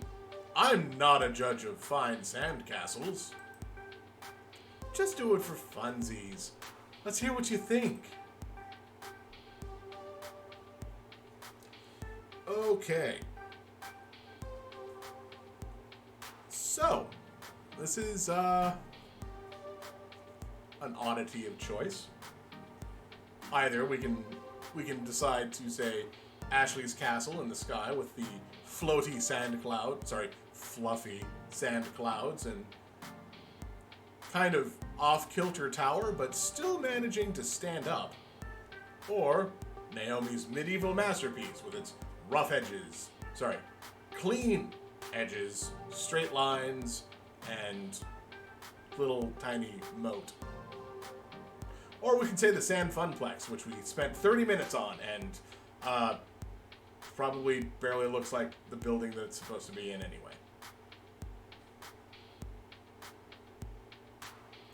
Decisions. And unfortunately, the longer I stare at the screen, the less good I feel about the screen being on Twitch. I'm gonna go with Naomi's. I do like having the box down here. It does obscure some things that probably should be obscured. The precision and thought that Naomi put into her design shows it's a step above the rest. From the gatehouse to the towers, Naomi, your castle is one of perfection. Thank you. Yeah. Aw, thanks, Zal. That's kind of you to say. I agree too. Naomi did an excellent job with hers. I'm jelly of your skills, and I hope you do win. Ashley, thank you. Oh, I think they just finished tallying up the scores. We wait not so patiently as the judge makes their rounds across the beach. I see them stop next to a particularly dramatic-looking sandcastle. Pulling out a bright blue ribbon, they prop it next to their castle. Which means... Poops. Well, poop. Double poop. Don't feel too down. It wasn't meant to be, it wasn't meant to be. How very pragmatic of you all. We did have a blast, though. I hate losing. We just gotta win next year, Naomi. Maybe if all three of us join forces, we can build the best sandcastle this beach has ever seen. We should spend more time practicing. Which means... more beach trips. I'd like that. I'm in. Great. Next year, Team Ashley is going to eradicate the competition. I think you mean Team Naomi. I think I know where this is headed. You two can fight over that next year. I think I'm covered in enough sand for a while. I'm going to go see about being slightly less sandy. I hear ya, but Naomi and I aren't done here. We got one last thing we gotta do. Is it destroy the sandcastles? What's that? Destroy our creations. I'll leave you to it then. I'm a mighty dragon. Fear me, tiny sand people. Roar! Both of them smile widely at each other and laugh. Walking away, I can hear the sounds of devastation behind me. Yeah, that's how you end it. That's how it goes. You build it, you take the pleasure in destroying it. I peek back one last time to see the castles come crashing down before I set my eyes forward. So, what next? Gavin and Queen Bee are about to play volleyball. Teo and Percy are playing carny games. Oh, trying to out-grift a grifter. And Juniper is talking with her Iris. It's still a tough choice.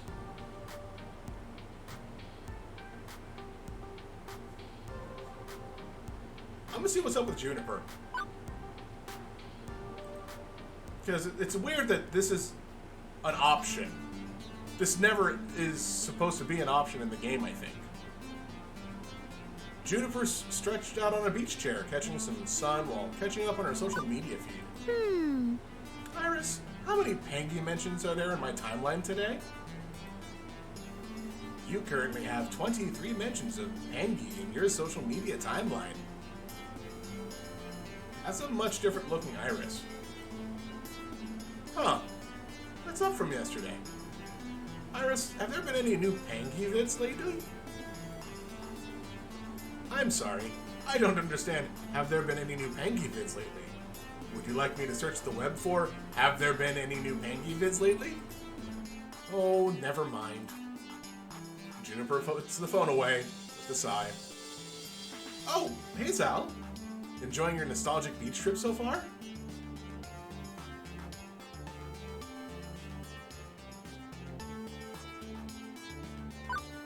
It feels great.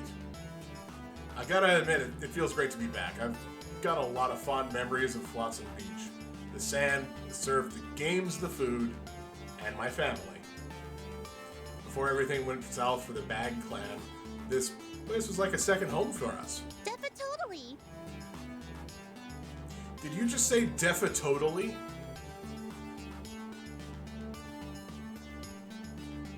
Exactly, happy memories from a happy place. But, you know, you've had a better life than you give yourself credit for. Your family had money problems, sure, but you loved each other through it all. That's so sad. I can't say the same for my family. My family never took beach vacations, for that matter. Or vacations at all. I doubt I'll be taking many after this either. I'm definitely happy being freelancer. Don't get me wrong. I'm not exactly making beach money, you know? I can't even afford apps unless they're free. And Man, free mode Iris is super janky sometimes. Hey, hang on! I see you talking to your Iris all the time, like you're just having a normal conversation. How do you manage that? Mine doesn't even understand what I'm saying most of the time. Did I configure her wrong?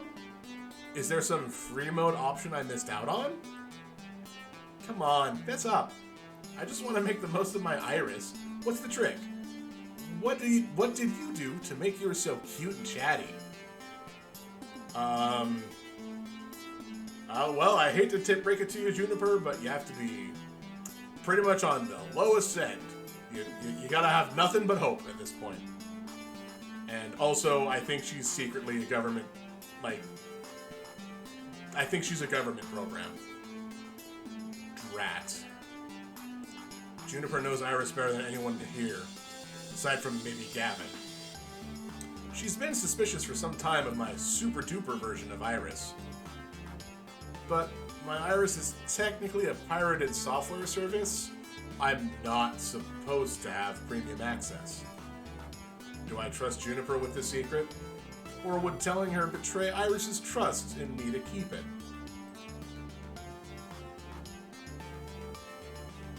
Ooh. Now that is a tough one.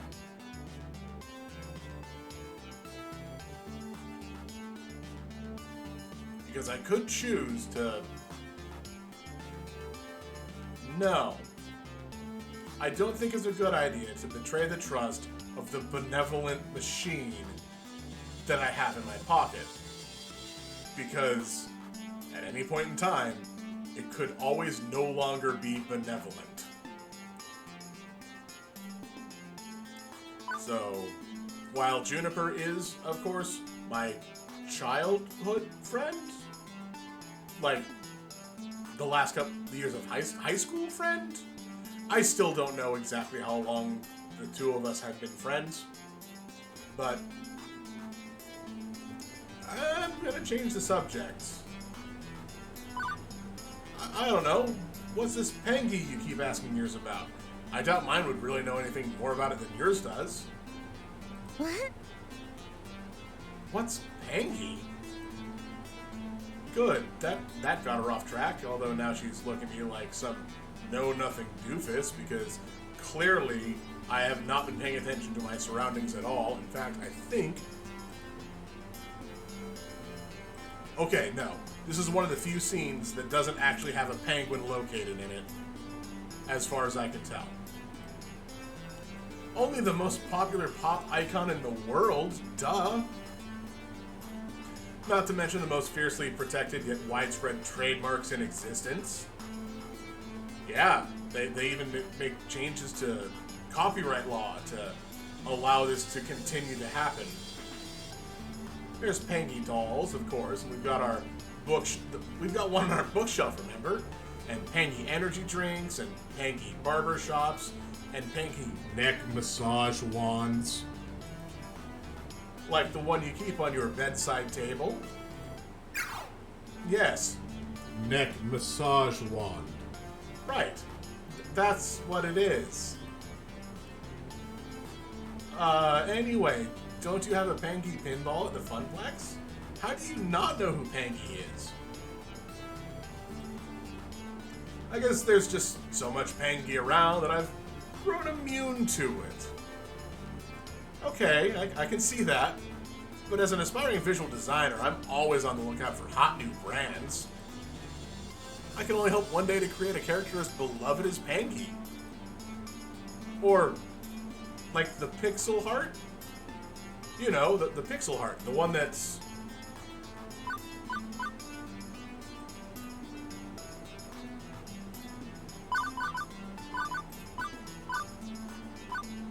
No, that's just the Space Invader logo. Yeah, well, I was hoping to show one off. Yeah, or like the Pixel Heart. The what? The thing on Naomi's shirt.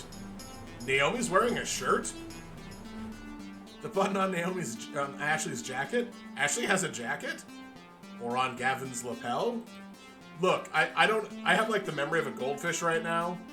and I'm not, like, the best with it. Clearly, I don't remember some things.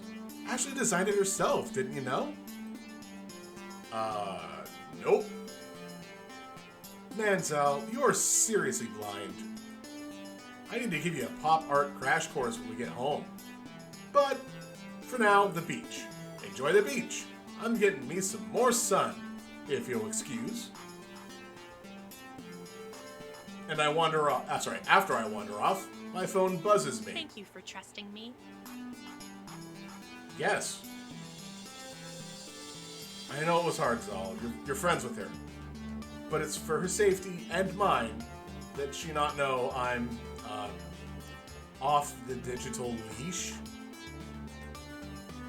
I was not gonna betray your trust, Iris. You could end my life in an instant.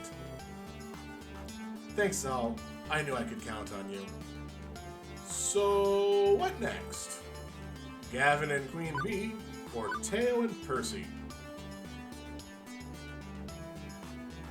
Well, I mean... God, carny games are fun, though.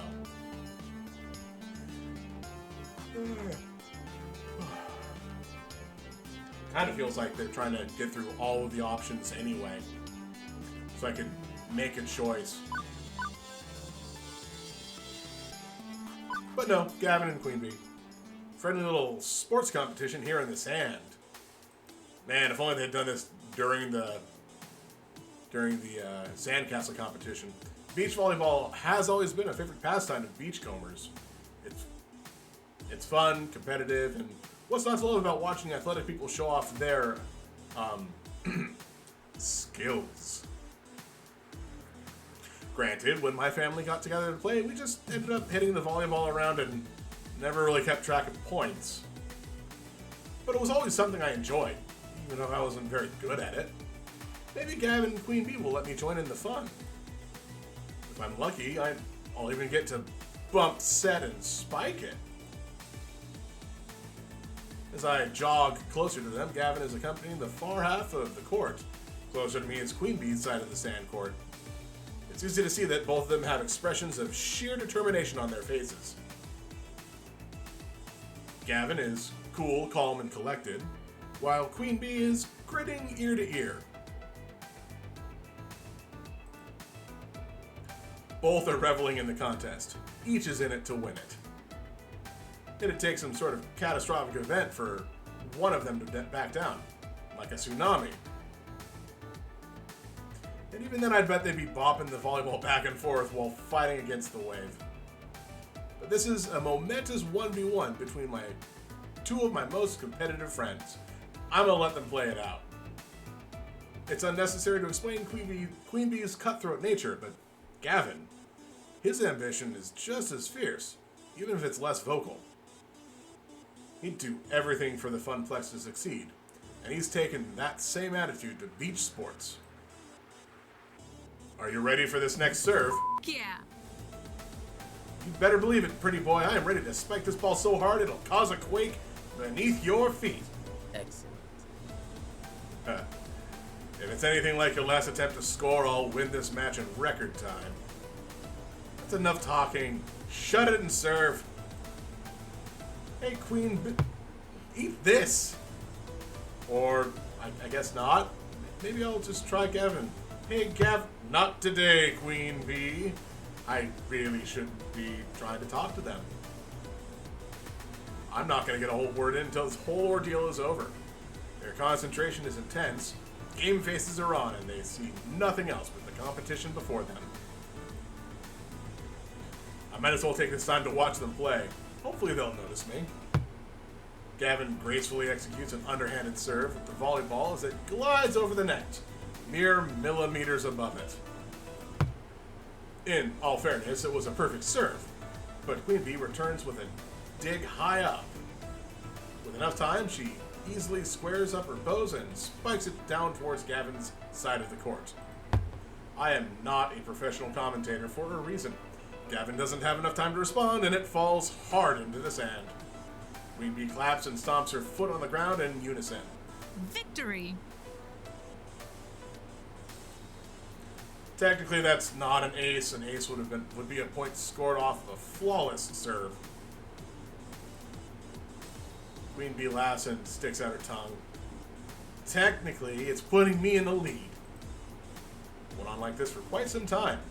Both of them volleying balls and serving quips. Meanwhile, I stood by and could do nothing but look on longingly. I just wanted to play. Not that I'm complaining much. Both Queen Bee and Gavin are the most athletic of the crew, save for Teo. And, well, let's just say the sand isn't the only hot stuff around here, to be honest. So, watching them glisten is that kind of weird champ in there. So watching them glisten as sweat drips down their bodies, yeah, this isn't really a problem for me.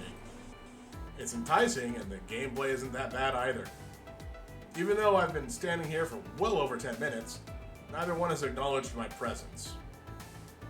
That is, until I'm wagering somebody lobs the volleyball at me, Gavin hits the ball straight into my direction. It soars all the way to the back corner of the court and lands right at my feet. Queen Bee turns around to see where the ball fell. Hey Sal, that was out, right? Oh, now I get acknowledged. I think not. That was clearly on the line, Queen Bee. Point is mine. No, it wasn't. It was completely out of bounds.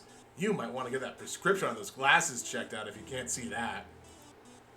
It fell right next to Zal, who's undoubtedly confirmed this fact. You clearly had the best vantage on it. Tell us what you saw. Sure. I'm calling it now. This is for the win. Ball's in. Gavin gets bragging rights for the rest of the day. But if it's out, then I win. So, all I have to do is make the call. Uh-huh. Okay. Let's see. Where was I standing? I was standing on the back end of Queen Bee's side. Was I standing directly alongside the edge of the court? Or is there any sort of distance between me and where the court was?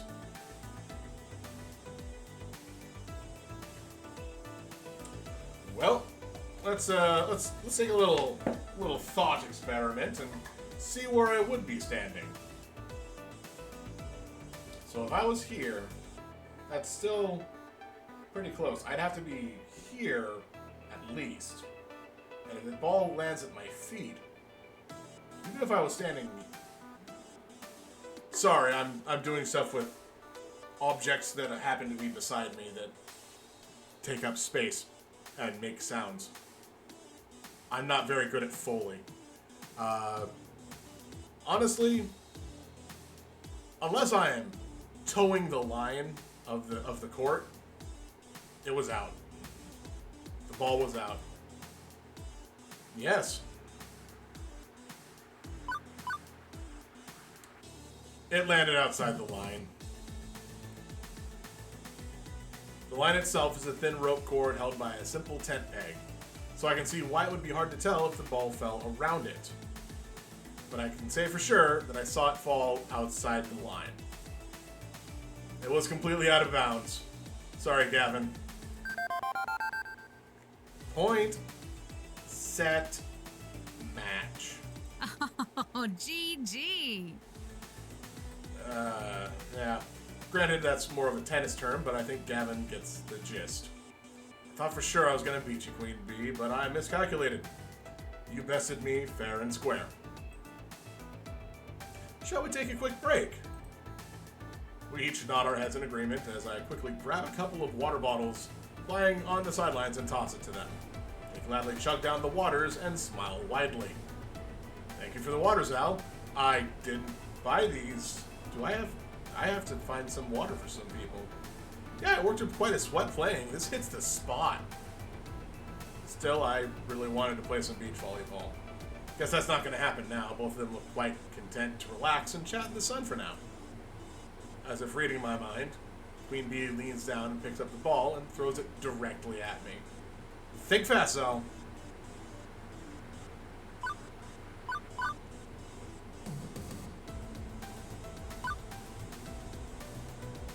No, Spike. Spike's the one to go. Queen Bee threw it high enough that I can totally pull off a badass spike. Quickly, I take a quick step forward before launching myself into the air. My palm connects with the ball and it darts back down to Queen Bee. She simply bumps the ball over to Gavin. Forming a triangle, we continue hitting the ball back and forth. This is exactly how my family would play.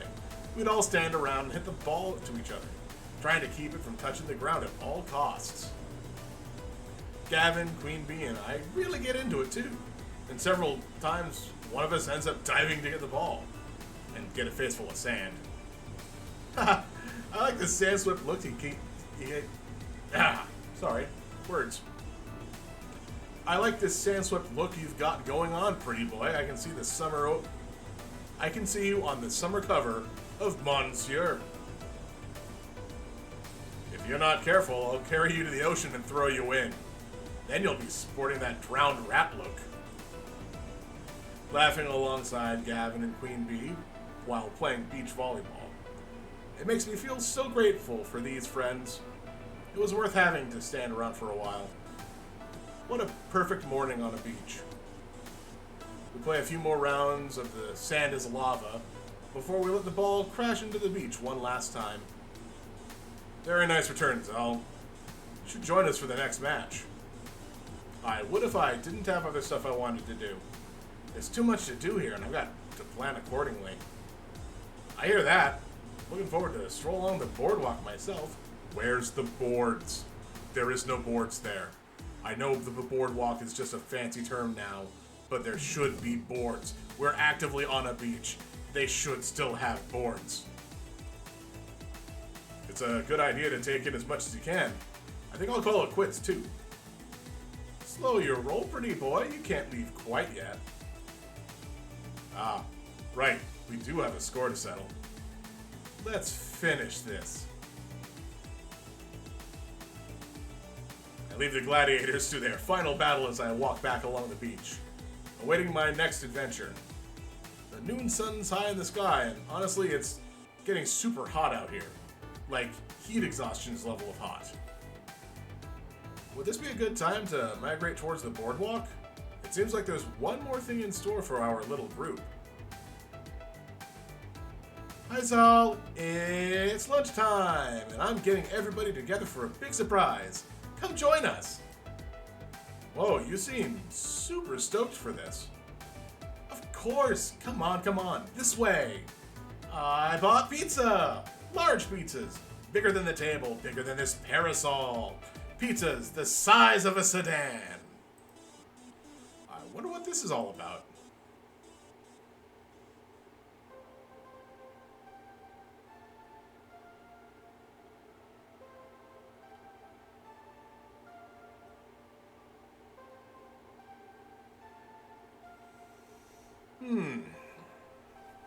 Soon enough, the entire group had gathered. The number of shade-throwing parasols has multiplied to 4. 2. No, 4, not 2. Plenty of cool respite for everyone. Also new, a large cloth-wrapped bundle in the center of the group. I bet it's a melon, and somebody has a baseball bat. Gather round, it's lunchtime. Judging from the rumbling in my stomach, it's right on time. The bundle is unwrapped, revealing a series of simple wooden lunch boxes. Oh, okay, so it's not just a melon and a bat. In traditional Japanese style, each one's been painted a different color. As a way of saying thanks for all of your hard work and your support, please enjoy these boxed lunches, courtesy of the FunPlex. And me. I made them. An authentic Naomi brand bento, sign me up. I reach for a box and she smacks my hand away, lightly. No. Not yet, Zal. I made these special Everybody has a personalized lunch. I filled with their favorite things.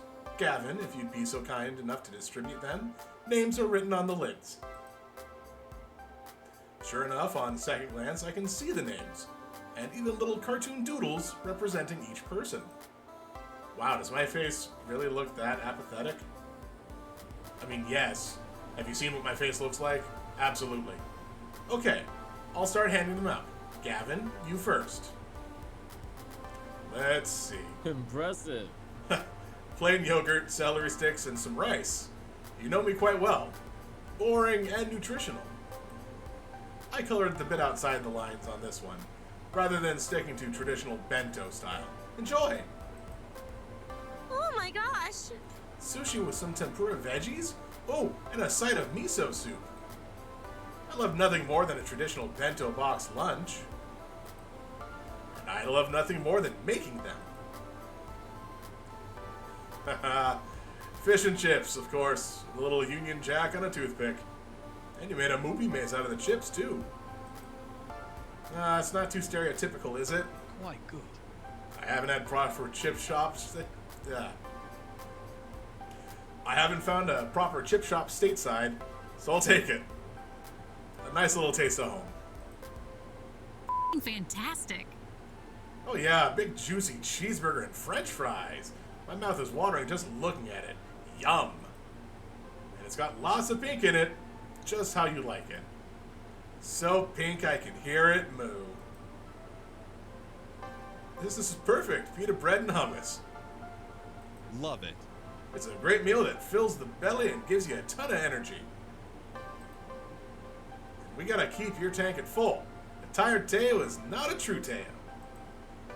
Oh, how marvelous. Oh my! This is lovely. A little finger sandwiches, some tea, even a cupcake. Thank you, Naomi dear. It's a very thoughtful.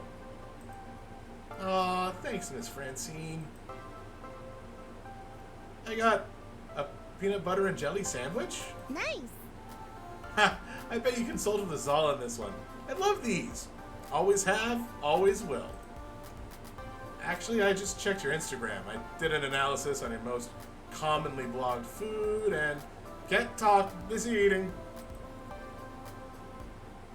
That leaves the one who brought us all together. Zal. And of course, yours, Naomi. For you, I made pizza bagels. I hope not. Kidding! It's actually similar to the bento I gave you on the day you started at FunPlex. A little reminder of how this all started. Oh, well, thank you. Speech, no. Yeah. You should make a speech before we all dig in. I mean, you're the reason we're here. Clearly not true. But, whatever. I am? Yeah, you are. I mean, we're doing great. We were doing great before you showed up. Don't get me wrong, but, you know. But you worked harder than any of us to make the FunPlex the success it is today. I was content in keeping it afloat. I didn't think we'd ever manage more than that, but you refused to be content. We wouldn't be here at the beach if not for the success you led us to, Zal. So yes, I think a speech would be appropriate. I don't. I don't think a speech would be appropriate at all. Also, I don't know how that sounds because I have no clue how any of this sounds to anybody.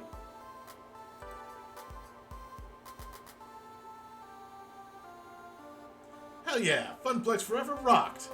It really opened some doors for me. I'd still be wearing that damn black L7 jacket if not for you. The atmosphere is much livelier thanks to your efforts. Win or lose, I'm enjoying my time with Moopy thanks to having so many great people around me. By this point, I can't even imagine the FunPlex without you, Zal. So don't even think of leaving. If you do, you'll probably gather up a hunting party and drag you back. No hard feelings. And speaking as the one Zal comes home to every night, I gotta say, he's doing dandy compared to before. So, 3 cheers for the FunPlex. 3 cheers indeed. Go ahead, Zal. You've earned the right for a speech. I'm just the silly old lady who started it. You made this happen. Can I not? Please let me not. Wow. Seriously, wow. Well, I've made big speeches before, like the one at FunPlex Forever.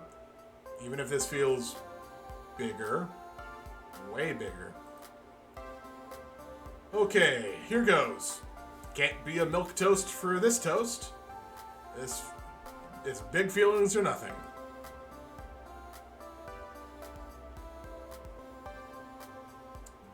What to choose? Probably not number 2, even though I feel that's the gutsy choice.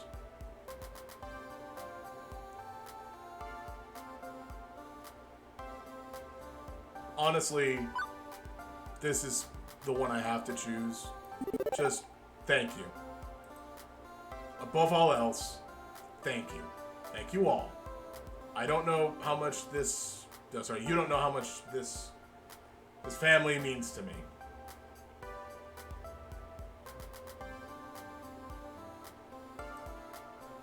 It's no great secret I was living in a state of depression before the FunPlex. I had just assumed life would always deal me a losing hand, but now... Well, now, through my friendships with you all, I found something bright and warm I can rely on. Something I can be optimistic about, instead of pessimistic. I'm not silly enough to believe the hard times are gone for good, but I know I'm surrounded by good people who can help me see through them. So, thank you. You're welcome, Zal. I think I speak for all of us when I say we feel the same way. Okay, good. On a roll. Let's see what to say next.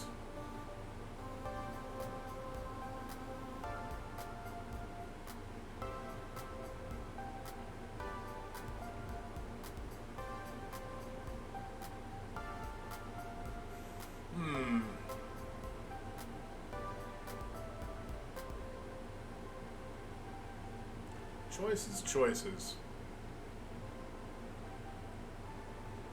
This feels like the silly answer. This feels like the lovey answer.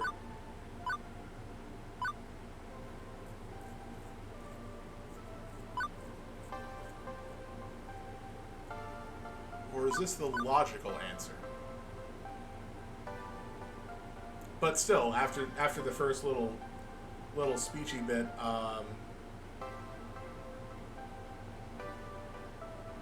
honestly, they've all earned this vacation too. So, yeah. In summary, you've all earned this vacation through hard and thoughtful work. You've earned the right to loosen up a bit and have some fun.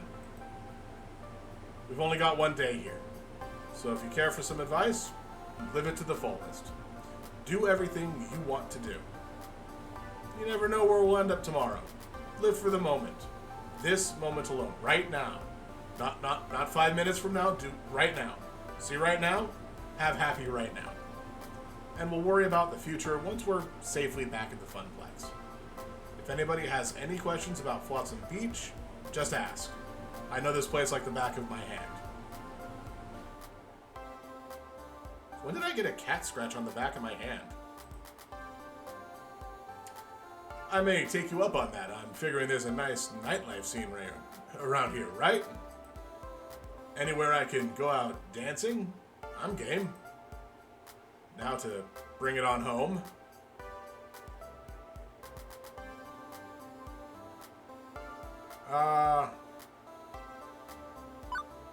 Probably this one. This is very much the correct way to end this speech. And I just wanted to say, I love you all. It means a lot to me being here with you in this place. Thank you. And I've said more than enough. Time to enjoy Naomi's thoughtful gift and eat hearty. I love you as well. You've no idea how much it raises my spirits working alongside you or watching you enjoy our games. Zal, thank you for this lovely day. And I agree. Let's dig in. That tea is calling to me. This is the moment. One perfect moment with all of us together, laughing and talking and eating, and having the best time in the world. Maybe things will change after tonight, when Iris's plan to find me romance comes together. Maybe this is the high water mark. Maybe. But no matter what happens, I'll always have this one perfect moment.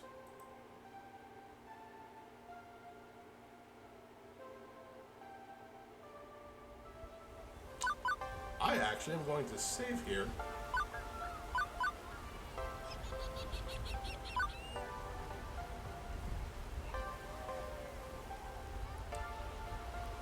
Hilariously, I'm actually going to save in a separate slot. Because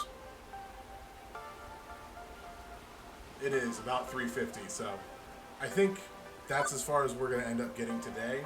I don't want to get involved in another big story beat and then lose so much time. So, we're going to go back to this scene. We're going to hit play on this. And then we're going to close out of that. Alright. So, we got pretty good. Completed a whole chapter by itself. And then we did 2 parts of a chapter. That's kind of how it feels like we complete. I have to check something real quick though before I can make any more comments about, you know, what went on today. Oh, phooey. Okay, so it turns out I will not be here on Wednesday next week, sadly. I'm just gonna fully double check that before I make that 100% noted. Nope, not the button I wanted. This is the one. Yeah. So, Wednesday the 23rd, I will not be here. So, unfortunately, we won't be continuing on with Arcade Spirits next week. Unless I, you know, do a stream on like Friday. Which I could. We could shift the day to another time that week. I mean, if you guys want to see me keep going, that's the kind of thing. But because of now that certain restrictions are lifting and the work season is picking up, I have more shifts that I can do for work. So I try to avoid the weekday shifts and just do Saturday and Sunday to focus on this for the week. But sometimes I can't really wrangle around that one. Let's see. But we did fairly good today. We'll worry about next week when we get to next week. So tomorrow,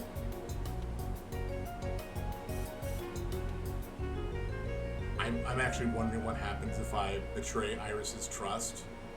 That might be another save state type of thing where I double check that and see what will happen. But in the meantime, I've got that saved as set aside. That's why I have the separate save for it. So tomorrow, I believe I'm still planning on doing card opening. That's why I showed off the little webcam that I've got and the video that we can see from it. The problem is, I don't have a lot of space, as you saw. In fact, I'm gonna shift back over to it real quick to show off exactly how much it doesn't really like doing this.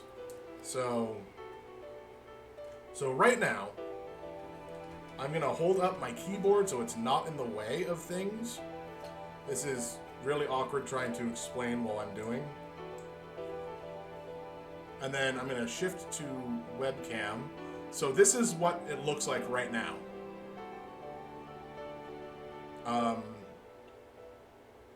So my webcam is not really good, but like, you know, I've got an Eldritch Moon playmat. That's just Liliana right there. She's been here the whole time, but I don't really have something that I can set there that would help to focus like card wise. I mean, I've got this coaster, but I don't know what that'll do. Oh wow, focus is pretty nice actually. All right, I'll switch back to base scene so I can move things back down and you know, so I can, because I was trying to avoid, you know, showing things like my face or my hands, because I do have a want for consistency. Even though, again, technically, I have shown my face previously in previous videos. But, you know, that's why I do this. That's why I have this sort of thing, this sort of, you know, character that I'm behind right now. Because technically there are other VTubers that do have their own face show up on screen. I think Bunny is one of them, but I mean, I'm not her. I don't have.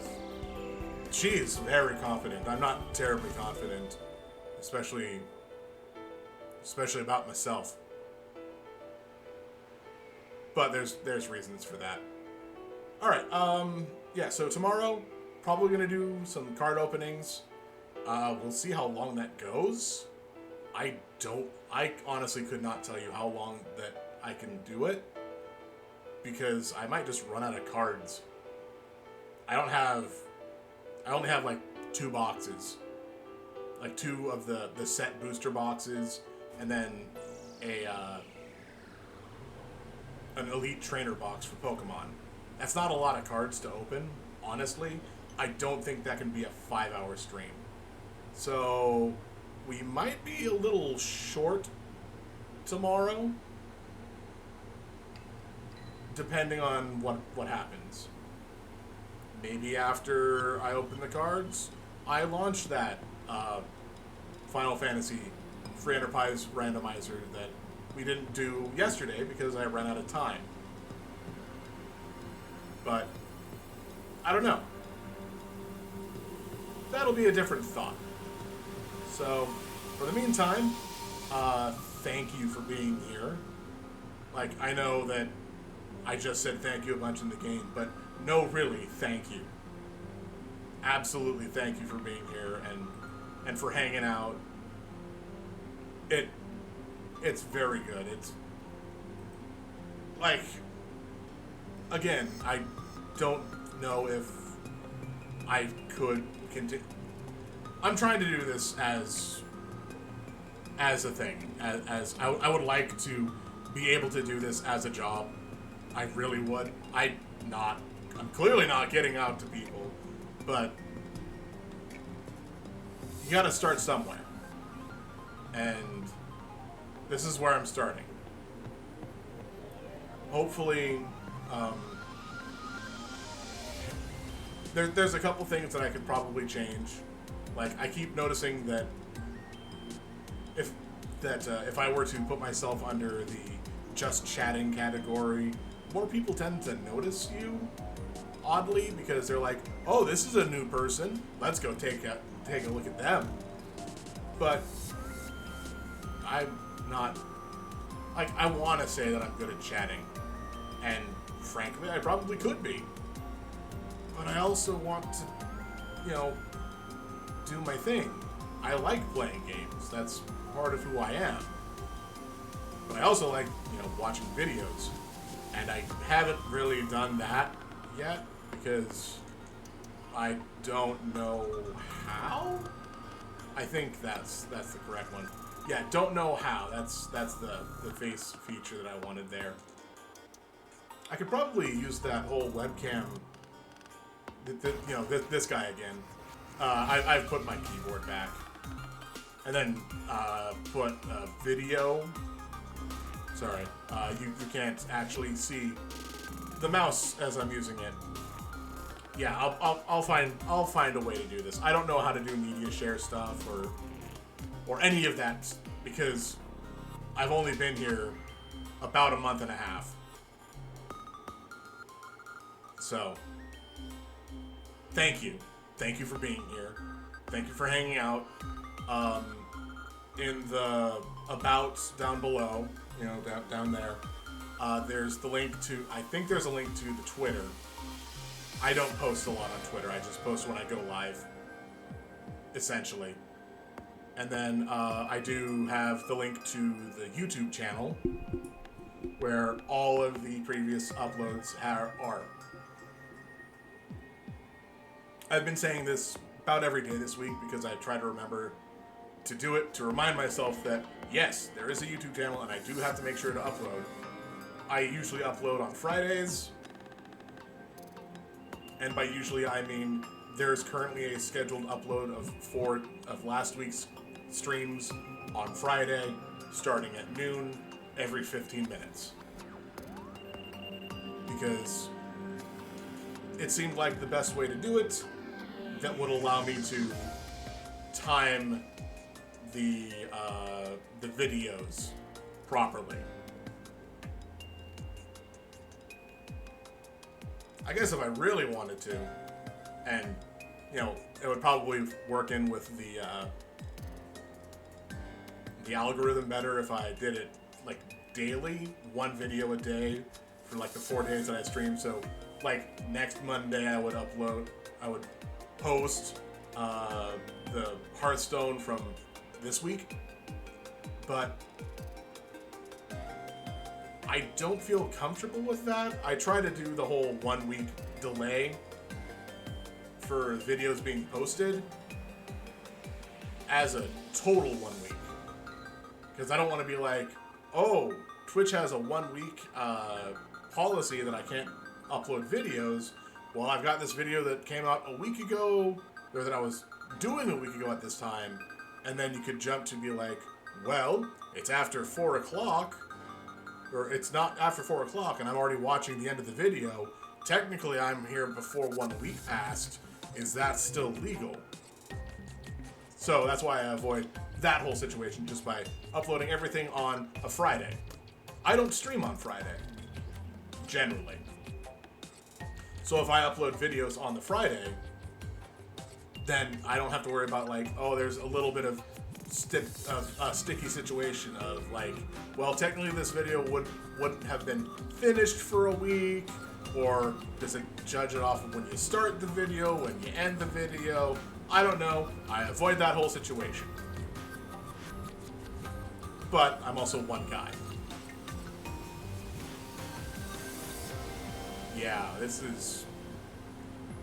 There's a lot that can be done better. There's a lot that can be done worse.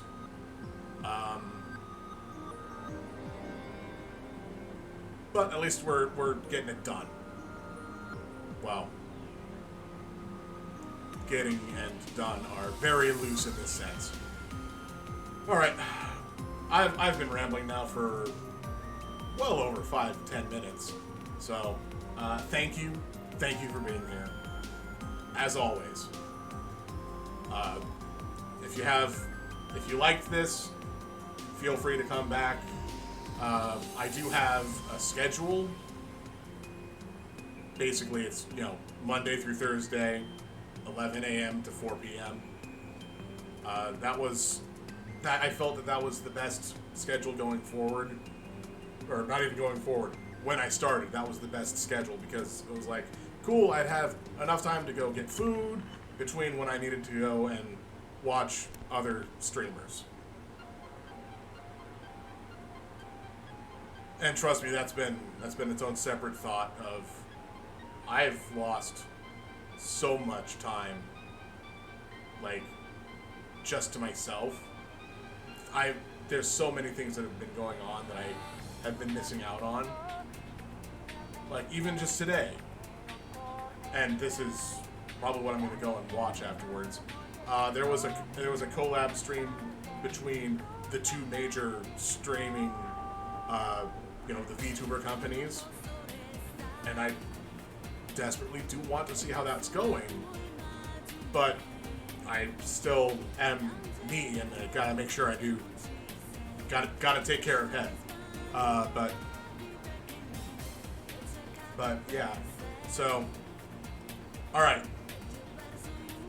We'll do the goodbyes. So, thank you for being here. Thank you for hanging out. Feel free to send the YouTube link, the Twitch link, the Twitter link. I mean, I've got a video on YouTube that's like teaching people how to play the recorder. You can send that link along too. That's fine. That one might be fun. Send it to people. Send them a recorder. I don't care. But thank you for being here. Thank you for hanging out. Be good to yourself. Be good to other people. Take care. I'll see you tomorrow. Goodbye.